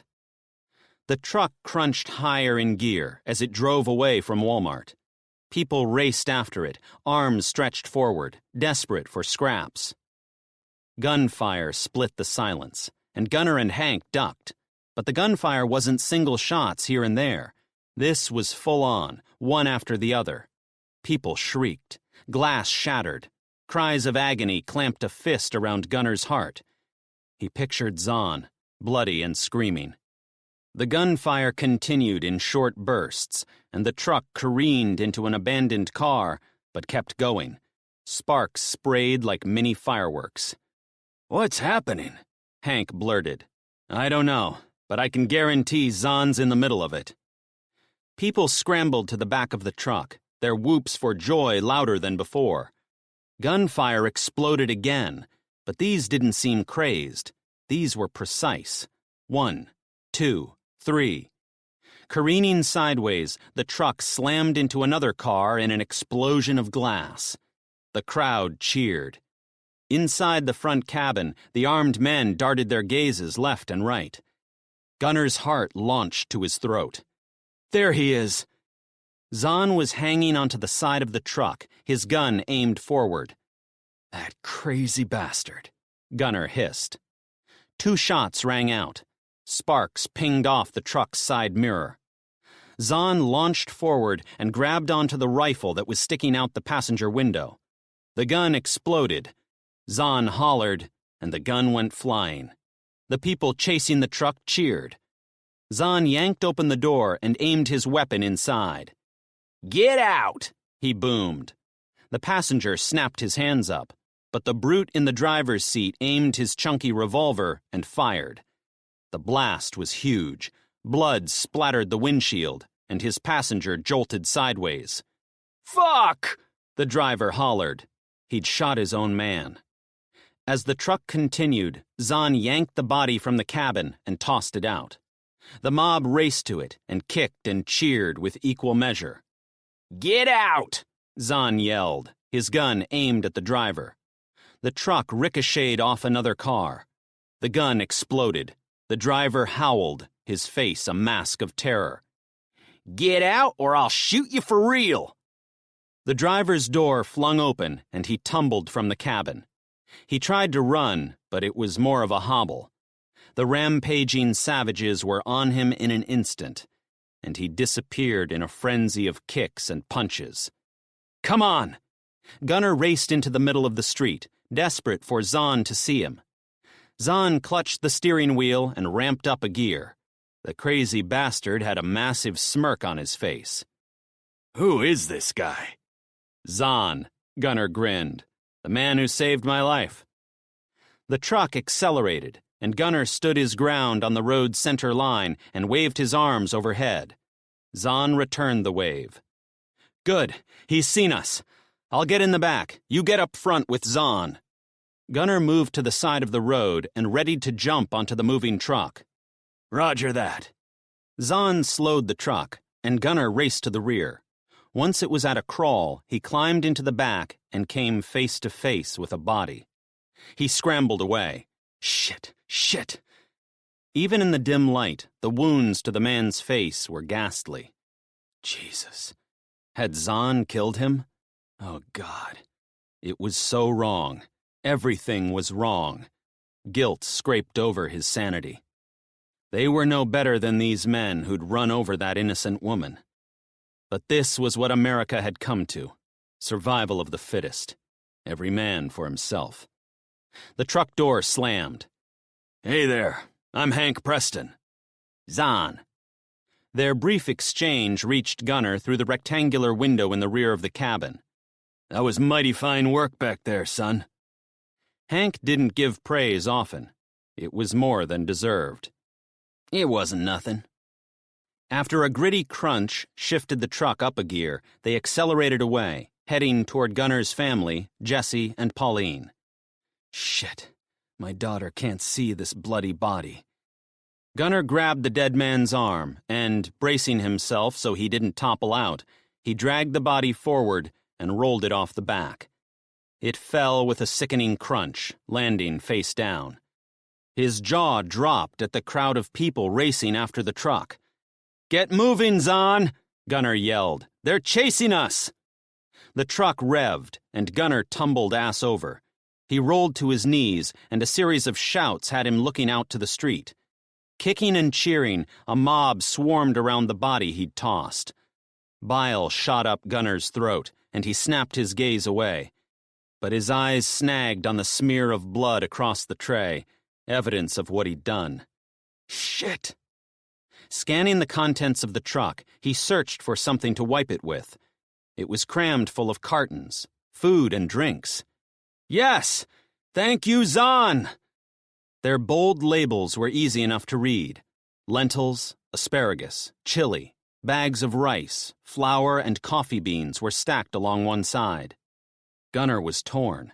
On one hand was the survival of his friends and family.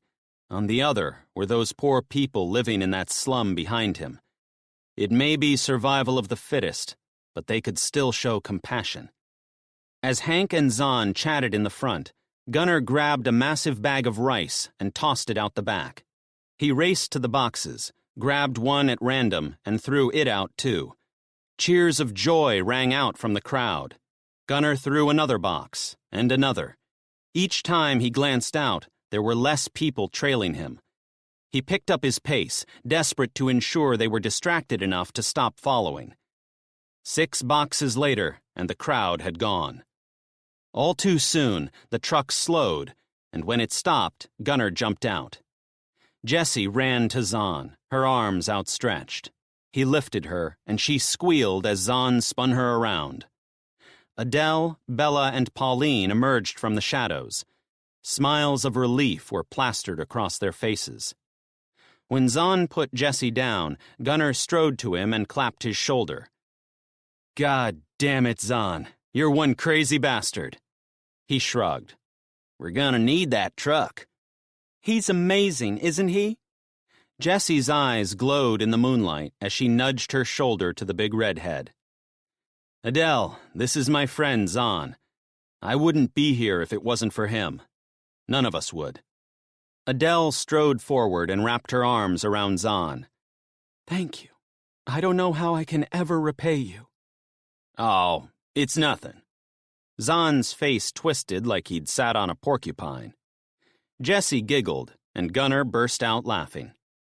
Bella ran forward, and when Gunnar swooped his baby girl into his arms, he was buoyed with a glimmer of hope that maybe, just maybe, everything would be okay.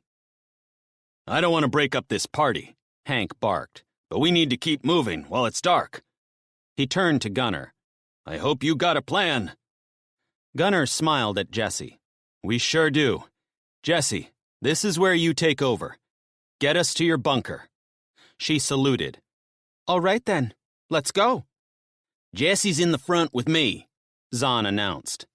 "The rest of us are in the back." Gunnar strode to the rear of the truck and lifted Bella inside. He jumped in, as did Hank, and they helped Adele and Pauline up. Gunnar strode to the boxes and fished out 2 cans of Coke and 4 packets of crisps, and passed them through the window to the front.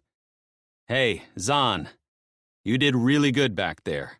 But be careful. You don't know what we're going to run into along the way." Zahn raised a chubby revolver he must have taken from those men. "Don't worry. We ain't stopping for no one." Gunnar turned to his family.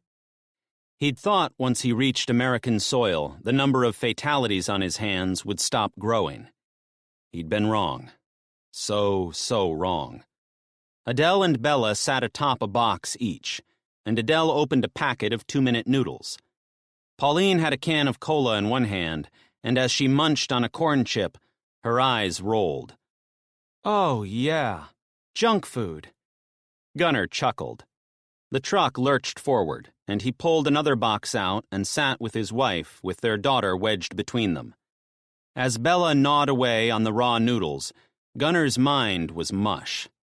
He had so much he wanted to ask his wife, but only one question managed to escape his lips. Are you okay? Adele offered a lopsided grin. I am now that we're together.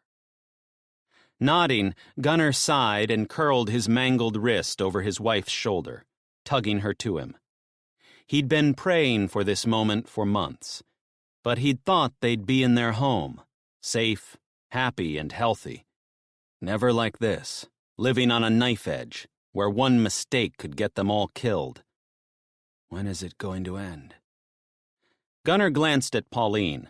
She was staring at the seasoning on her fingers, and the expression on her face was utter sorrow. Gunnar shuffled over and kneeled at her side. Hey, are you okay? Her chin dimpled. I was thinking of Matt. He loved junk food. Gunnar wanted to punch himself. He'd been so caught up in finding his family that he hadn't once stopped to think of Pauline. He touched her shoulder. You said you lived on the outskirts of Los Angeles, is that right? Her face scrunched with apparent confusion. North of L.A., Granada Hills. Perfect. We'll go there now. But we... Stop. You came with me to get my family. Now we'll rescue yours. Tears pooled in her eyes, and her chin wobbled. He hugged her to his chest. Hey, come on. He'll be fine. She shook her head, and her body quivered with a heavy sob. I hope so. When she eased back and wiped her eyes, he squeezed her shoulder. You'll need to give Zahn directions, okay? Pauline inhaled a shaky breath. Okay. He helped her to stand, and she shuffled toward the window. Hey, Zahn and Jessie, how you doing? We're good. You guys okay? Jessie asked. Yes, but we need to make a slight detour. As Pauline explained to Zahn and Jessie where she lived, Gunnar settled next to his wife again.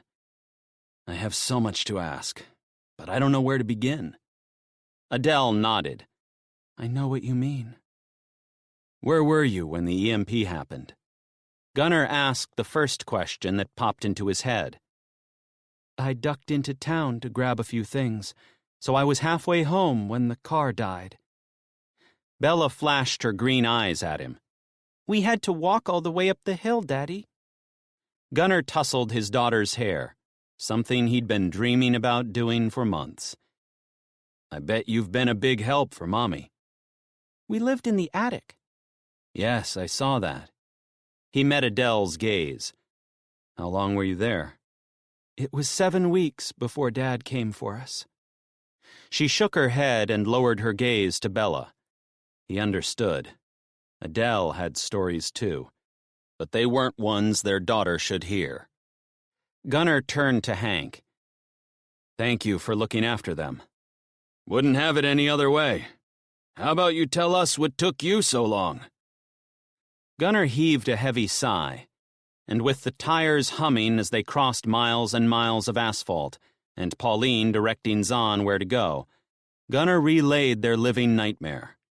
He paused to pull on his shoes and socks, and without asking, Adele lowered down to tie his laces. It was utterly humiliating, but it also added another brutal layer to their tale of survival. Bella curled up on both his and Adele's laps and was fast asleep as he continued summarizing everything from abandoning the cruise ship to being rescued by Charlie and Oliver in their multi-million-dollar yacht. Adele tilted her head in that way that confirmed she was trying to piece things together. So, the whole world hasn't gone to pieces? Not quite. The 2 EMP strikes hit all of America except Hawaii, and half of Canada and half of Mexico were affected. A frown drilled across her forehead. Then why aren't other countries helping us? Gunnar couldn't believe he had information that Adele didn't. It highlighted how crippled communication was. He explained what they'd learned from Charlie and Oliver about the initial supplies being mobbed by desperate people. I can believe that, Hank said. You saw those people back there, and they're weak and tired.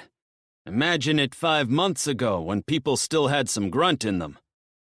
Do you know what's happening with the government? Pauline asked. Who's in charge? Hank tugged on his beard. "There's been zero communication. We don't know what the hell's going on." "Thank God you got into Walmart, Hank. That was very clever." "We got lucky," he added. Adele nodded. "I don't know how much longer we would have lasted, though. We had 82 of us in there, and supplies were diminishing fast. We ran out of bottled water about a month ago, and we've been surviving on soft drink." "Dave's been telling us for weeks that we have to start going out at night to look for food," Hank said. "But they're all too scared." "Who was that guy?" Gunnar asked. "He was my boss. Used to be a nice guy. He's losing it, though, as you saw." "I think everyone is losing it." Gunnar turned to Adele. "Our house is... it's... I know." Adele ran her hand over Bella's hair. "We were there when they trashed it." Gunnar groaned. "Oh, sweetheart, I should have been there for you." She shrugged. "No one could have predicted what happened." "Where are Phil and Roxanne, do you know?" Her shoulders slumped. "They went to find their parents, but—" "This is my street," Pauline interrupted their conversation. Gunnar squeezed Adele's shoulder and turned his attention to the rear of the truck. Every house they passed was dark. What was visible of the cars and homes looked to be a direct repeat of his own street. "That's my house on the left. Stop here." The truck shuddered to a halt. However, Zahn kept it idling, maybe preparing for a quick getaway. Gunnar pushed to get up, but Pauline placed her hand on his arm.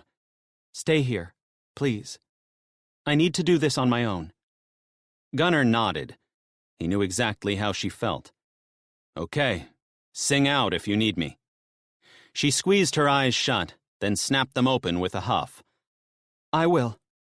Pauline jumped from the back of the truck, and Gunnar climbed out too. Remaining at the tailgate, he followed her track along a paved path to the front door of a home that was wide open.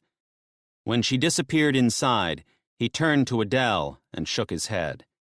Finding his family had been a miracle, but as much as he prayed for another, the likelihood of that, given Matt's medical condition, seemed to be minuscule. Movement caught his eye, and he blinked at Pauline as she strode away from her house with her jaw clamped and her head lowered. The pace in her step had him worried that she'd seen something truly horrific. At the truck, she glanced at him. Her expression was unreadable. He waited for her to speak, but his mind bucked as he dreaded what she'd say. She cleared her throat and shook her head. The writing was on the wall. As he helped her into the truck, he wondered if that phrase had been invented for this exact morbid situation. Chapter 19. Gabby inched higher to look through the window. Peering into the pouring rain, she tried to make out what Sykes could see with the binoculars, but couldn't. Their leader spun to the survivors. Everyone was crouching. Everyone looked terrified, including him. Sykes shook his head. "I need a closer look." "I'll come with you," Quinn announced. Keeping low, Sykes shuffled to the table. He put a grenade in each of his pockets, slung the binoculars around his neck, and snatched the AK-47. He scanned the people around him. "Everyone else stay here till we return, and keep down." Quinn grabbed the other rifle and turned to his wife. "I'll be back in a tick." "You better." Chloe nodded. And the look that crossed between them was the expression of love artists try to perfect. Sykes paused at the door. Then in a flash, he was gone. Max clutched Gabby's arm. "You stay here." She shot him a horrified glare. "Where are you going?" "Just stay here." Max grabbed the axe and dashed after their leader. Gabby didn't even think. She snatched up the other 2 grenades, and clutching one in each hand, she chased her husband. The rain slammed into her, stinging her eyes, pounding her head, and with her hands full, she couldn't shove her hair out of the way.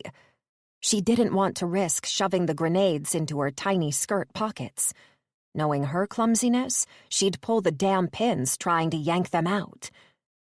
Grateful that she'd thought to put her shoes on before she returned to the kitchen hut, she sprinted onto the gravel path that led toward the airstrip. She couldn't see the men, but it didn't matter. She knew where they were going and how to get there. Gabby ran past the skull and crossbones sign. It was hard to believe it was over 4 months since that sign had signaled one of the most terrifying moments of her life. Her heart still thumped wildly when she recalled her son's near-death encounter. Swallowing her bile and casting the memory aside, she raced past the grave of the 3 men who had lost their lives to a landmine. She glanced at the grenades she'd taken. They were no bigger than her hand and looked like little green pineapples. Are they powerful enough to tear a man's body apart? Probably. As long as it wasn't any of the survivors, she didn't care. She reached the runway, and across the other side, the men were about to disappear into the bushes again. Her sneakers splashed in the puddles and slapped on the crushed shells, making a noise like a scampering donkey. It was a wonder Max hadn't heard her. Just as she was about to dash into the next lot of bushes, the rain stopped. It was so sudden she blinked upward, half expecting to see a roof over her head. Sun pierced the clouds, and the glare was blinding, forcing her to squint. Shoving her way through the branches, she contemplated whether the change in weather was good or bad. They'd lost some of their cover, but now they could see better. The ocean appeared through the vegetation ahead. Its intense aquamarine color was vivid, as if the rain had washed away a layer that had somehow dulled its allure. Pushing through wet leaves, she slowed to a walk. The last thing she wanted was to get accidentally shot by Sykes or Quinn. Somewhere nearby, a bird made a noise like an alarm, as if warning her to turn around and run to the safety of the huts. She fought simultaneous urges to continue her plan and scurry away. I'm here now. I'm carrying grenades, for God's sake. I'm committed. It was time to prove to everyone just how capable she was, to prove it to herself. The closer she neared the shoreline, the more the breeze increased. The vegetation shifted and moved, and giant coconut palms swayed above her. On the ocean, the white-topped waves were chaotic and choppy. Step by step, she inched closer to the shore, and when she caught a flash of white to her left, she adjusted her trajectory toward it. Her heart was in her throat as she anticipated Max's reaction to her following them. He'd be furious, but she didn't care. She was sick of being treated as inadequate. She was capable of doing much more than washing dishes.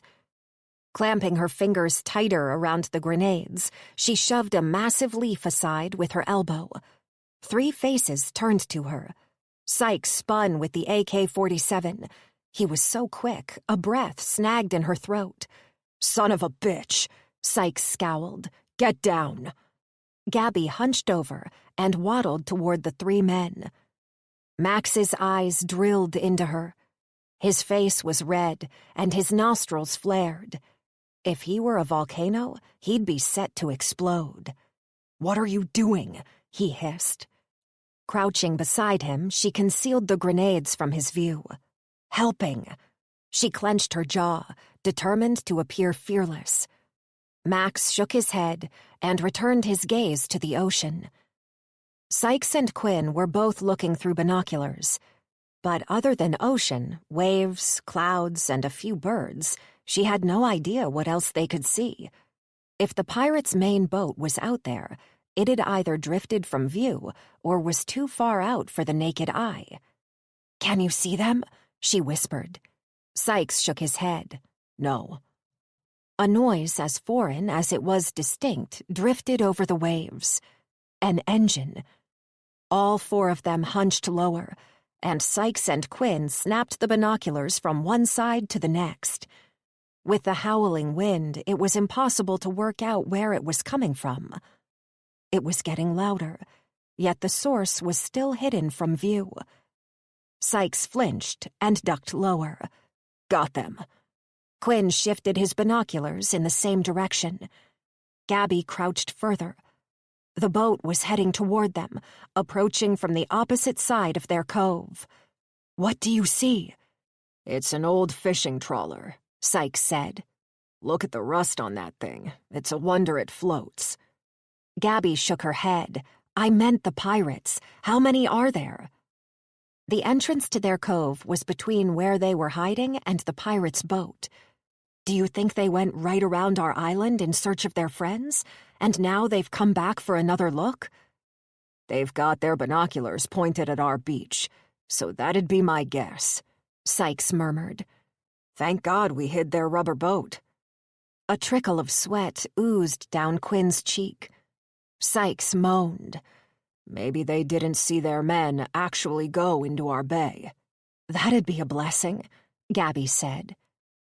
When they were about 150 yards away, a plume of black smoke mushroomed out of the back of the vessel, and the engine noise changed. They'd halted in the middle of the entrance of their horseshoe bay. Why are they stopping? Their boat's too big to go into our cove, Sykes said, without lowering the glasses. Gabby contemplated requesting a turn with the binoculars. She didn't. Instead, she shielded her eyes from the sun and peered across the water. After a series of shouts that were barely audible, a rubber raft was tossed over the side of the larger boat. Son of a bitch, Sykes blurted. That's not good. Jesus! Gabby's blood drained. How do we stop them? Sykes lowered his binoculars and turned to Quinn. Are you a good shot with an AK-47? Quinn wobbled his head. I had a play with one about 20 years ago. You're one up on me. Sykes shook his head. I've never fired one. Any idea of the range? Quinn shrugged. In perfectly still conditions and with a well-maintained weapon, I think it was about 350 yards. Sykes studied their rifles. His was covered in surface rust, and Quinn's had gaffer tape around the middle. Sykes shook his head. Shit. The rifles were probably stolen goods, and between their poor condition and the wind whipping off the ocean, the chance of a bullet hitting its target from this distance would be a miracle. The survivors had not experienced too many miracles. They were unlikely to get one now. A wave of uselessness slithered over Gabby, and she swallowed. What are we going to do? For us to have any chance, we need to get as close to them as we can. Sykes clamped his teeth, bulging the muscles along his jaw. Gabby glanced at the boat. 2 pirates were already in the raft. 4 more were waiting their turn. Even from this distance, the weapons slung over their shoulders looked menacing. Once the pirates were in that dinghy, they'd be at the jetty before the 4 of them were even halfway back to the huts. They had to stop them, now. I have an idea, she blurted. Max shot her a glare. Sykes lowered the binoculars. Let's hear it. I could lure them over this way. They might not suspect a woman to be dangerous. Oh, no, no, no. Max shook his head. As soon as they're close enough, I'll drop to the ground and you shoot them. Jesus, Gabby. Max's expression twisted to horror. Have you lost your mind? She unclenched her jaw. If we don't do something, armed men are about to storm our village and see 1 dead pirate and 1 captured one. Then they'll kill our families and friends. Sykes met her gaze. Turmoil blazed in his eyes. I can do it. I know I can. Blood coursed through her veins. Sykes opened his mouth as if to speak, but words didn't form. Shit, they're handing more weapons to the men in the raft, Quinn said. Sykes snapped up his binoculars and groaned. I see 6 men. Is that what you get? 6 in the raft, yes, and 2 remaining on the boat. Gabby was sick of this.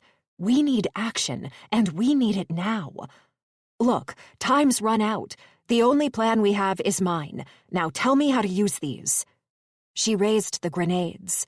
"Fucking hell, Gabby. What are— Max, shush!" She glared at him, determined not to be treated as an inferior anymore. "I need to save our children. Now tell me how to pull the fucking pin." Sykes cleared his throat and reached for her right hand. "You don't have to do this." She snapped the grenade away before he took it. Anger and fear raged through her veins, yet she held it together in the greatest performance of her life. "I'm doing this for all of us, but if you don't help me, how can I help you?" He nodded. "Let me show you." She raised the weapon. "Hurry up." Quinn's forced whisper was loaded with terror. "They're about to push off." Sykes cupped her hand in his. "To trigger the grenade, you press down on this lever and pull this pin." He pointed at each component. "You may need to twist the pin to get it out. Do not let the lever go until you're ready. But once you're committed, do it quickly. You have 5 seconds to throw it. Do it in 3. "Do it in 3, she repeated. "Gabby?" Max pleaded. She handed the other grenade to him and tried to smile. "I only need 1. You've seen my expert throwing skills." Her attempted joke fell flat, and Max's body seemed to melt. His eyes begged. "They're pushing off," Quinn blurted. Forcing a quiver from her throat, she swallowed. "I'll lure them over, but when I drop to the ground, you better be ready to shoot." "We'll be ready. But whatever you do, stay down until we say it's safe." "Stay down," she repeated. "Got it." She inhaled a shaky breath and leaned toward Max. "I love you. I've always loved you." "Time to go, Gabby," Quinn hissed. Max clutched her cheeks and kissed her forehead. "Don't do anything crazy." "Never." Forcing her feet to move, she clutched the grenade in her fist and scrambled over the rocks that formed Finger Point. Touching down on a strip of sand wedged between the vegetation and the ocean, she sprinted toward the water, frantically waving her hands above her head. "Over here!" The rubber raft was still alongside the larger vessel. "Look, I'm here!" Every fiber of her being told her to turn around and run. But she stood her ground, waved her arms, and jumped up and down. "Hello, over here!" Her hair thrashed around her face like a million whips. Blood coursed through her veins, pumped in her ears. "I'm here! Look!" The raft pushed off from the boat. Gabby waved her arms. She screamed until her throat burned. Everything she was doing went against every safety briefing she'd ever attended. "Look, over here!" She squeezed the grenade. Fear drove icy barbs up her back. "Here! Look here!" Gabby screamed over and over, desperate to have her voice heard over the grind of the motor. Their direction was still aimed at the jetty. "Oh, God, I failed them."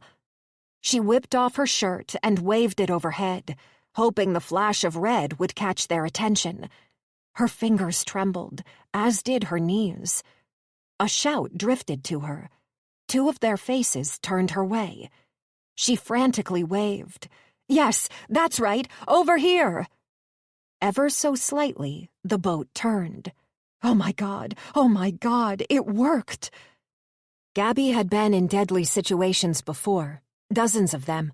She'd put her body on the line to get a world headline. It was time to put her body on the line for her children and her husband and her friends. She continued waving her shirt. "Yes, that's it. I'm here." Her skin tone Victoria's Secret bra was threadbare and just about see-through. Maybe they think I'm half naked. That thought should have horrified her. It didn't. She was doing exactly what she needed to do, saving her family.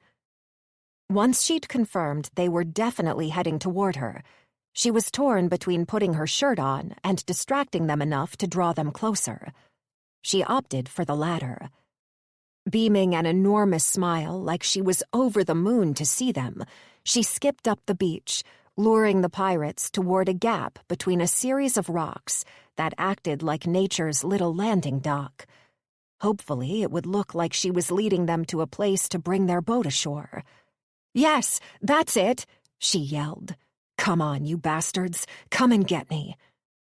She'd been in war zones before, but both those times she'd had the luxury of a bulletproof vest and a posse of soldiers to shield her from danger. Gabby was absolutely terrified, and yet this was the most honest thing she'd ever done in her life. Two men shuffled to the front of the raft. They had rifles aimed at her. In the blink of an eye, she could be dead. But that didn't scare her as much as her children getting into the hands of these monsters. Her heart hammered in her chest. The boat steamed closer. 60 yards.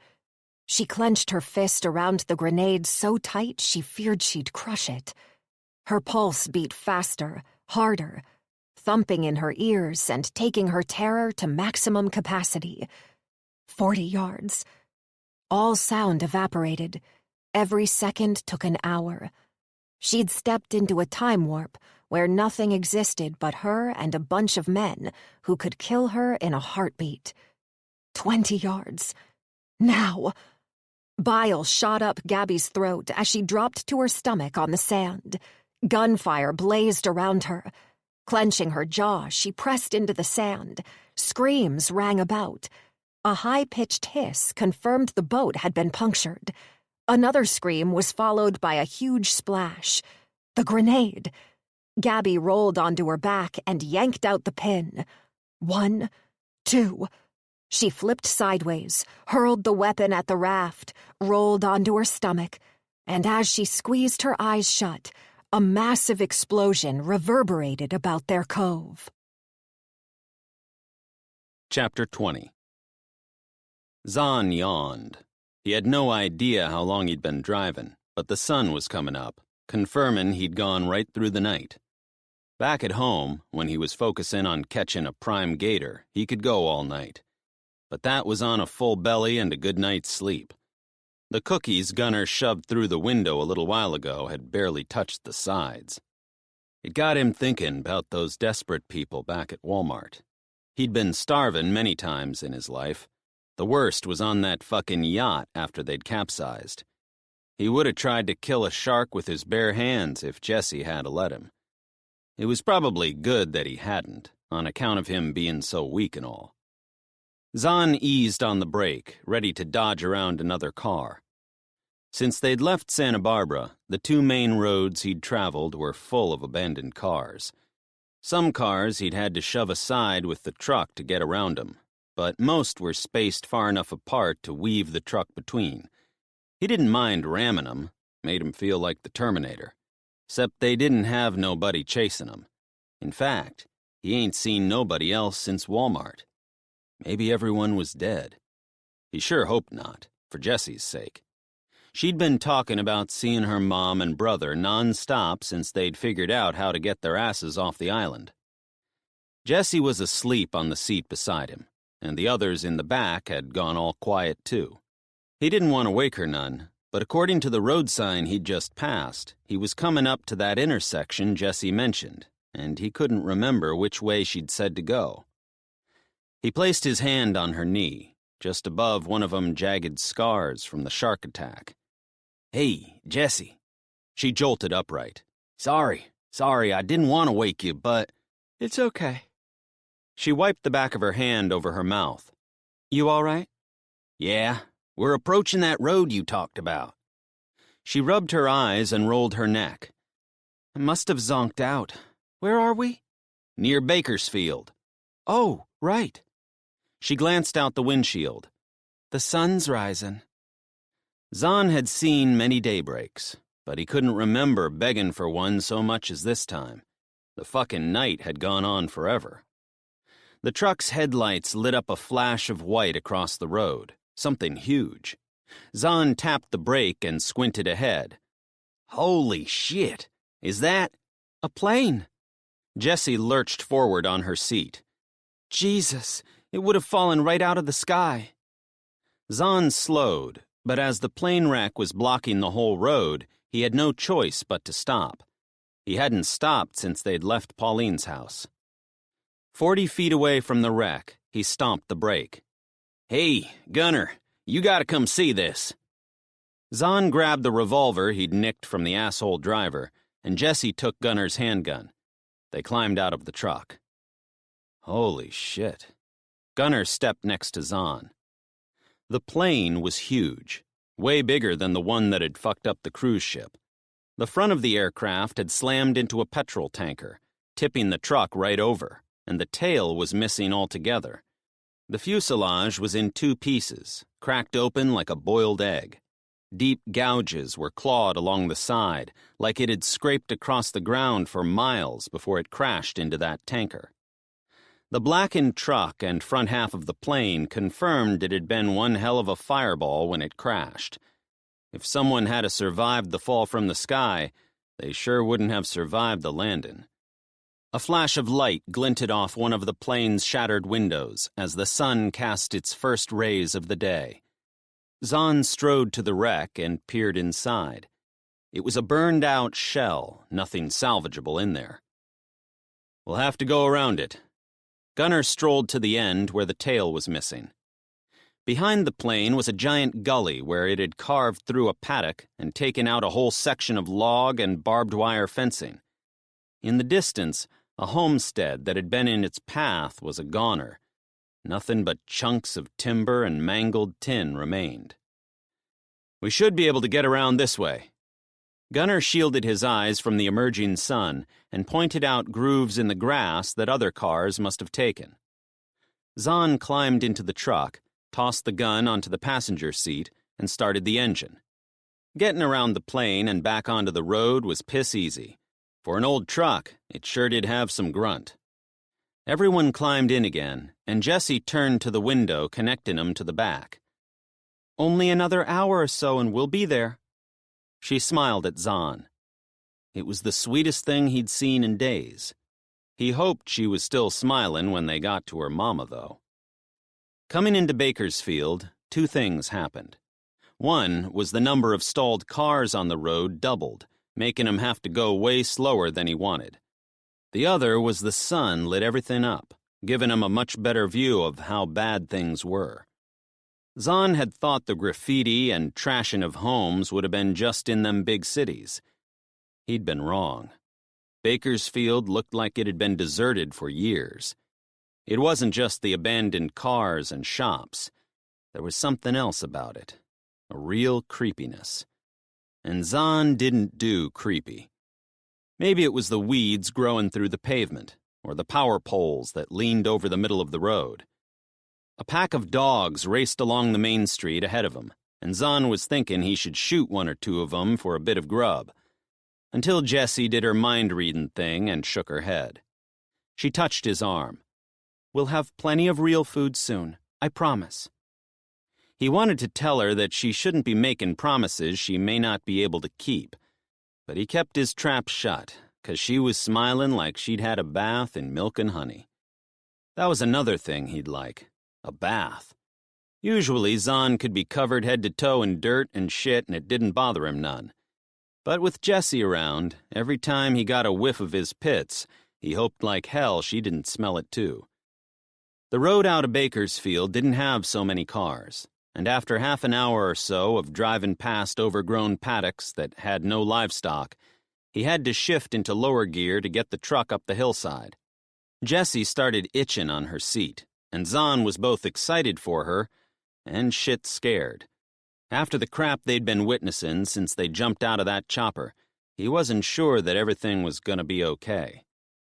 He followed the signs for 3 rivers, and at the top of the ridge entered a small town with shops on both sides. Cruising through the deserted street had Jessie flicking her gaze from one side to the other, with moans coming from her throat. Zahn would have given anything to pull her to him and take away her sorrow. "Turn right over there." Jessie pointed ahead. Zahn drove into the street and shunted the truck down to a lower gear to climb the hill. It was mostly trees and stuff, but as the road flicked back and forward in sharp hairpin turns, the odd flash of color confirmed a house or shed was hidden amongst the bushes. But there weren't no smoke streaming from chimneys, and they still hadn't seen no one. Turn left.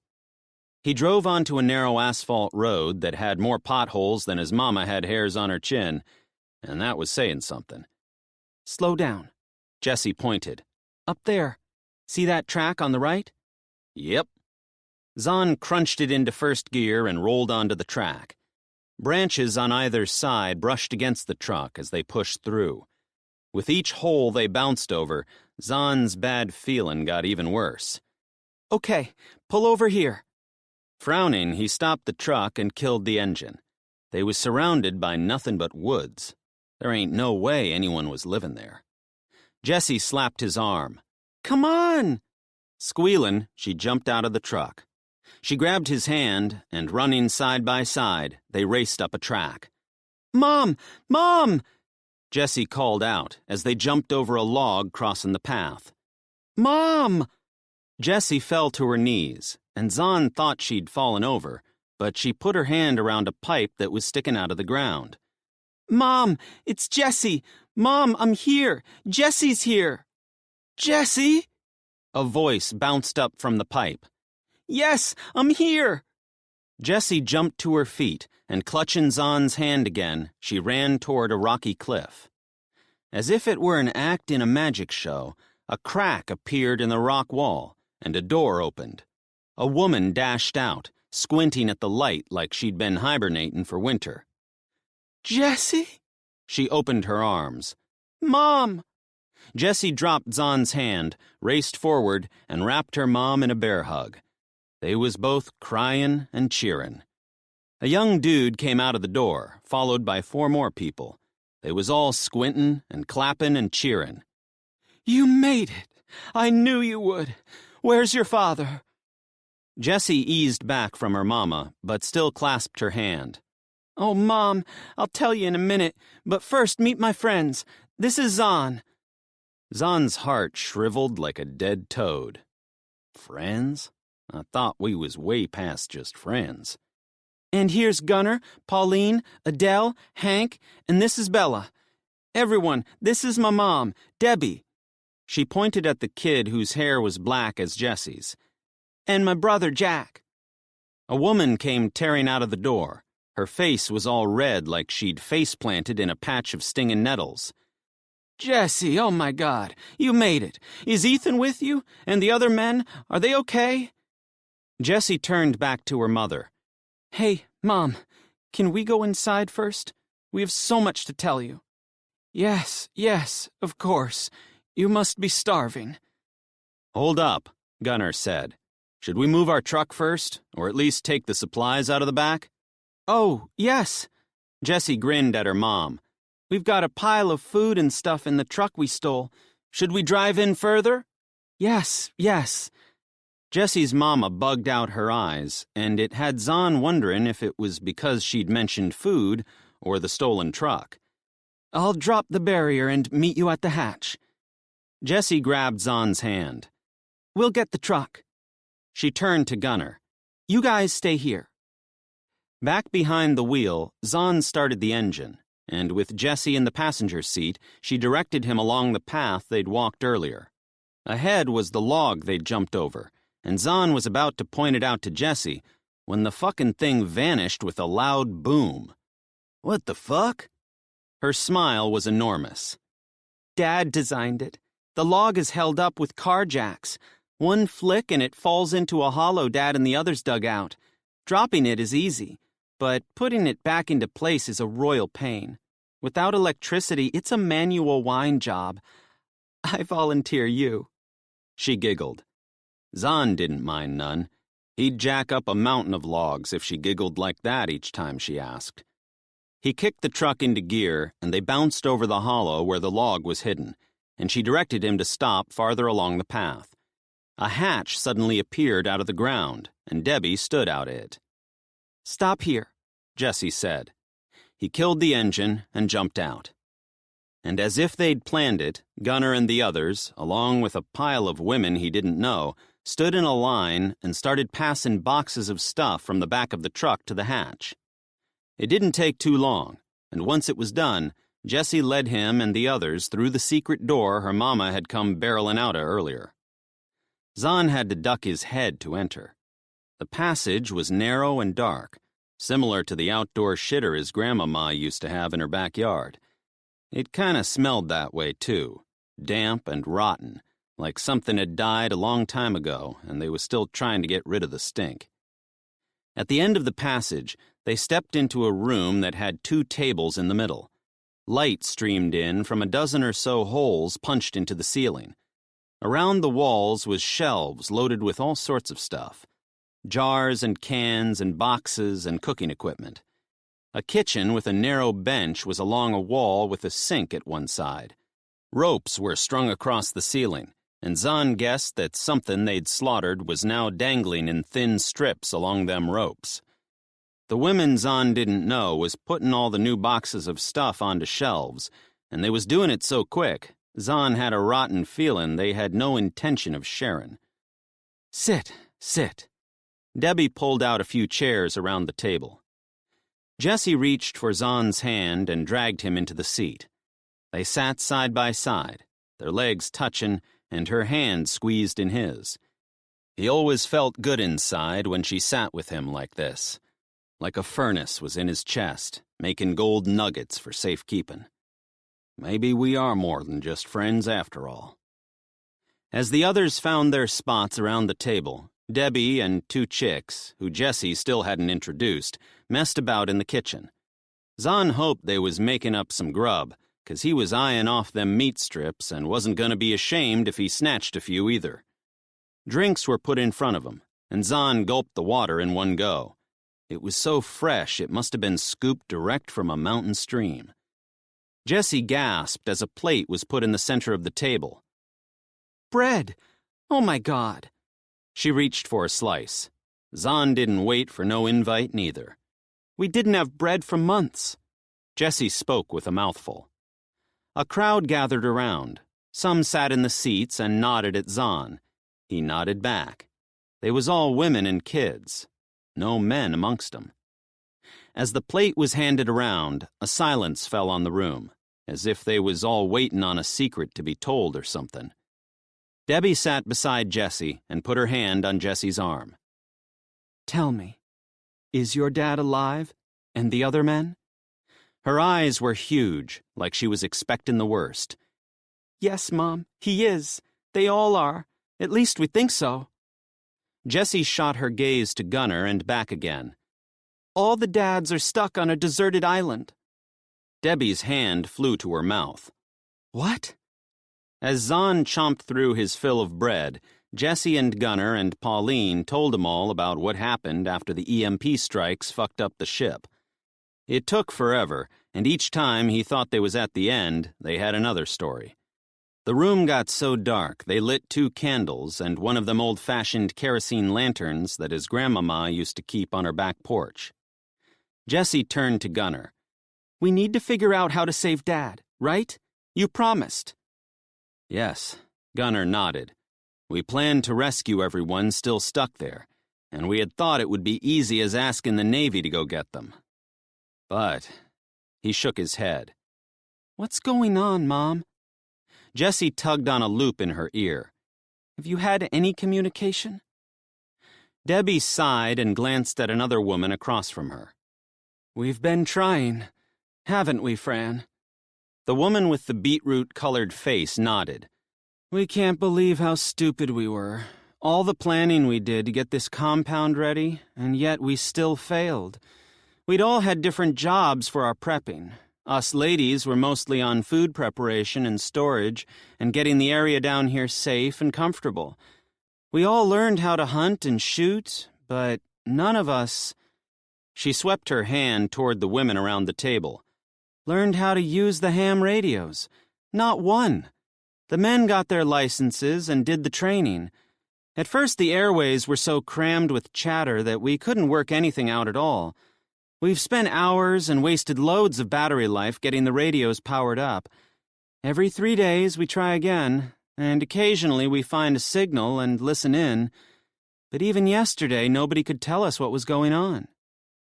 Mostly people are just angry and rebellious, Debbie said. It sounds like hell out there. Zahn leaned forward, and Jesse squeezed his knee as if telling him to keep his trap shut. So he did. Maybe she don't want him hearing about them kids' bodies hanging from the ropes. That'd be one way to explain how fucking crazy it was in them cities. Hell, it was fucked everywhere they went. Gunnar placed his good hand on the table. Tell us what you do know. Who's in charge? What are they doing to fix the power? How are they organizing rations, etc.? Fran scratched a rash on her chin. We've got no idea who's in charge. As in, we don't even know if we have a president. We heard that the National Guard has taken over getting people organized, but so far we haven't seen any rationing. Deb cleared her throat. It was scary for a while. About a month after E-Day, people tried to break in through our access point and mine shaft. We think they found us because of our chimney smoke. It's why we don't use the fires to cook anymore. It sounded like there was a huge mob of them. They were desperate. Jeez, Adele gasped. What did you do? We just hunkered down.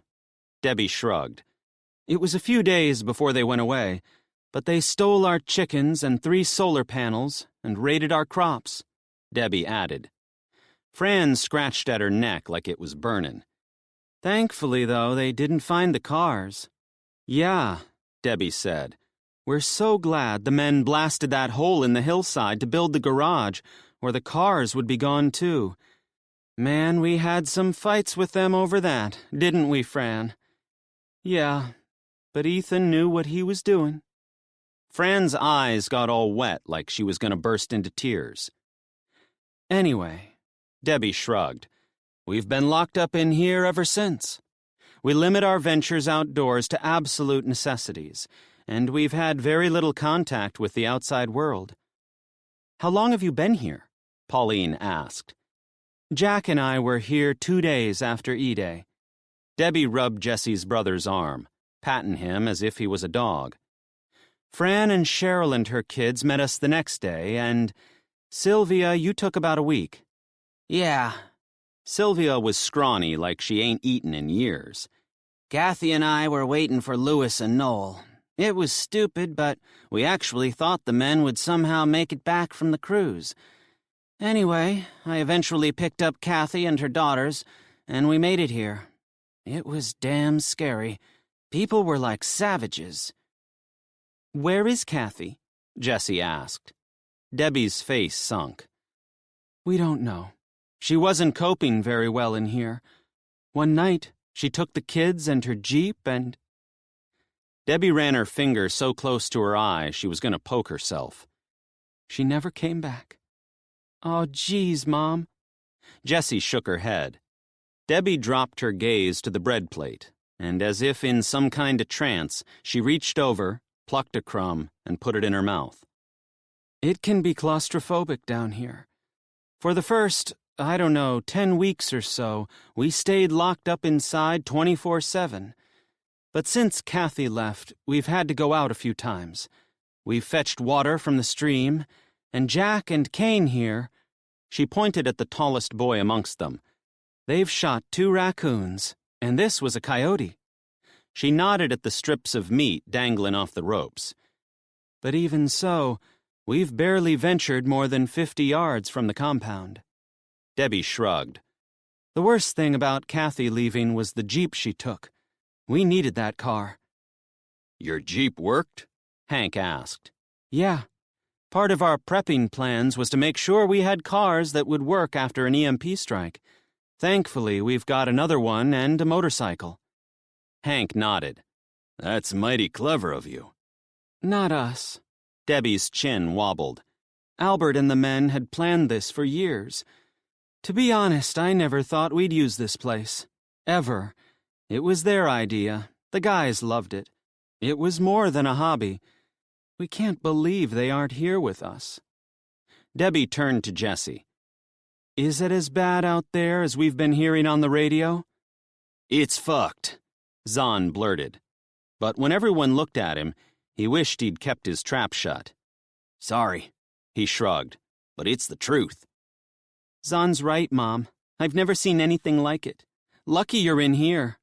I don't know about that. It's been hell. Cheryl's mop of curly hair fell forward as she tugged a boy with the worst bowl haircut Zahn had ever seen toward her.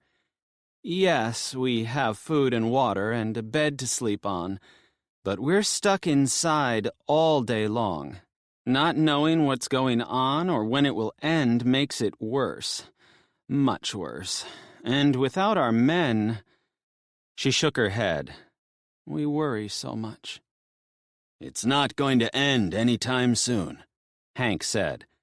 I was holed up in a Walmart with 80 other people. We were running out of food real fast, but at least we had more supplies than the poor people who were camping outside in squalor. Nobody knows what's going on. We did hear that they were planning to restore one power station in Washington, Debbie said. But before the machinery had even been delivered, it was raided, and they lost everything. Gunnar huffed. I can believe that.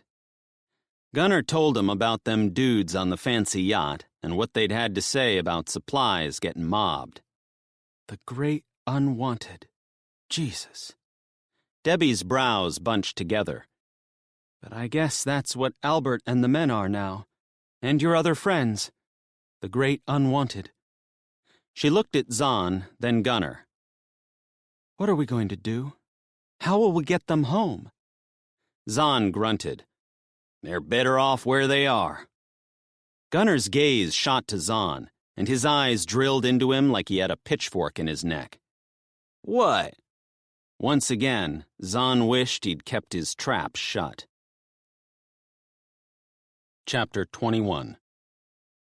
Gunnar glanced around at the people in that kitchen. Pauline, Zahn, and Jessie still had blotchy peeling skin and dark suntans, the after effects of weeks lost at sea without sunscreen. Gunnar was probably the same. Every once in a while his lip would split and he'd taste blood, a brutal reminder that barely 8 days ago he'd nearly died of starvation and dehydration. But the people hiding in this shelter didn't look much better. Their skin was deathly pale, and there was something else about them that was off. They all seemed skittish and frustrated. And although he had no idea what they'd looked like before they'd entered this bunker, they were all lacking in energy, like they'd gone just a little too far with their rationing and weren't getting enough nutrition. The children were the worst out of all of them. Back on the island, they'd had to hunt for their food, but there weren't too many days when he'd gone to bed truly starving, not like their final days on the crippled yacht. But despite their limited food, on the island they'd had sunshine and clean air and plenty of fresh water and freedom to move. Nature's treasures had been priceless. He'd never take them for granted again. He glanced at Adele. Bella had fallen asleep straddling her lap, looking comfortable. How many times in the last 5 months had she gone to sleep like that?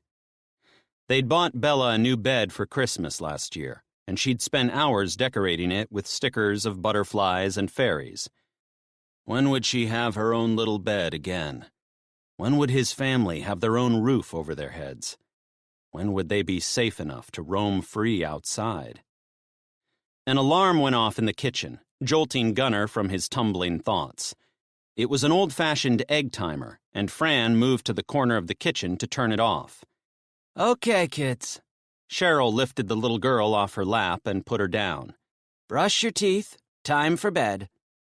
Bella groaned, and Adele ran her hand over their daughter's hair, trying to soothe her.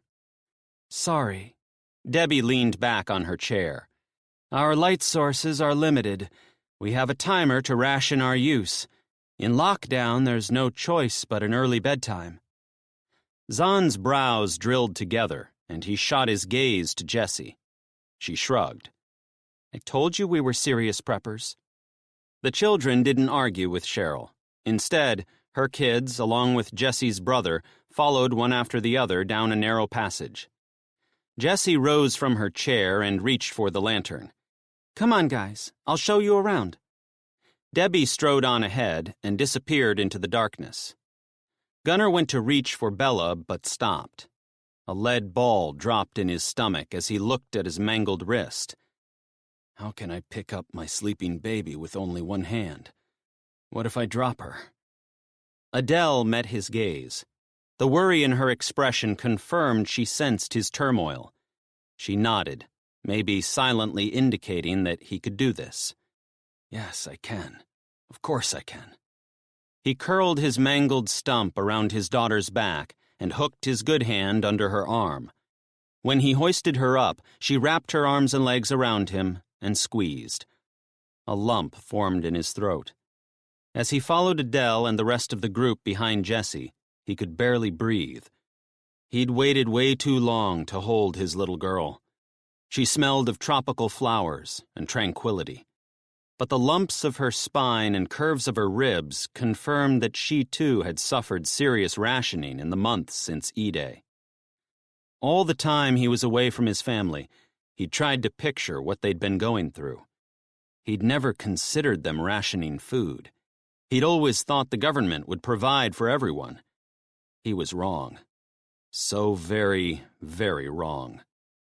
Zahn, who was ahead of Gunnar, had to duck below the next doorway, and Jessie led them to a large room jam-packed with floor-to-ceiling shelving. "Here's all our stuff," Jessie said. "Nearly 2 years' worth of goods, and equipment to make more if and when we can."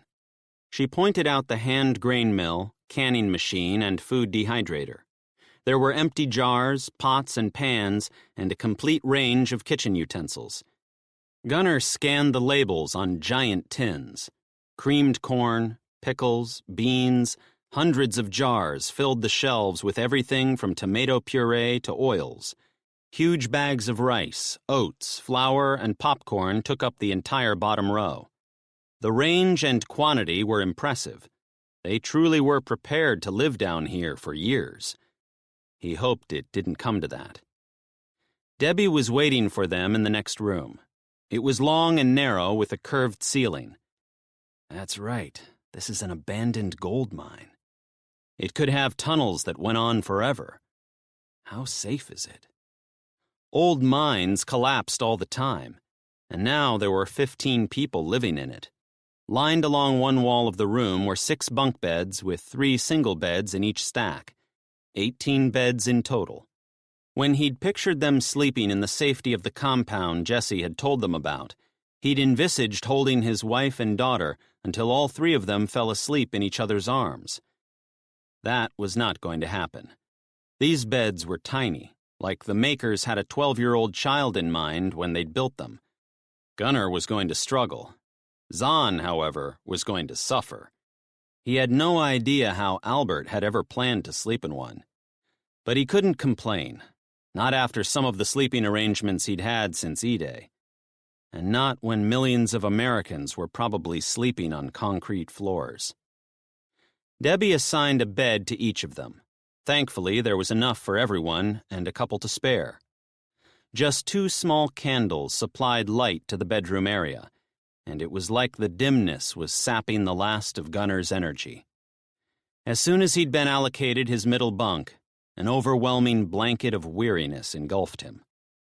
As much as he so badly needed it, there was no shower, and as much as he'd hoped he'd be able to at least reach for his wife during the night, that wasn't possible either. She was relegated to a bunk farther along the wall, and although their daughter was allocated the bunk above her, Bella wasn't having a bar of it. In order to keep the peace, Adele gave in quickly. Bella would sleep in her bunk. When she was little, it had taken them months before they'd successfully managed to convince Bella to sleep in her own bed. It looked like that was a process they'd have to go through all over again when things went back to normal. Normal. Gunnar doubted there was ever going to be a normal again. After everyone had taken turns using the one and only toilet and washed up in the single basin, they crawled into bed. The candles were blown out, and they were plunged into absolute darkness. The blackness was extraordinary, like they'd fallen into another world. It was absolute. No variations, no shadows. Maybe removing his sense of sight heightened his other senses, because sounds seemed to be amplified in the narrow space. Smells were, too. Gunnar had thought he'd sleep like he was in a coma, but he didn't. Several people snored loud enough to wake the dead, and there was so much farting, he hoped like hell no one decided to reignite a candle. Morning couldn't come soon enough for Gunnar, but even that wasn't normal. There was no golden glow filtering from the horizon or the call of birds announcing daybreak. Morning was declared by a series of groans and bodily sounds that he did not want to hear. He waited until someone lit the lantern before he rolled out of his bunk. Trying to be quiet so he didn't wake those still asleep, he wrestled his weary body from the foam mattress and stood. Daddy! Bella's squeal had him diving toward Adele's bunk. Bella reached for him. "Shh, baby," he whispered. "People are sleeping." She wrapped herself around him, and Gunnar carried her from the dormitory. That's what it reminded him of. It was the same stark conditions he'd had in the orphanage he'd lived in after his mom went to jail. His mind shot to his mother. Oh, God. Is she okay? Anguish pierced his heart like it was wrapped in the razor wire that surrounded her prison. People who'd previously lived in homes, hell, even mansions, were now existing in squalor. What would have happened to those who'd lived in cells? He had to find her. But how? I have to wee, Daddy. Bella eased back, and before she slipped from his grip, he lowered her to the ground. Okay, let's go. He grabbed a small torch from the collection Debbie had pointed out the night before and led Bella to the restroom. The toilet and washroom had been built into one of the mine's disused tunnels. To get to it, he had to descend a ladder. Bella scrambled down before him, and Gunnar followed. He lit a lantern, and it highlighted the rough edges of the walls that had been painted white. After ducking his head to enter another room, he stood beneath a rectangular pool of light. Jesse had explained that it was one of the entrances to the mine. Topside, the shaft had been covered with a dome of clear plastic to keep the rain out, and it was concealed with shrubs and giant boulders. The shaft allowed natural light to filter in and smells to escape, but unfortunately, moisture still penetrated the area, so a muddy stench remained. The toilet was a seat over a bucket, and the sewage was hauled out of the mine shaft and disposed of in the surrounding woods. With the extra people who had just moved into the compound, he imagined it would need to be emptied 3 to 4 times a day. At least on the island, everyone dealt with their own body waste. Adele climbed down with him, and with sewage stench invading his nostrils, he hugged his wife to his chest. Bella finished on the toilet and joined the hug. With his arms around his girls, they remained as one for several beats. Gunnar pulled back, and gliding his hand over his daughter's hair, he met Adele's gaze. Did you sleep? She shook her head. Me neither. Her eyes darkened like she desperately wanted to speak, but she was holding back.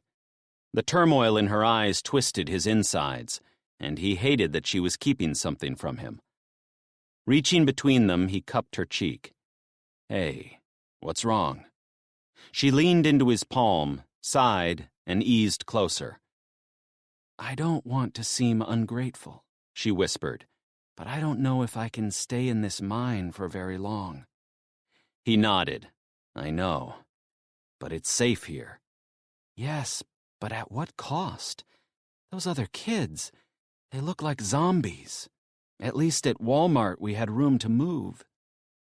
He pictured the vacant stares on Jack and the other children. Living in a cave without sunshine and fresh air was not ideal, but he sure as hell wasn't going to put his family in danger again by leaving. I know, sweetheart. Let's see how things go today, okay? She lowered her eyes and nodded at the toilet in the corner. Can you give me a minute? Sure. He swept Bella up and she wrapped her arms around his neck. Okay, little miss, let me see how good you are at climbing. He strode to the ladder. Watch me, Daddy. Bella scrambled up as quick as Madeline climbed the palm trees on the island. The acrobatic dancer was an interesting woman, very guarded. He had a feeling something truly horrific had happened to her, especially when she'd been the only survivor who hadn't written a letter to a loved one back home. The letters. He'd forgotten all about them. Gunnar returned to the bedroom area and, keeping quiet, gathered his pack. By the time he reached the main area, Fran and Debbie, along with Hank and Pauline, were seated with steaming mugs in their hands. Daylight filtered in from the tiny circular holes in the ceiling, providing a fraction of natural light. It was enough to see across the table, but not enough to see the corners of the room, and certainly not enough to remove the sense of claustrophobia that had inched in since the moment he'd stepped into the old mine. Debbie shoved a cup toward him. "Coffee?" He smiled at Jessie's mother. "I won't say no, that's for sure. Thank you." "No, thank you. We ran out of instant a few weeks ago. Clearly, we drank way more coffee than we'd anticipated." She chuckled. "You don't know how nice it is to have coffee beans in our supplies again." Gunnar fished out the letters from Albert and Ethan and handed them over. Debbie sucked her lips into her mouth, and her chin dimpled as she unfolded the handwritten note. As they read in silence, flicking away tears, Adele joined them and sat beside Gunnar. Debbie paused reading to fill another coffee mug for Adele. Gunnar's thoughts tumbled to the morning after the shipping container had washed up on the island shore when they'd had coffee for the first time in months. Do they still have coffee? Have they continued to find enough food to feed everyone? Are they still alive? Oh, God. Lack of communication was crippling. Cheryl, Sylvia, and Jack joined them at the table, and as Gunnar handed over their personal letters, more coffee was made and dished out. Gunnar studied Jack. The boy's skin was deathly pale, and Adele was right. His eyes were distant, like he was stuck in a black hole with no escape tunnel. Debbie refolded her letter and shoved it into her pants pocket. Sniffing back tears, she wrapped her hands around her mug and met Gunnar's gaze. Tears were heavy in her eyes. "Thank you for the letter, and thank you for saving Jessie." He huffed. "Actually, it was mutual. She saved me too." "And me," Pauline said. Debbie tilted her head. "She showed me the scars on her leg." She shook her head, and her chin quivered. When she swallowed, it was as if she was forcing down words that were painful to say. "You can thank Zahn for saving her from that shark." Gunnar rested his mangled hand on the table. Half the time he forgot the wound was there. The other half he was still caught off guard by the hideous mess at the end of his wrist. "And when you finally meet her, you'll have to thank Gladys. She's one of the survivors still on the island. Gladys has had to stitch quite a few of us up. She was in a wheelchair before we abandoned ship." He shoved the weight of the guilt down. "But on the island, she's in a wheelbarrow. She calls it her chariot." "Oh, my." Debbie clutched her chest. "That's so sad." Fran folded her letter and rested it beneath her hand. Unlike Debbie, she showed very little emotion. "Can you tell us more about the island? Do you think Ethan and the other men are still okay?" Between sips of coffee, Gunnar detailed Policia Island. The huts and the beach and the washed-up shipping container loaded with supplies. The abundance of fish and pawpaws and coconuts and giant crabs big enough to feed 10 people. The rain that provided fresh water and the endless supply of firewood. And the dazzling sunrise and the sunsets that would fill the western sky with a dozen shades of citrus. He couldn't bring himself to mention the poisonous shells and killer spiders, or the thunderstorms that lasted for hours and had rattled his bones until he thought they might snap. As he went on to describe some of the remaining survivors who were sharing the island with their husbands, Jessie and Zahn appeared. Their hands were clutched together, and while Jessie seemed relaxed, Zahn's hair was scrambled, and a deep crease ran down his cheek like he'd spent the night sleeping on the edge of the bed frame. He probably had. His plane wreck shelter on the island had been sheer luxury compared to those tiny bunk beds. Fran sighed and leaned back. The island sounds like heaven. Zahn scraped his chair out and flopped into it. It fucking is. Wish I was still there. He snapped his neck from side to side with 2 sickening cracks. Jessie tugged her earring, and her expression was impossible to read, like she was torn between agreeing with Zahn and not upsetting her mother. She turned to Gunnar. How are we going to rescue Dad and the others? Gunnar had been dreading that question since they'd walked through his abandoned hometown and seen firsthand just how bad things were in America. He sighed. I honestly don't know. I reckon he's better staying there. Zahn scowled.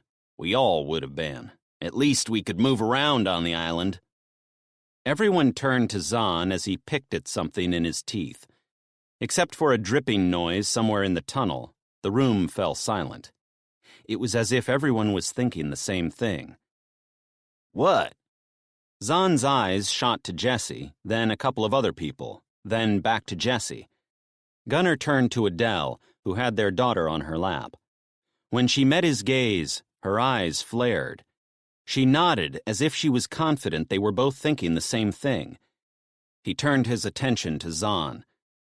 Actually, that's not such a silly idea. What if we could somehow get us all to the island? What? But we planned for this. Debbie raised her arms, indicating the room around them. For us to stay here and stay safe. Besides, how would we get to the island? You nearly died crossing that ocean. I don't know. Despite the obvious obstacles, a trickle of hope buoyed Gunnar's crushing anxiety. This could work. Instead of getting the survivors on the island to America, they could take everyone in this compound to the island. Ideas trickled into his mind like he'd opened a positivity vault. There's plenty of timber to build more huts. We could take all the supplies from here. And not just your prepared food. We could take all your prepping equipment. And we could take the solar panels and radio equipment. Jessie sat forward. And we've got seedlings and stuff, so we could grow crops.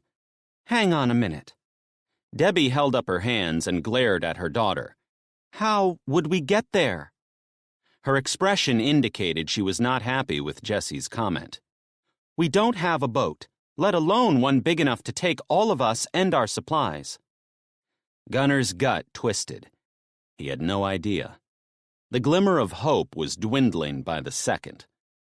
When Jack and Cheryl's youngest boy, Brax, shuffled into the room, Cheryl and Fran left the table and fussed about in the kitchen. Adele handed Bella to Gunnar and went to help. The ladies shifted pots and pans and bowls and cutlery, and every sound echoed off the walls and back again. Gunnar couldn't think straight. I'm hungry, Daddy. Bella flashed her beautiful eyes at him. I know, baby. Food is coming soon. He tugged Bella to his chest. How many times had Adele tried to placate their famished child like this? Grace, Cheryl's 17-year-old daughter, and Jack handed out glasses of water for everyone. And Cheryl's 2 sons, Kane and Brax, put out cutlery. The children were like robots, performing their duties without banter or emotion. Gunnar's breath hitched. My daughter is the same. Prior to their living hell, Bella babbled nonstop, and smiled, and giggled. She didn't do any of those things anymore. At least on the island, the kids laughed occasionally. Even Sally, who'd had shocking injuries, and Jennifer, who'd lost her entire family. Within minutes of the women standing, a bowl of food was placed in front of him. It looked like one of the best chili bean dishes he'd ever seen. It was loaded with kidney beans and tomatoes and sweet potato and corn, and was topped with a slab of grainy bread. The delicious aromas had him salivating. The temptation to start eating was huge, but he waited as more bowls of food were dished out. Typical Zahn, though, scooped a mouthful as soon as his serve was placed in front of him. Fuck yeah, this is good. Jessica. Debbie scowled at her daughter but glared at Zahn. Sorry, Mom. Jessie turned to Zahn. Maybe you shouldn't swear in front of the kids. Shit. Zahn scrunched up his face. Sorry. A blaze of red flared up his neck and his nose whistled. Jessie tugged her bottom lip into her mouth, stifling a giggle. Gunnar shifted Bella around on his lap so she could feed herself.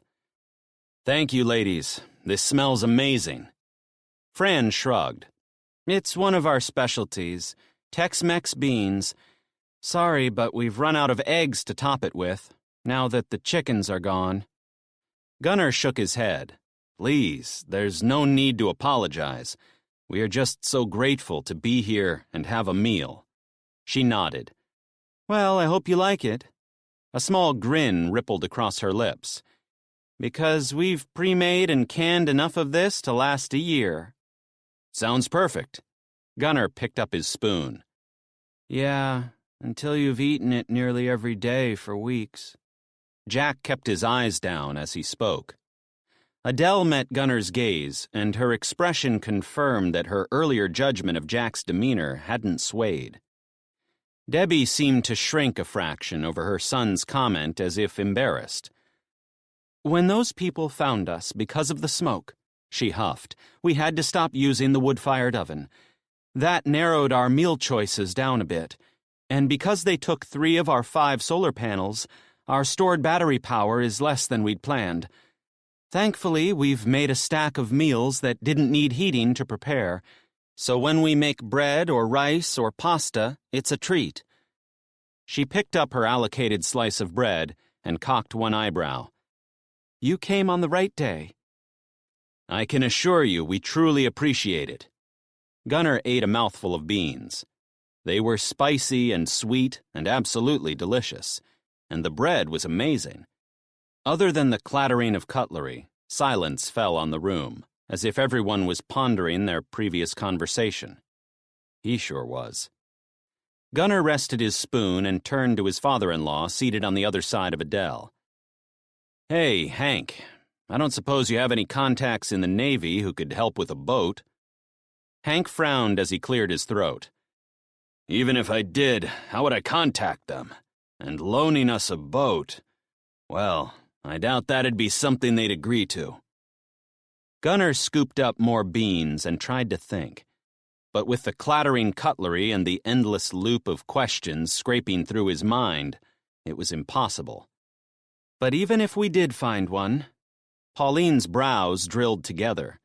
It's unlikely it would work anyway, and I'm certainly not keen on more weeks at sea in a sailing boat. Zahn groaned. Ain't no way I'm doing that again. He rolled his eyes to Jessie. But you guys are forgetting something. The island's got an airstrip. We could fly there. Gunnar's mouth fell open. Why the hell didn't I think of that? Zahn, you're a genius. A red flush blazed up the gator hunter's cheeks, and Jessie nudged her shoulder to him. Hang on a minute. Pauline lowered her spoon. You saw that plane wreck on the way up here. Planes can't fly. Old cars without computers still drive. Jessie glanced from Hank to Gunnar to Pauline. Planes must be the same, right? Where are we going to find a 60-year-old plane that still works? Pauline said. And a pilot to fly it, Debbie added. Zahn smiled at Jessie, and it changed his appearance completely. I know where you can get both. He swiped his bread around his bowl to scoop up the sauce. My granddaddy took me to an air show in Vegas. They was flying planes from World War II. And guess who can fly 'em? That's right. Jessie grinned like she'd solved world peace. Your dad is a pilot. Zahn nodded. My daddy flew them big planes in the Vietnam War. You know the ones that carried troops and jeeps and stuff? Jesus, Zahn. Gunnar sat forward. That's fantastic. Are you sure he flew planes that old? 100%. As if a switch had been flicked, the energy in the room changed. It was more upbeat, more hopeful. A wave of optimism washed through Gunnar. Do you think he'd help us? Zahn shrugged. Don't know. Maybe. As long as the stupid bastard ain't got himself dead. He cringed and lowered his eyes. "Sorry." Debbie shook her head, and Jessie eased into Zahn's ear and whispered something. Flying to the island was a plan. A plan with massive holes in it, but still a plan. It would take a load of organizing and a shit ton of luck, but it was a damn sight better than weeks at sea trying to sail there, or waiting in an old gold mine and praying that the rest of America got its act together. It may not fulfill the promise he'd made to Sykes and the other survivors to get them all home, but it was the right thing to do. He turned to his wife. Her eyes glowed, and he was certain she was on board with the idea. Buoyed with optimism, he rested his hand on the table and met the gaze of Jessie's mom. "Debbie, you ladies have done an amazing job living here while that chaos went on outside. But would you want to leave if we did figure out how to return to the island?" Debbie glanced at Jessie, who was nodding. She then looked at Fran, Sylvia, and Cheryl. "I sure like the sound of lazing on a beach," Fran said. "You're going to love it." Jessie flashed a massive smile. "The fresh air, the sunshine, the ocean, it's beautiful." She turned to Jack and then Cheryl's 3 kids. "You'll be able to swim every day." Jessie's comments had them all smiling, and it took 5 years off their sunken appearances. "Mom, please, can we go there?" Grace put her hands together as if praying. "I'm going crazy stuck in here." Cheryl reached for her oldest daughter's hand and met Gunner's gaze. "What would we need to do?" Gunner's heart clenched. Once again, he'd catapulted into a leadership role, and a group of strangers were relying on him to have answers. The weight of the world was right back on his shoulders. As he glanced around the table of women and children, who all looked like they'd been drifting at sea for weeks and had just been thrown a lifeline, the responsibility of controlling their destinies smothered him. But it wasn't just them. It was his family, and Pauline, Jessie, and Zahn, and the survivors stranded on the island. He had to do this, and he had to do it right. It was time to bring his A-game. His mind spun like a tornado at the crazy number of things he'd need to pull this off. "Do you have a pen and paper?" Cheryl clicked her fingers, and Grace raced to the bench. A notepad and pen were shoved toward Gunner, and he shifted Bella to Adele's lap. He reached for the pen. "How many of us are there?" Everybody seemed to count at once. 15, they all blurted, and then they burst out laughing. It was like a damn wall had broken, and this crazy disjointed group was now officially on a mission together. "I guess the first thing we need to do is find a plane." He wrote "find plane" at the top of the list. "Otherwise, we're back at square one." But not just any plane. It needs to be at least 50 years old and still in working order, Pauline said. "An engine would be a good start." She chuckled. "And big enough to carry all of us and our equipment," Jessie added. Zahn shifted in his seat. The big man wasn't just quiet, his expression was growing darker by the minute. Gunner had a rotten feeling he was keeping something back, and whatever it wasn't good. Maybe he'd had second thoughts about mentioning his dad. Gunner hoped not. Without him, they wouldn't have a pilot. Then again, they didn't even have a plane. "Zahn, you mentioned you saw some planes at an air show. Do you think they're big enough?" "They were big enough to drive a troop carrier into them." "But wouldn't the government already be using them?" Pauline asked. Gunner blinked at her and turned his gaze to Debbie. "Have you heard anything on the radios about planes being used?" She shook her head. "No, nothing like that. Certainly no mention of the military being mobilized." She shrugged. "But we could have missed it." "And if you find a suitable plane, Gunner?" Hank's glare was deathly. "How exactly do you plan on getting it? You going to steal it?" Gunner's gut twisted into knots as he met his father-in-law's steely gaze. "Yes, if we have to." A tiny smirk curled across Hank's mouth. Then count me in. Gunner's heart swelled. With Hank's ex-Navy skills, maybe this plan would work after all. But as he took notes and people rattled off ideas, Zahn continued to brood. At a pause in the conversation, Debbie and Fran pushed back on their chairs, gathered the dirty dishes.